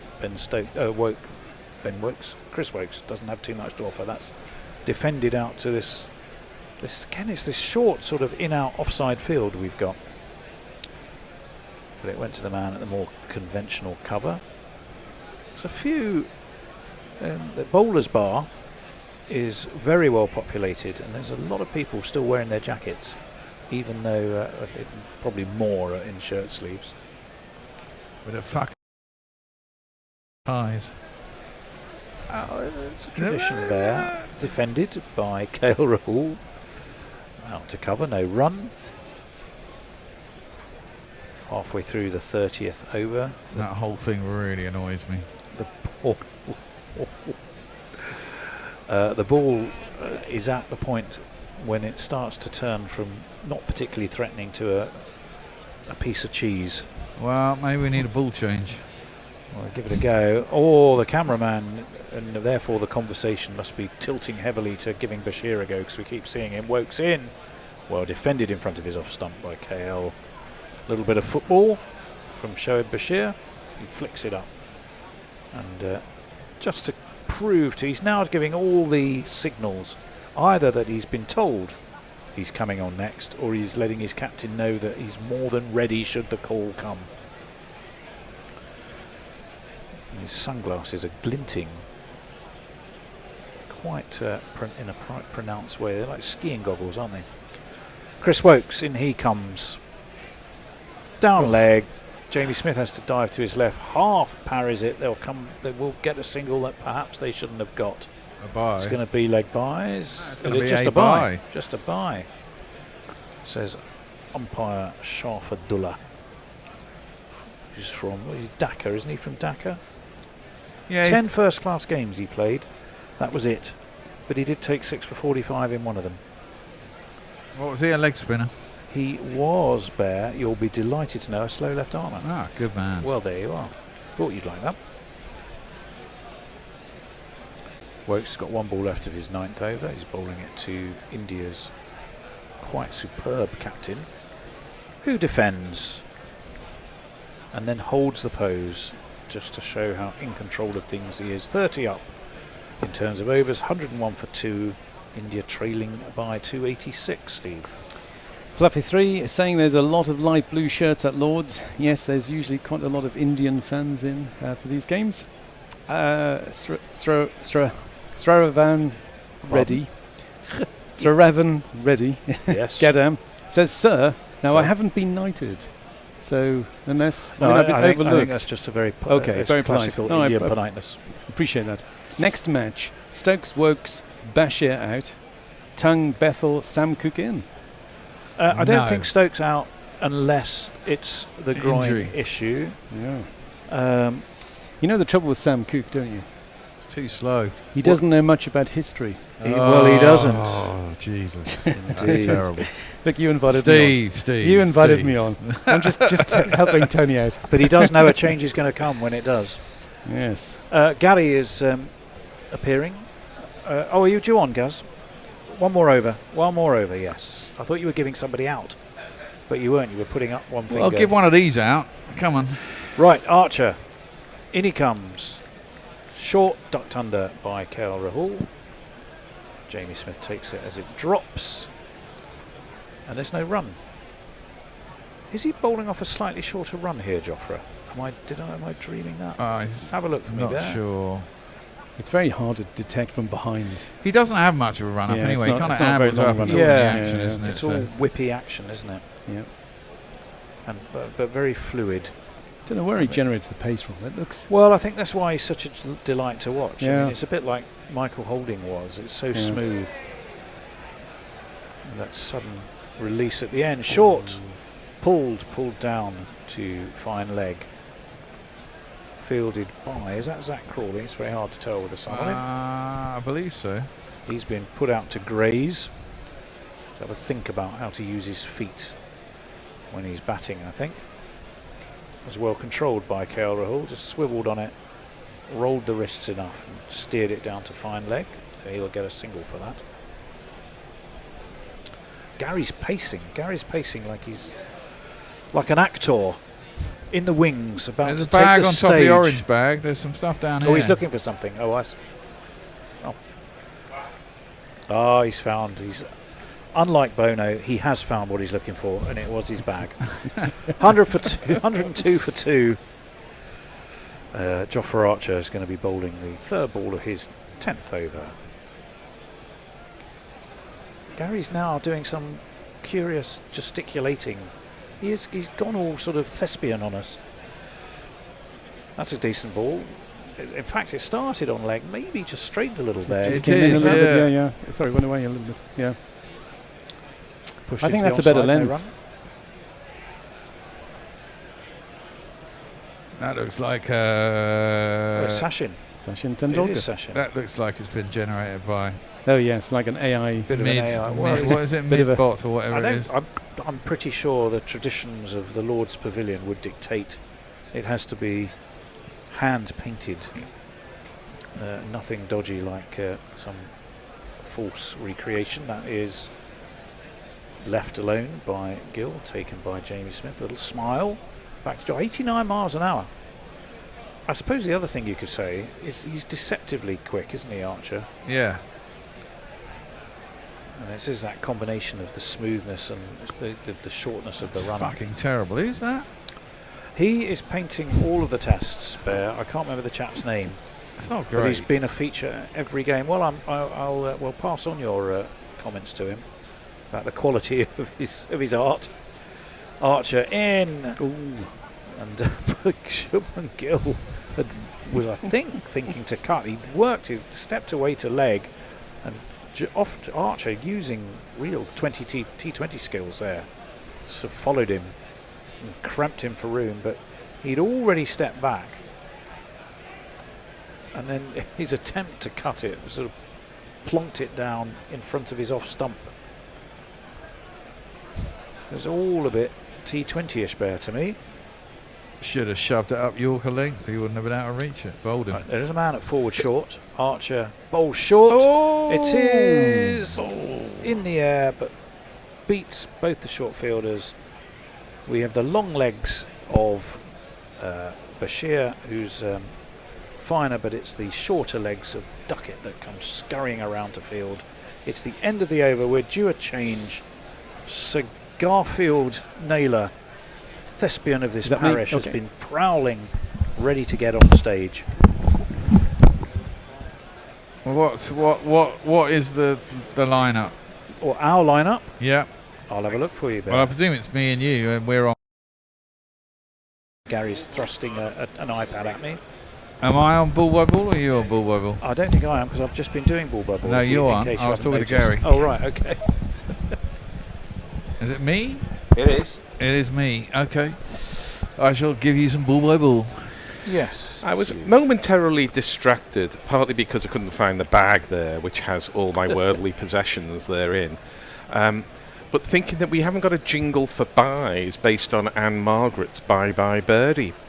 And I never need much distraction when Anne Margaret's Is in that what it mind, I was? promise you. You did, for all the world, look to me like an actor, sort of pacing Well, in the wings, ready to come on stage. Heart rate was higher. Woakes is in.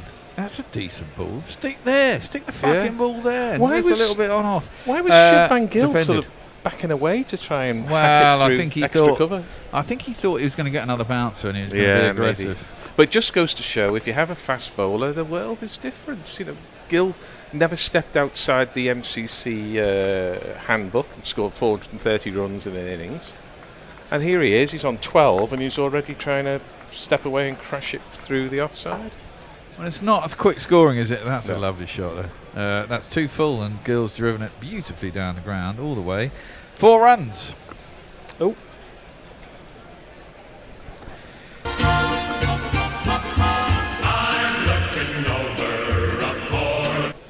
I hate to say this because I've enjoyed Chris Woakes' career, as you'd expect for someone who likes a number 8, as I do, but he's beginning to look old and toothless, isn't he? He does, doesn't he? And I think this might well be his last test. If Gus Atkinson is available next test, I think he might be the next one to go. Yeah, I've got a feeling too. Oh, now that one came back and it was left by Gill.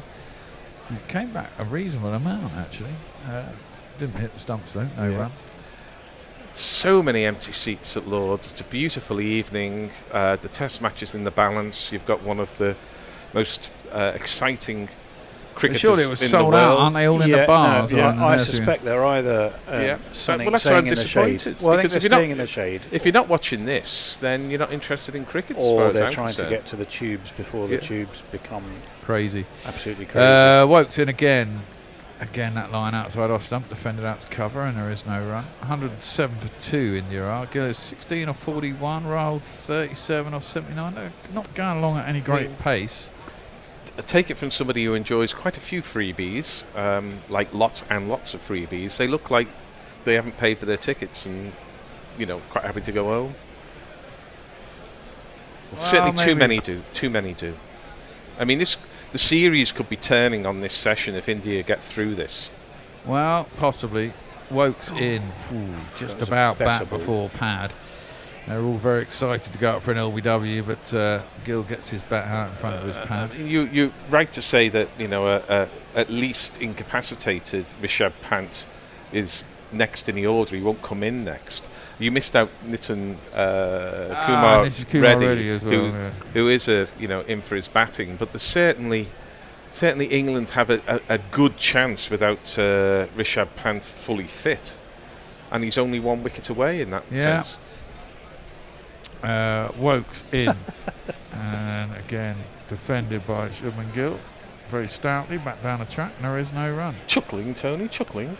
Yeah, I was chuckling because Zippy Tuna said, I'm not actually interested in the cricket, I just watch the Gorillas. That's fair enough. We're here to entertain. We do our best. Oh, it is time. 107 for 2. We're doomed, says you-know-who. Why we're upon. Thank you, Private Fraser, says Eric J. Brian in Brisbane says, I've checked into the Eurostar at St Pancras. Prices in the lounge are huge.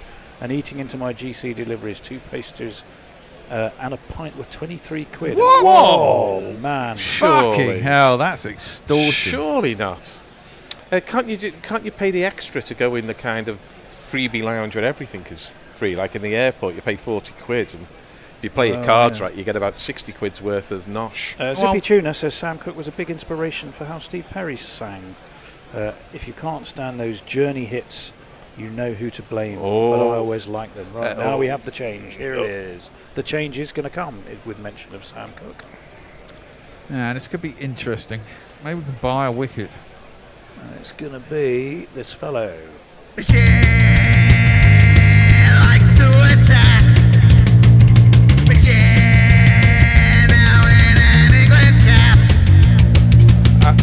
I was given a bit of advice, which I shall offer to yourself and the listeners after Shoaib's first delivery. Okay. Okay. Shoaib is going to bowl to Rahul, 37. Never eat yellow snow? No, not that one. Okay. Yeah, well, that's a good one. Tossed up, goes back. If one of those shoots, that'd be quite nice. But he puts that out to mid-wicket and there's no run. Come on. Never listen to a record made by an American band who has one name in the title. Journey, Boston, Chicago, Styx. Never listen to any of them. Okay.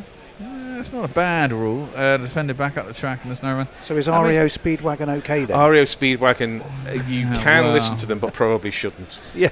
Hall and Oates. No, Hall and Oates. Hall and okay. Oates is not one name. Casey and the Sunshine Band is okay. They're shite. There's a lot of shite American bands. That's actually probably true. Quite good ones. Wigfield. Wigfield. Danish. For goodness sake. Oh, she was Danish. That's right. Yeah. And Saturday night. No run into the onside. Yeah, exactly. Sorry, I was getting into my Wigfield. That reminds me of raving in Manchester. We stopped you. Yeah, can you get that? I might have to get another beer just to get on my way. Shoaib Bashir is in. That's a filthy delivery. Yeah. Caught off the thigh pad. Well done. Yeah. No run. Can you do the twinkle in the eye that Wigfield had when she was putting on her makeup in the video, though? No. You've got to have that twinkle in the eye. That sold a good half of the records. She's the number one with that for about 6 weeks. It was Wigfield, but easy mistake to make. Both Bashir long blonde hair. in. Tossed up again. It's a good ball, actually. Yeah, it's not bad. England bowlers got to be patient here. Yeah. Because this wicket does offer a little bit, but it's not very often. And to be fair to Stokes, yeah, and that's rare in an England bowler. England captain, you mean? England captain, yeah. Leg slip and slip. Yeah, that's too flat. But it's clipped out to mid-wicket. At least he's got a bloody mid-wicket in instead of leaving it open. Yeah. End of the over. It's a maiden, wasn't it? Yeah, well done. 107 for 2. It remains. Back to you, Tone. Yes. I've got some interesting advice here. Come on, Joffre, bowl straight, says Paul Stratton. Chris the Choir. Sadly, much as I admire Sam Cook, I fear he will be a one-test cricketer. Again, we're not talking the bowler, not the musician. Who was maybe take him to New Zealand. Who was the left armer who got one test? It was Durham player Simon something or other. Don't know. He played, or did he play for Gloucestershire? Anyway, I'm sorry. Andrew Casal. I just enjoyed my tea, and I have ham and boiled egg salad for it. Okay, well that's very healthy. That sounds too healthy for me. Now, Pirate Badshaw is giving me advice. He said, Lady Water Claygate, approximately 65-minute journey time, 2 changes, Waterloo Eastern Waterloo, £10.50 single. Seems reasonable. Don't forget I get a discount as being an old git. Yeah, don't you get freebies? Oh, yes! Well, they caught behind! Sherman Gill has been gone. Woakes has got a wicket. Chris Woakes. It's just a little defensive shot, and that's a good take by Smith. He's standing up to Woakes. It has to be a thin little nick through to the keeper to get them. And Gill is gone for 16. The destroyer of England at Edgbaston has been caught behind. He's just played the wrong line, hasn't he? The ball does a little bit of wobble seam. It probably went away a fraction. I told you this Chris Woakes could play. Yeah.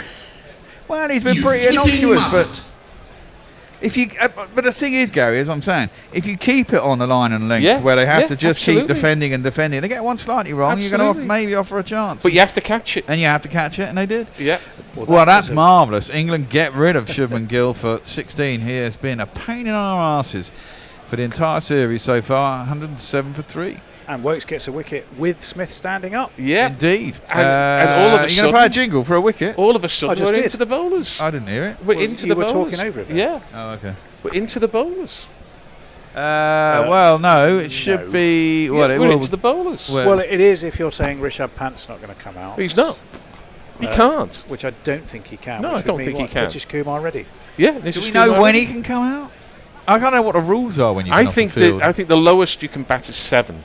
I think you have to be off the. You have to have the time that you've spent off the field before you can bat, which obviously he's been off the field for well over a day now, he was off the field for about a day, so that's not in place. So I think it's the backup, which is that you have to the highest you can bat is 7, I think. Oh, okay. Pretty sure, except it looks like Rishabh Pant's coming out to bat now, so all of that we've forgotten. It is Rishabh Pant. How is that? I don't know. Maybe it's because it's an injury that's been picked up during the match. I don't know. I mean, who knows the regulations of cricket, for God's sake? Yeah, who the fuck knows? We should all know, but we don't.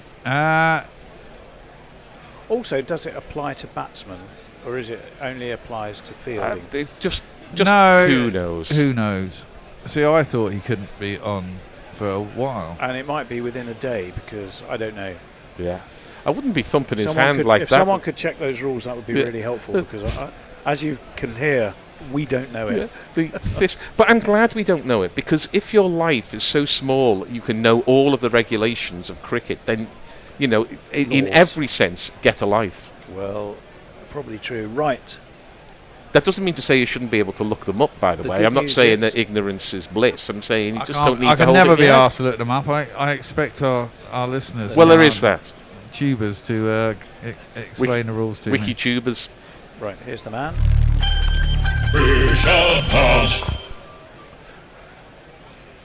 That ball do anything? Yeah, it's just straightened a little. Just straightened a little bit, and Jamie Smith's footwork was excellent, because that's what got him the gloves in the right place.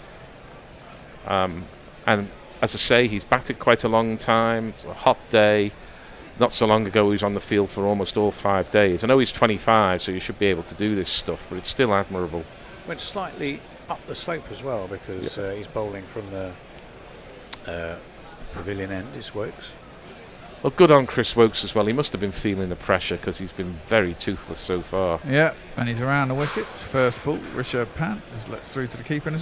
Now, does Rishabh Pant play aggressive here, or is it going to be an uncharacteristic Rishabh Pant when there's still 280 behind with 3 down? Well, we'll know after this ball, because you know his MO is to hit the second ball he faces for 6. I'll tell you what, I think the caption writer there obviously knows that you're going to be reviewing theatre activity at Christmas, because it says Panto. Look. Oh, Panto, yeah, very good. Oh, very good. Oh, no, that's full. I thought he got an edge there, but no, he's actually hit it out to point and they get a single. He's off the mark. It's not going to be Panto anymore, is it? No. Oh, yes, it is. Oh, no. Panty. Oh. Now, if you want to be generous, it's Panty. Yeah, it's my previous career in women's wear fashion now.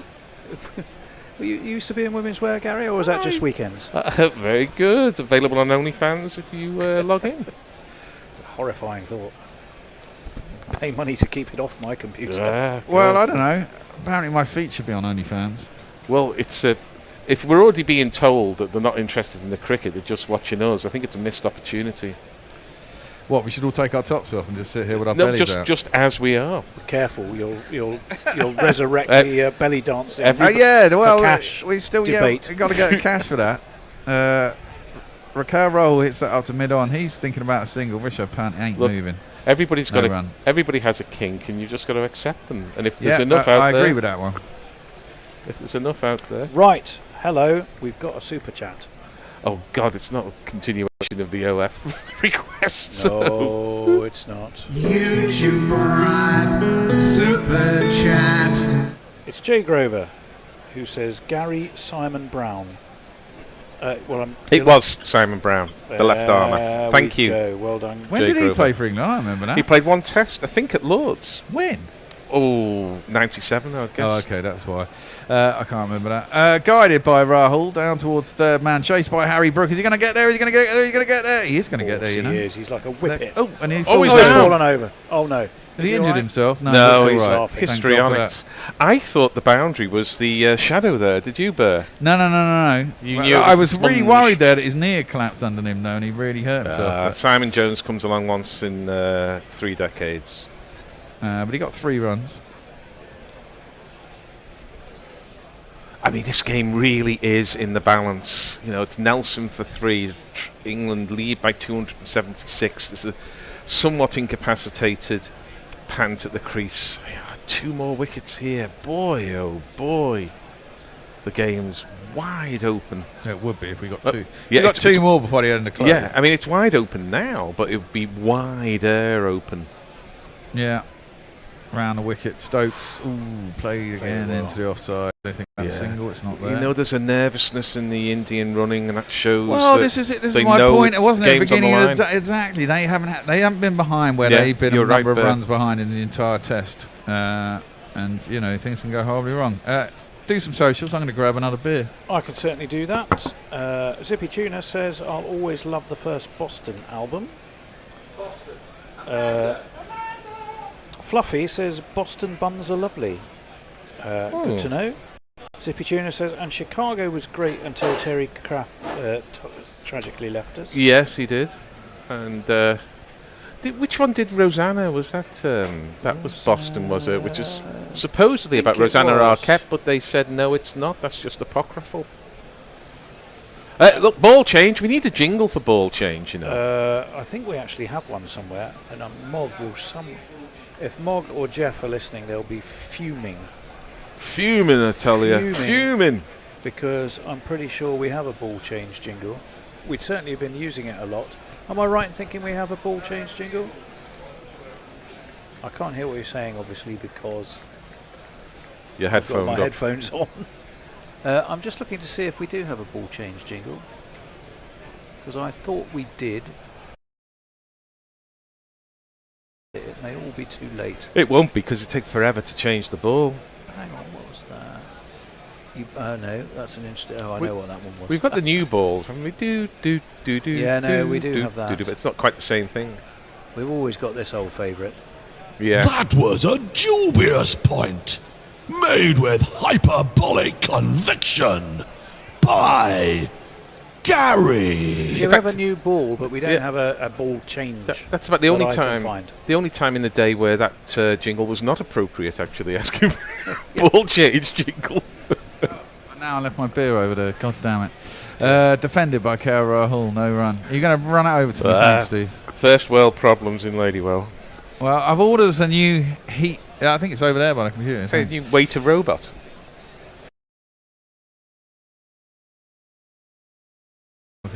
Thrown up by Bashir. Played up to mid-on. Long on, in fact, so I'll get a single. I've ordered us a new bloody cooling fan for the computer. Made out of aluminium. It costs 50 quid instead of 20. I'm hoping it'll work, but it doesn't arrive until the 23rd of July. Oh, there's your super chat money. When it all would have cooled down. Of course. There's your super chat. Sod's law. Is it going to be cold for the Ashes, though? That's the... Well, it will be in England. It'll be in the middle of winter. No, but it will be cold in here. Well, I don't know. There's two radiators. There's one there and there's one behind us. Yeah. So it might exposed brickwork, though, doesn't suggest it's going to... Yeah, big building with other people having their heating on. We're at the top of the building. Heat rises, you know. Could be right. Brian, you will be here overnight when no one else is in. Yeah, that's the... Well, if we're all on air in Parkers, you know, we'll be joining the Oasis crew. Yeah. Snorkels. We'll be Noel Gallagher for a night. The defender back down the track and there is no run. There is no more irritating... A man than Noel Gallagher? Yeah.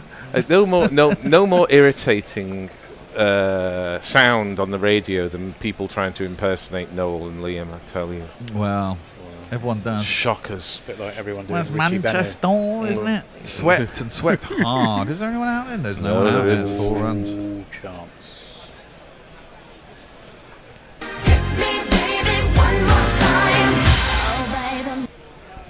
This is Bashir in a nutshell, isn't it?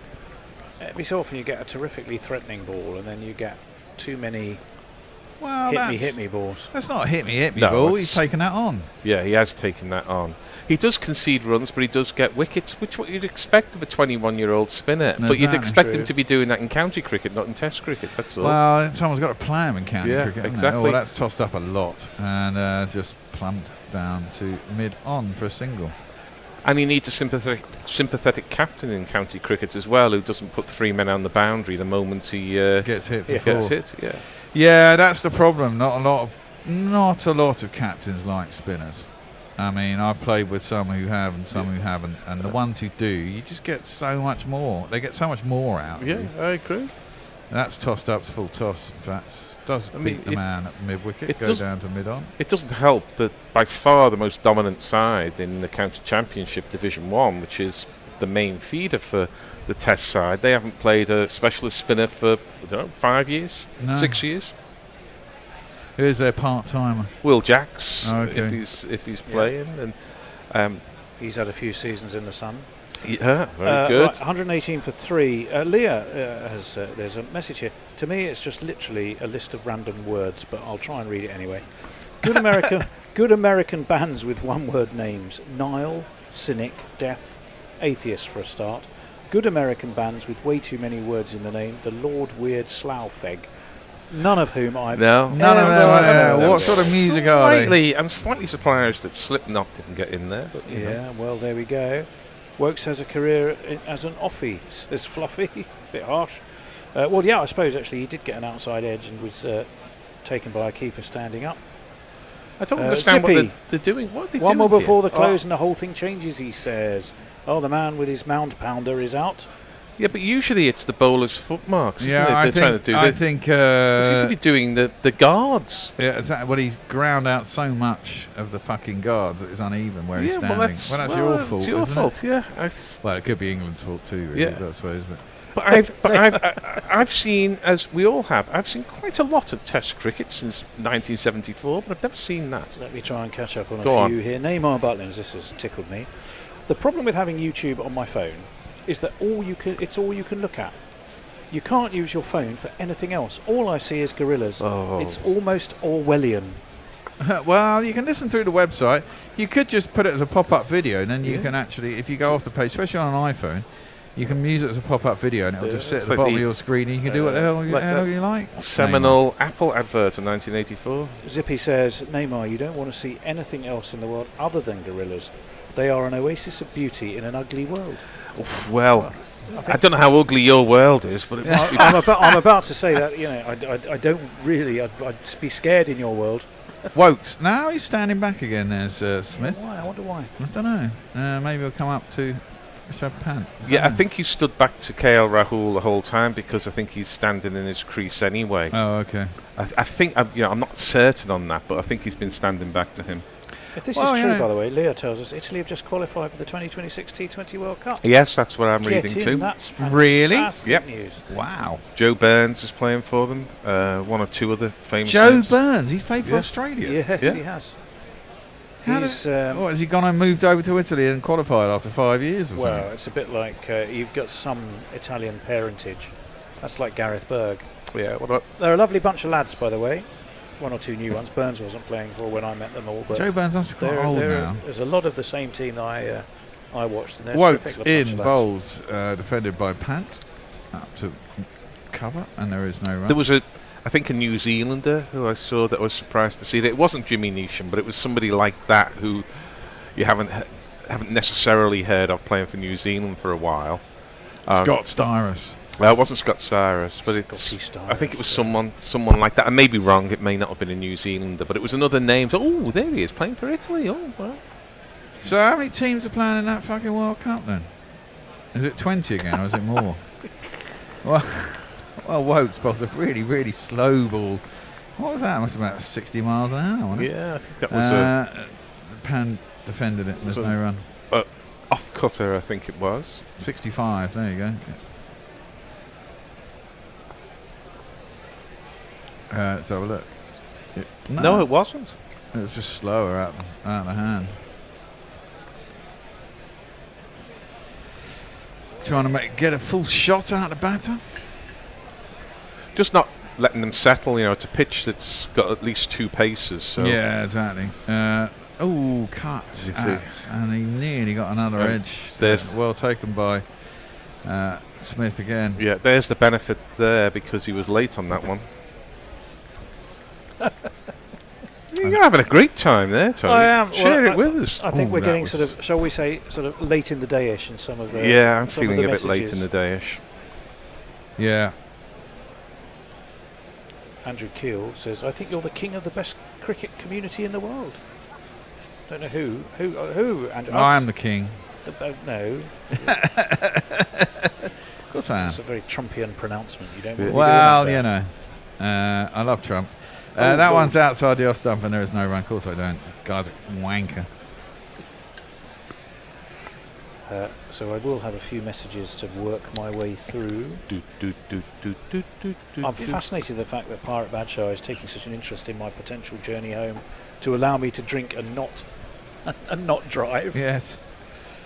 I have considered it, Pirate B, I have to say. You probably could do it in about the same amount of time as you drive. Takes to drive. At the moment, it's been, touch wood, it's been very good in the mornings. Last 2 days, I think I put that down to a combination of hot weather and schools. Yeah, it took me a lot of the schools being off. Took me just over 90 minutes to get from Tooting to Ladywell today. You're doing that wrong. That's defended up to mid-on, and there is no run. I think you should be able to get to London Bridge in about 20 minutes, and here in 12. Thank you, Kieran Roseblade. If everyone isn't bowling fast at Pant's gloves, is this even cricket? Yeah. So the Pirate says, Ladywell to Claygate update. It's really one change, as the journey planner appears to count walking 1 minute from Waterloo East to Waterloo as a change, which it clearly isn't. Well, it is. You're right. It is, yeah. It's only across a bridge. Here's another fantastic name I'm going to try and read.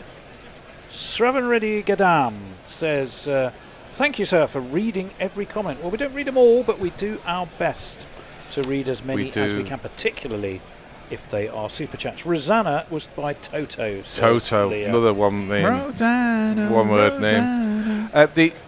The issue with going to London Bridge is it's quite a long change, whereas if you go to Bank, you just walk across the platform to the DLR. Yeah. And then you can be waiting 20 minutes for the Ladywell train where you've got a DLR. Yeah, but you'll get a Lewisham train in no time at all. Yeah, that's true. That one turned quite a bit, actually, back into Rahul, but from one outside of the stump, slow turn, and he just defends it up to mid-on. There's no run. You mean a Lewisham BR train or a Lewisham Overground train? Lewisham BR, British Rail, do you mean? Whatever, the Overground, not the they DLR. come about every 5 minutes. Oh, There's loads of trains. I'll to bear Lewisham. that in mind. It might be a bit of a change at London Bridge. It'll save you an awful lot of time going on DLRs, and you're adding in 2 extra stations. Well, yeah, I mean, it's quite slow on a DLR, but it is quite fun as well. It's but if it's taking an hour and a half to get here from Tooting, you're doing something extraordinarily wrong, I'd say, Gazza. That one's defended out to cover, and there's no run. It should take you no more than an hour. Well, I think the TFL planner is an hour 12, and that's, with good connections. So, yeah, I'll see. I'll experiment. You need to get yourself another motorbike, mate. Yeah. That one's cut and beats the man behind square. Presumably there's no one out there. Slowing down, not enough. But not enough. It's 4 runs. Yeah, he's not getting much out of this, is he? Can't listen and you bound to see the way you get shot for crossing a boundary. Today you didn't get a huge amount. He got a bit, though. He got a bit. I mean, there's a bit, but it's quite slow turn, isn't it? Yeah. But he's not getting... Doesn't look like he's getting the revs. Because he does get revs on the ball, Bashir, and he does often get some drift and dip, even if he's not getting the turn off the pitch. But he's not getting anything at the moment. Well, he's around the wicket to Pant. That's defended, back to the bowler, and there's no run. A little bit of loop there. He's certainly learned how to give it loop over the last 7, 8, 9 months. Because after he came back from India, all he was doing was bowling fucking darts.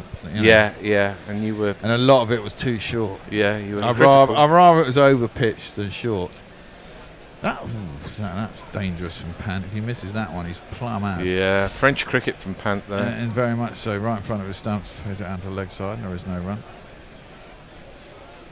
Need a bit of inconsistent bounce, but it's only day 2, isn't it, really?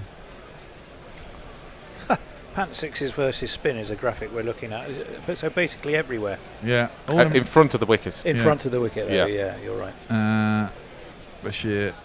Well, that's smeared. Is anyone out there? Well, there is, but he's hit it straight. And there is a man out deep mid-wicket, but it's gone to cow corner, really. Yeah, it's 4 runs.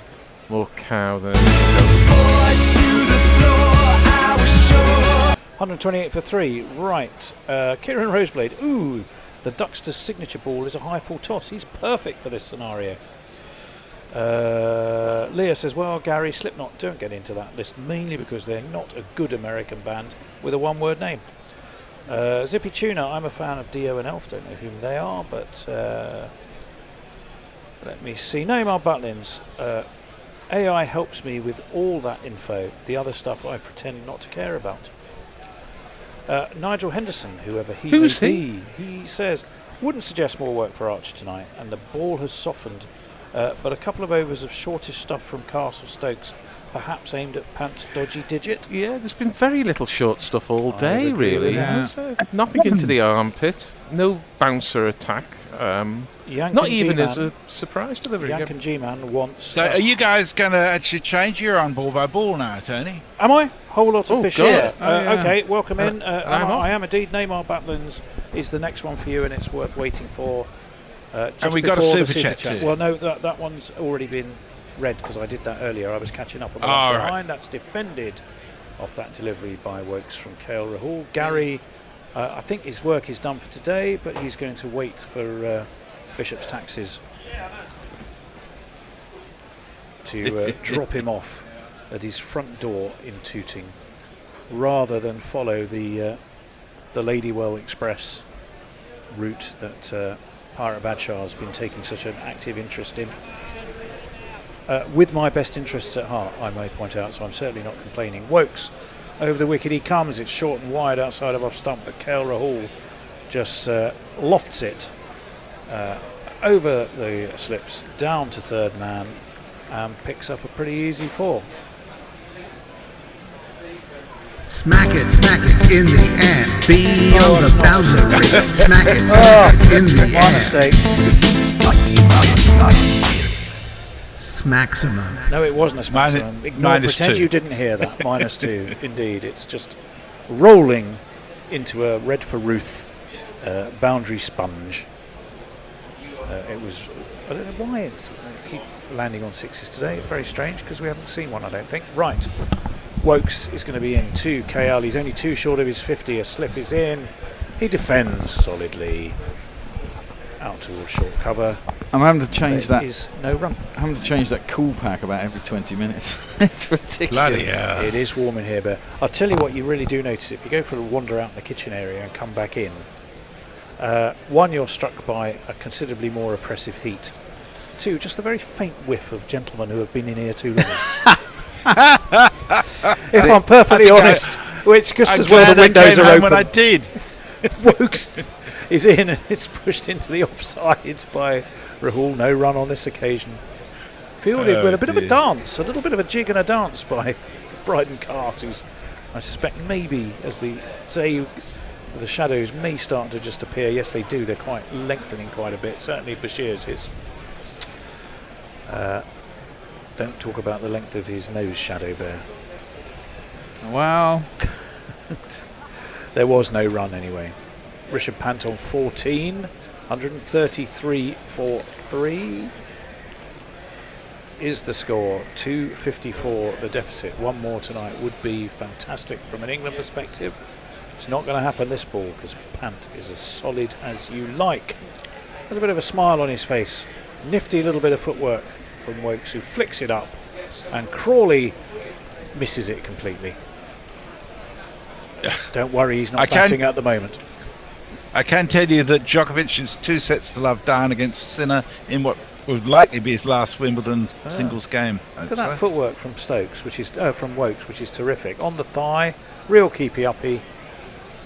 And I'm afraid Crawley completely wasn't playing the game and just let it drop by his feet. Woakes in, flicked off his... came off the pad, I think. Went to square leg, though. There was no run. Half-hearted appeal from Woakes. Was never Don't think that likely was to be that anything. bad, were you? No, it's way down leg. It's 133 way down leg? for Yeah. 3. Way down leg. Well, Back yeah, to the well weather done. cave for messages. Hitting outside. Neymar Butland says, when our Panto is in a run-up, we should all shout, he's behind you. To which Eric J says, you are at Butland's. Yes. Leah says, well, almost time to look at the makeup and think about a change of dress. People sometimes get weirdly hung up if I wear the same thing 2 videos in a row. Yeah, men are lucky in that regard. Yeah. Nobody gives a fuck. I wear trousers for 2 weeks, and yeah, the missus goes, "Why aren't you changing? Well, because they're not dirty." Exactly. Why am I changing my trousers? You know, they're comfortable. It's the underpants underneath that need changing. Exactly, and they get changed every day. Don't doubt it. Now, Richard Peel has a message I very strongly approve of. He says, Kieran, if I do a super chat, will you stop with the bowl the lad bants? To which Leah says never. Worth a try, though. Worth a try if you're thinking of super chatting. Bashir is going to continue. I always know how many. If I do a wash at home, I always know how many days since my last wash by the number of underpants I wash. Well, that's handy. Bashir throws this up outside the off stump, guided to backward point. They'll take a single, and Vivian will go, "Are you washing again? I can't believe how often you wash." And I go, "Count the underpants. There's like 12 there." I wouldn't say that's excessive washing if it's 12 days. Too much information. Right, man. that's 50 for KL Rahul with that single. 61 matches, 900s, his 19th Test 50 in those. Very well batted him. He's looked pretty rock solid today. Yeah. He has all series, to be fair. He just guided that one away to backward point. Jogged an easy single, so well batted him. We'll give him a little celebration. If I can find millstones, there they are. You know you live Bashir around the wicket with your 50. Pant defends, as he's now back on strike. Into the onside. Now there's a deep conversation between KL Rahul, who's clearly been to Knuckles' hairdresser, and Paul Rifle. What do you think they're chatting about there? I have no idea. Bashir in, throws it up. Pants forward to defend, no run. What you want one of those ones that you really throws up to suddenly grit, turn and bounce and catch the edge. Yeah. Doesn't look like it's going to happen not on this gonna wicket. happen, no. I'm not entirely sure it's going to happen with this bowler. Well, possibly in the future. Well, I haven't given up on the Bashir project. That's pushed into the onside again. No run. Oh no! If you get 34 for 3. If you give him a wicket that it does that on, I'm sure he can manage it. There's not that many wickets in England that do that, really. I thought he was by far the better bowler out of him and who was the other guy? Bashir in, pushes this through there. Pant falls onto his back and flicks it down. Does the to fine leg. There is a man there though. It's Ollie Pope. It's the beetle scoop. Is that what they're calling it? Well, that's what I'm calling it because he goes on his back like a dying beetle. Yes. And then flicks it. Oh, I'm with you. He does. He does look. I get the beetle analogy. On its back, he's already falling as he plays it. He kind of buckles his back leg, doesn't he? One of these days, one of those legs is going to clip the stumps and he's going to be out hit wicket. It's entertaining though. He's good value, is Rishabh Pant. That's for sure. He's thrown up. He defends this one. Cross with himself. That hurt his hand. Because I think it jarred his hand. Yeah. So having entertained us with his beetle scoop, which wasn't that a title of a Johnny film? Beetlejuice. Oh, that was Beetlejuice, and it wasn't Johnny Depp. It was can't think of his name. Who was the actor in Beetlejuice? Anyway, more important right now is the fact that in playing that defensive shot, I think he jabbed his bat into the ground, and that went right through to his dodgy finger. Oh yes, it did. And it hurt him quite considerably. Young Nigel Henderson is getting excited. Oh, he says with Pant there, I could win the GPL first time out. Trouble is, I can't remember if I went for 298 or 297. Well, here's a hint for young players. Hendo, if you go to the GPL, it will tell you what numbers you picked. You've also received an email telling you what numbers you picked. And 298 is actually what you picked. There we go. Well, how many runs have been scored today? How many did England score today? A good question. I shall tell you after this break.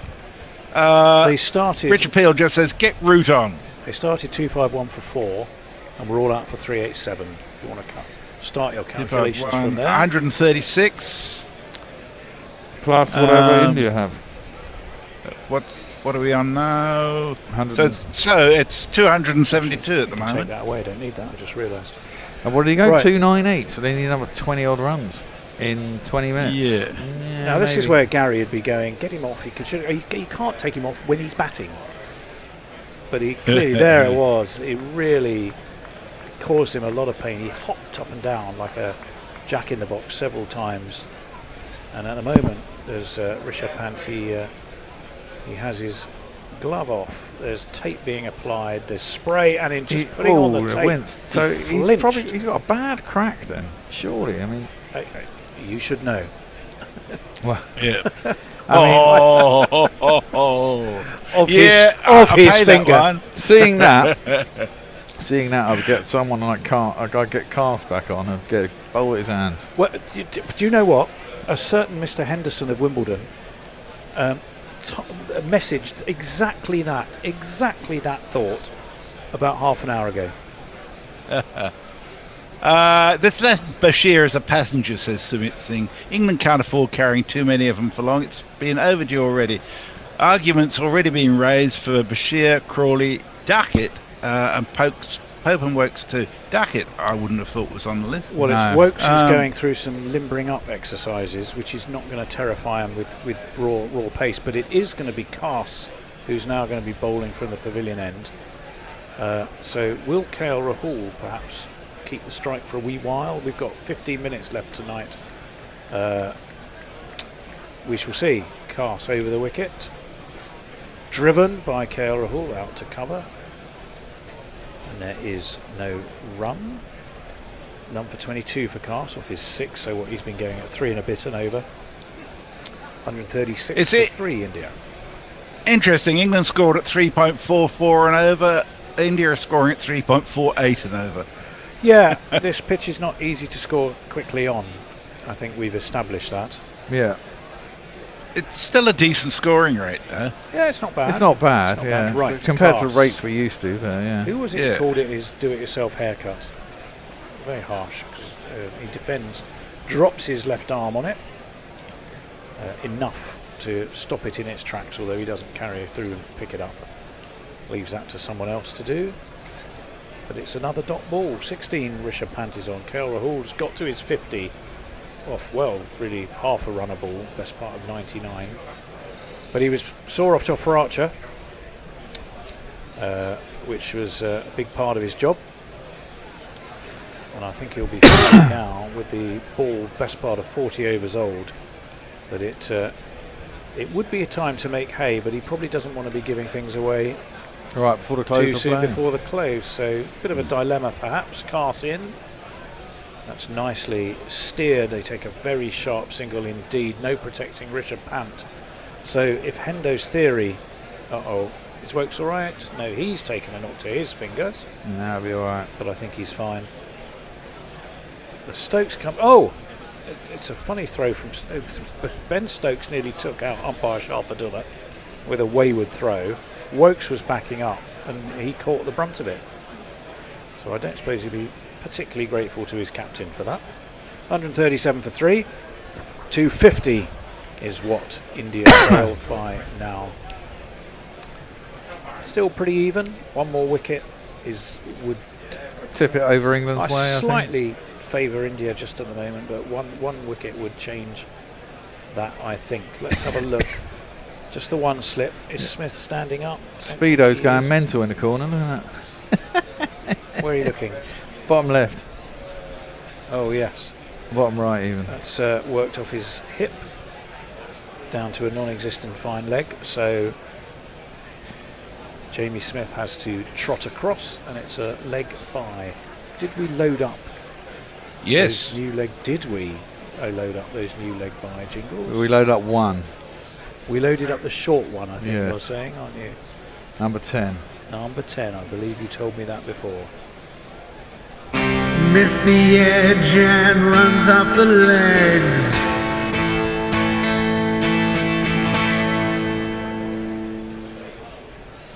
Right, Cass, in he comes. Oh, that was exactly to Mr. Henderson's orders. The only problem is it's the wrong batsman, but it did make Rahul jump up onto his toes. He played it down one-handed into the ground. There was no run. I mean, it's a fabulous game. It can be a cruel game, can't it? The fact that we're all sitting here going, the bloke's got a broken finger, let's see if we can attack it and really hit it. And I think we're all sort of rather gentlemanly and quite nice, aren't we? And we're still thinking, make him suffer pain. We wouldn't be saying that to his face, certainly not off the pitch. Cass in, that's nicely driven. Oh, that's bisected. Cover and extra cover. Ben Stokes is having to track after. He's looking round rather hopefully as if someone might overtake him.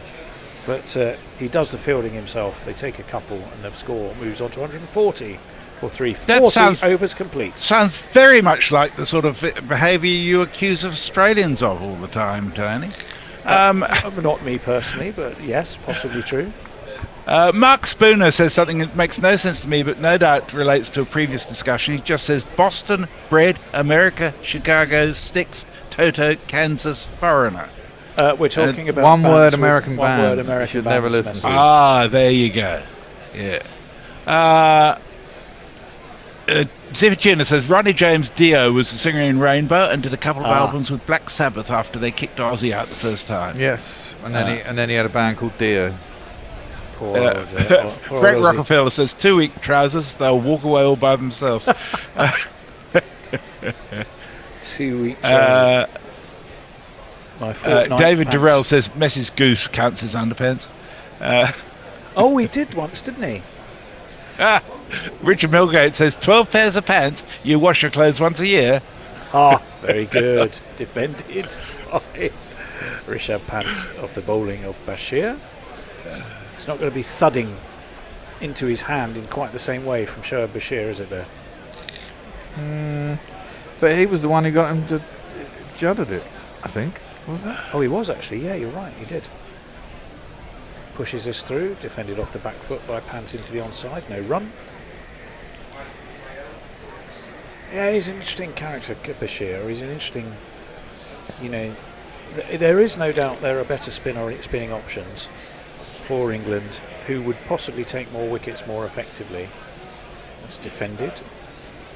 However, they continue to see promise to believe that he will develop more effectively in the embrace of the England camp than playing at county level. Well, it's because no one will bowl him at county level, so at least he's going to get... How long do they give him? Well, there is their point. Round the wicket comes Bashir. Pant cuts supremely, actually. Who's after it? Chris Woakes is going to have to come trundling to point. He was really at shorter cover, so it's a fair old chase for him. Carse it was who had dived, lost his sunglasses and missed the ball. And they'll add a couple more to the score. They should have taken 3, didn't they? No, they took 2. Took 2, 142 for 3. 2 overs left of the 41st over. So we are at that stage where the ball is at its least threatening and likely to get less threatening. They're supposed to be fitting 17 overs into the next 9 minutes, which will be interesting. I think, well, don't tell Gary. He's been nice and quiet for a while. Don't rouse him. That's pushed into the offside by Pant. No run. Mind you, that said, I've agreed to give him a lift home. Oh, good luck. I don't think the first thing I do as I shut the car door and pull out of my parking space is go, so Gary, let's chat about over rates. Have you heard how good the ear pods are at noise cancellation, Danny? Not ideal when you're driving. That's a good ball, actually. That nip back. He's coming around the wicket. That still was more like a leg break, wasn't it, there? Well, it might be he's developed a doozer or something. He's got a carom ball, that's the one. Pulls out from time to time. End of the over. Yeah. 142 for 3 after 41. 53 for Rahul. 18 for Pant. Messers at the social wheel. Neymar Butland says, if you are the kings of alternative cricket commentary, can I be the prince of alternative comments, or whatever you lot are doing, on whatever you lot are doing? Yeah, of course you can. We can have as many princes as we like. In fact, many of you are princes. Didn't we had a spell where people could buy their own title for the day via Super Chat. That's right. It was great fun. That's right. It was great fun. It was. Sumit Singh says, if I'm not wrong, Bashir is out of a county contract. How the hell does one manage to still play for the national side? Instant swap for a Dawson, please. Wow. Yeah, I think that boat has sailed. In he comes, short. And it started wide, went pretty much straight on. 84 miles an hour, so it was lively. But Rahul didn't really have to duck or do anything, really. Just watch it by. I think if Leach hadn't had so many unfortunate injuries and Crohn's disease, he would still be England's spinner. I think he's by far better than Bashir. So, I mean, he must count himself unlucky. Early evening scene at Lord's. People have had to endure some real heat today. So it is thinning out a little as the shadows lengthen. That's well defended to backward point. There's a ring of 1, 2, 3, 4 on that offside, all reasonably close. I might be tempted to find try a little bit of leg theory for the last 10 minutes. But just try and entice them into hauling it over the... Well, just try and bowl it into their armpit and make them defend it. Stick a short leg in. The mound stand or the grandstand. Yeah, stick a couple of men out. It's only 10 minutes, isn't it? Yeah. Well, we're looking at Jofra as if they were listening to you, Bear. Well, I wouldn't necessarily. I'd do it with Cast. The thing is, you can have Cast. Stokes can do it if you. Whether it's wise. I wouldn't risk Stokes or That's defended by Curl. He comes nicely forward. Rock solid. Not what you want to see as a fast bowler. We got possibly this over plus 2 more. Yeah, sounds about right. 142 for 3. Joe Root, we're looking at, who took a stunning catch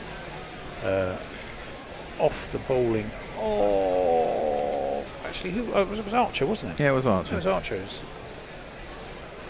Was that? No, it wasn't. No. Because Archer's taken 1 wicket. Cast in. That was a good ball. Jags back into Rahul, who has to be quick to defend in front of his off stump. There was no run. Crikey Moses, my memory's going completely bonkers. Who got the other wicket? It might have been Archer. No, could have been Cast. Cast hasn't got any. Stokes. Stokes, of course. Woakes, Archer, Stokes. Yeah. Woakes, Archer, Stokes, Ben Stokes. How could we forget? Beautiful picture. Early evening is Lords. Rahul on 53. He's taking strike. He's frantically, basically digging an enormous hole for it to clear his mark. He's at the nursery end with Cast attacking him from the pavilion. Again, that moves into him a little bit. It's well defended. 85 miles an hour. No run. The last ball of Cast's 8th over. I mean, the one thing you've always got to think about as a captain on a day like this is you probably have to think for your quick bowlers, let alone injuries to one side there. You probably want to take 2 or 3 overs off how much you're considering each spell is going to be, just because of the heat that they're bowling it in. Well, exactly. You've got to be very careful with that. I think the best time to bowl is early in the morning, actually, isn't it? And we're not going to get a new ball in the morning, unlike India. So we've certainly seen a fair bit of rotation from England. So you could say that's inventive, but you could also say it's necessity. Cast outside of off, left by KL. He doesn't want anything to do with that.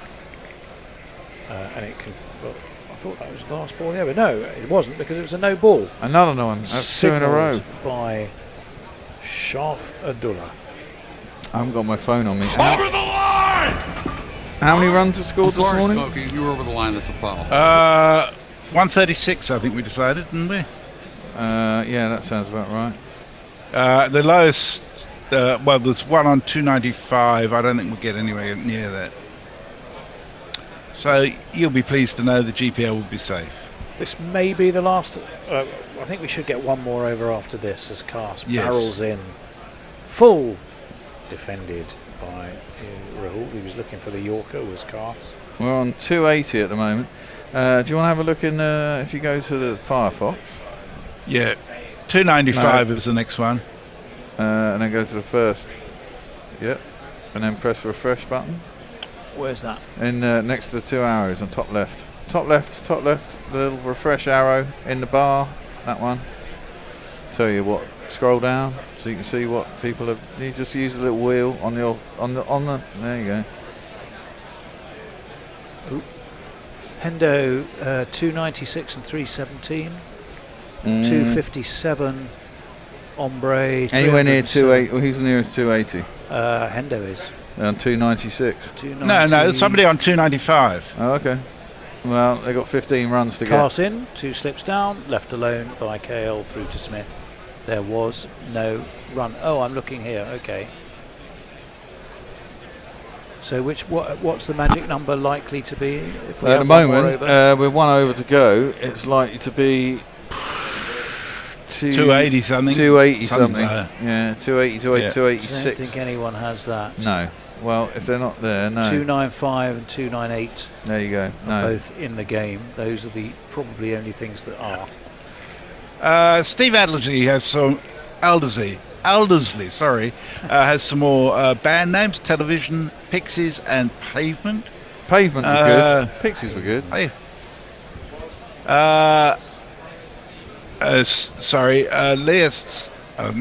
Sumit Singh says Mo Ali was underrated. Decent bat too. Yeah. Pick him any day over this lanky lad. Right, Bashir. Possibly England are thinking if we can whistle through with Bashir, we might get one more. Sure. I don't think Would so. They want it even? I think 1:29 already. Yeah.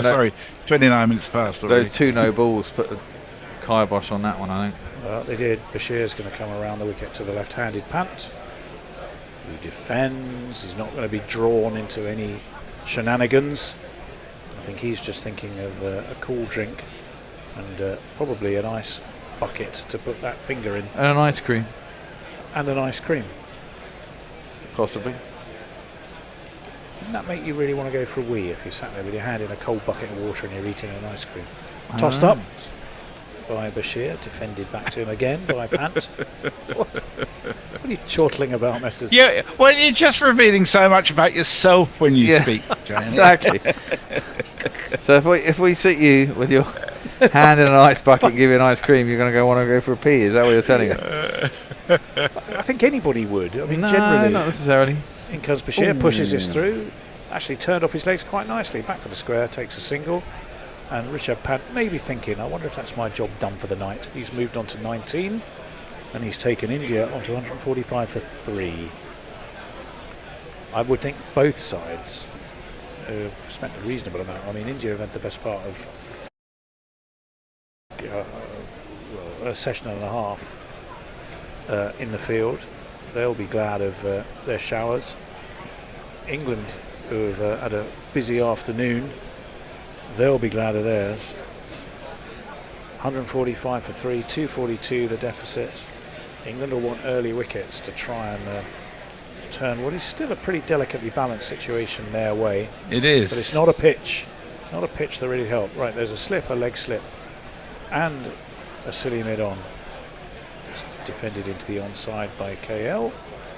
Well, I think the thing that really makes it tough for India is the possibility that the pitch on day 5 could be a real stinker.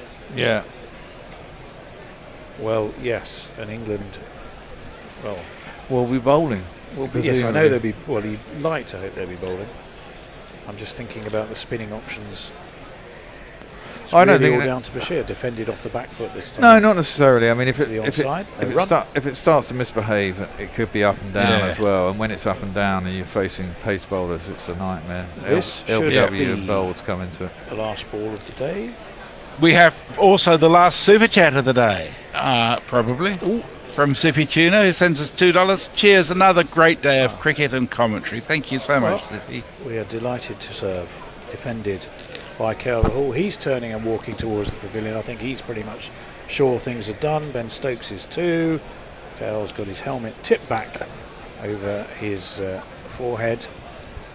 And the score, with a score of 145 for 3 after 43 overs, it is stumps on day 2 here at Lord's, with India trailing by 242. They were, can't be today, can it? What were they at tea? 50 they were odd. 44 for 1 at tea, so they've progressed by 101. In the last session, in 2.5 the hours. session, which is not too bad. It's about on a par with England, who made 102 in the morning session. Yeah, except there's an extra half hour. Speed.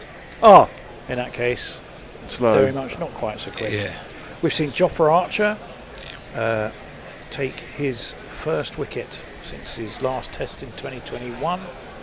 He got Jaiswal caught at slip by Brooke.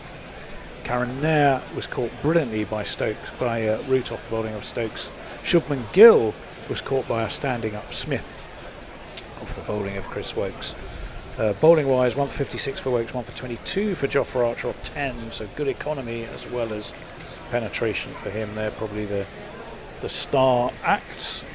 1 for 56 for Woakes, who's expensive, but he got his wicket. None for 22 for Shoaib Bashir. He'll probably be happy not to concede 100 in an innings and get a couple of wickets on the way. He hasn't got any yet. 242 is what India trail by Any final thoughts from you, Bear? No, I think it's been an interesting day's cricket, and 3 days left.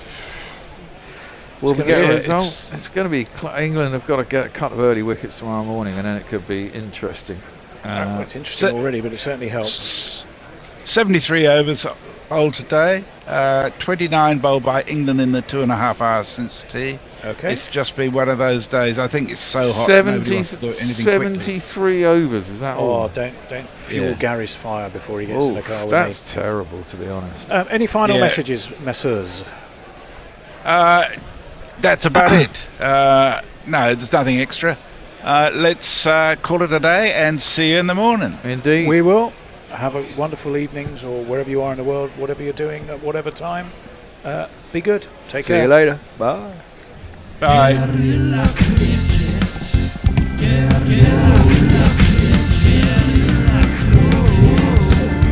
Whoa.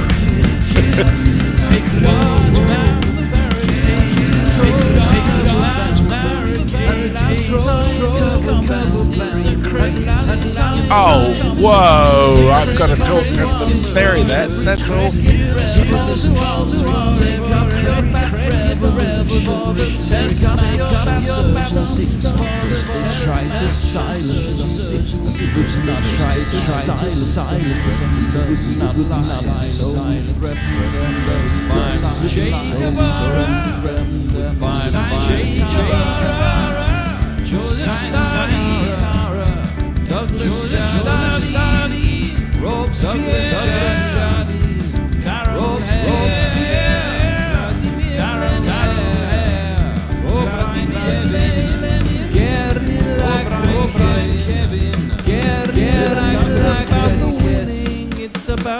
It's about the winning, it's about how many this is the best advice.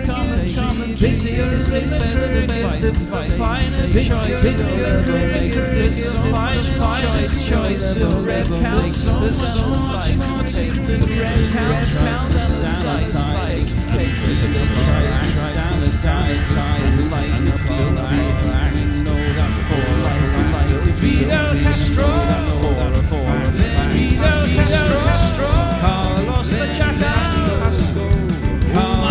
Jackal, Mahatma Gandhi, Grand Mahatma Gandhi, Brendan Gandhi, Gary Because you know we're not the kind of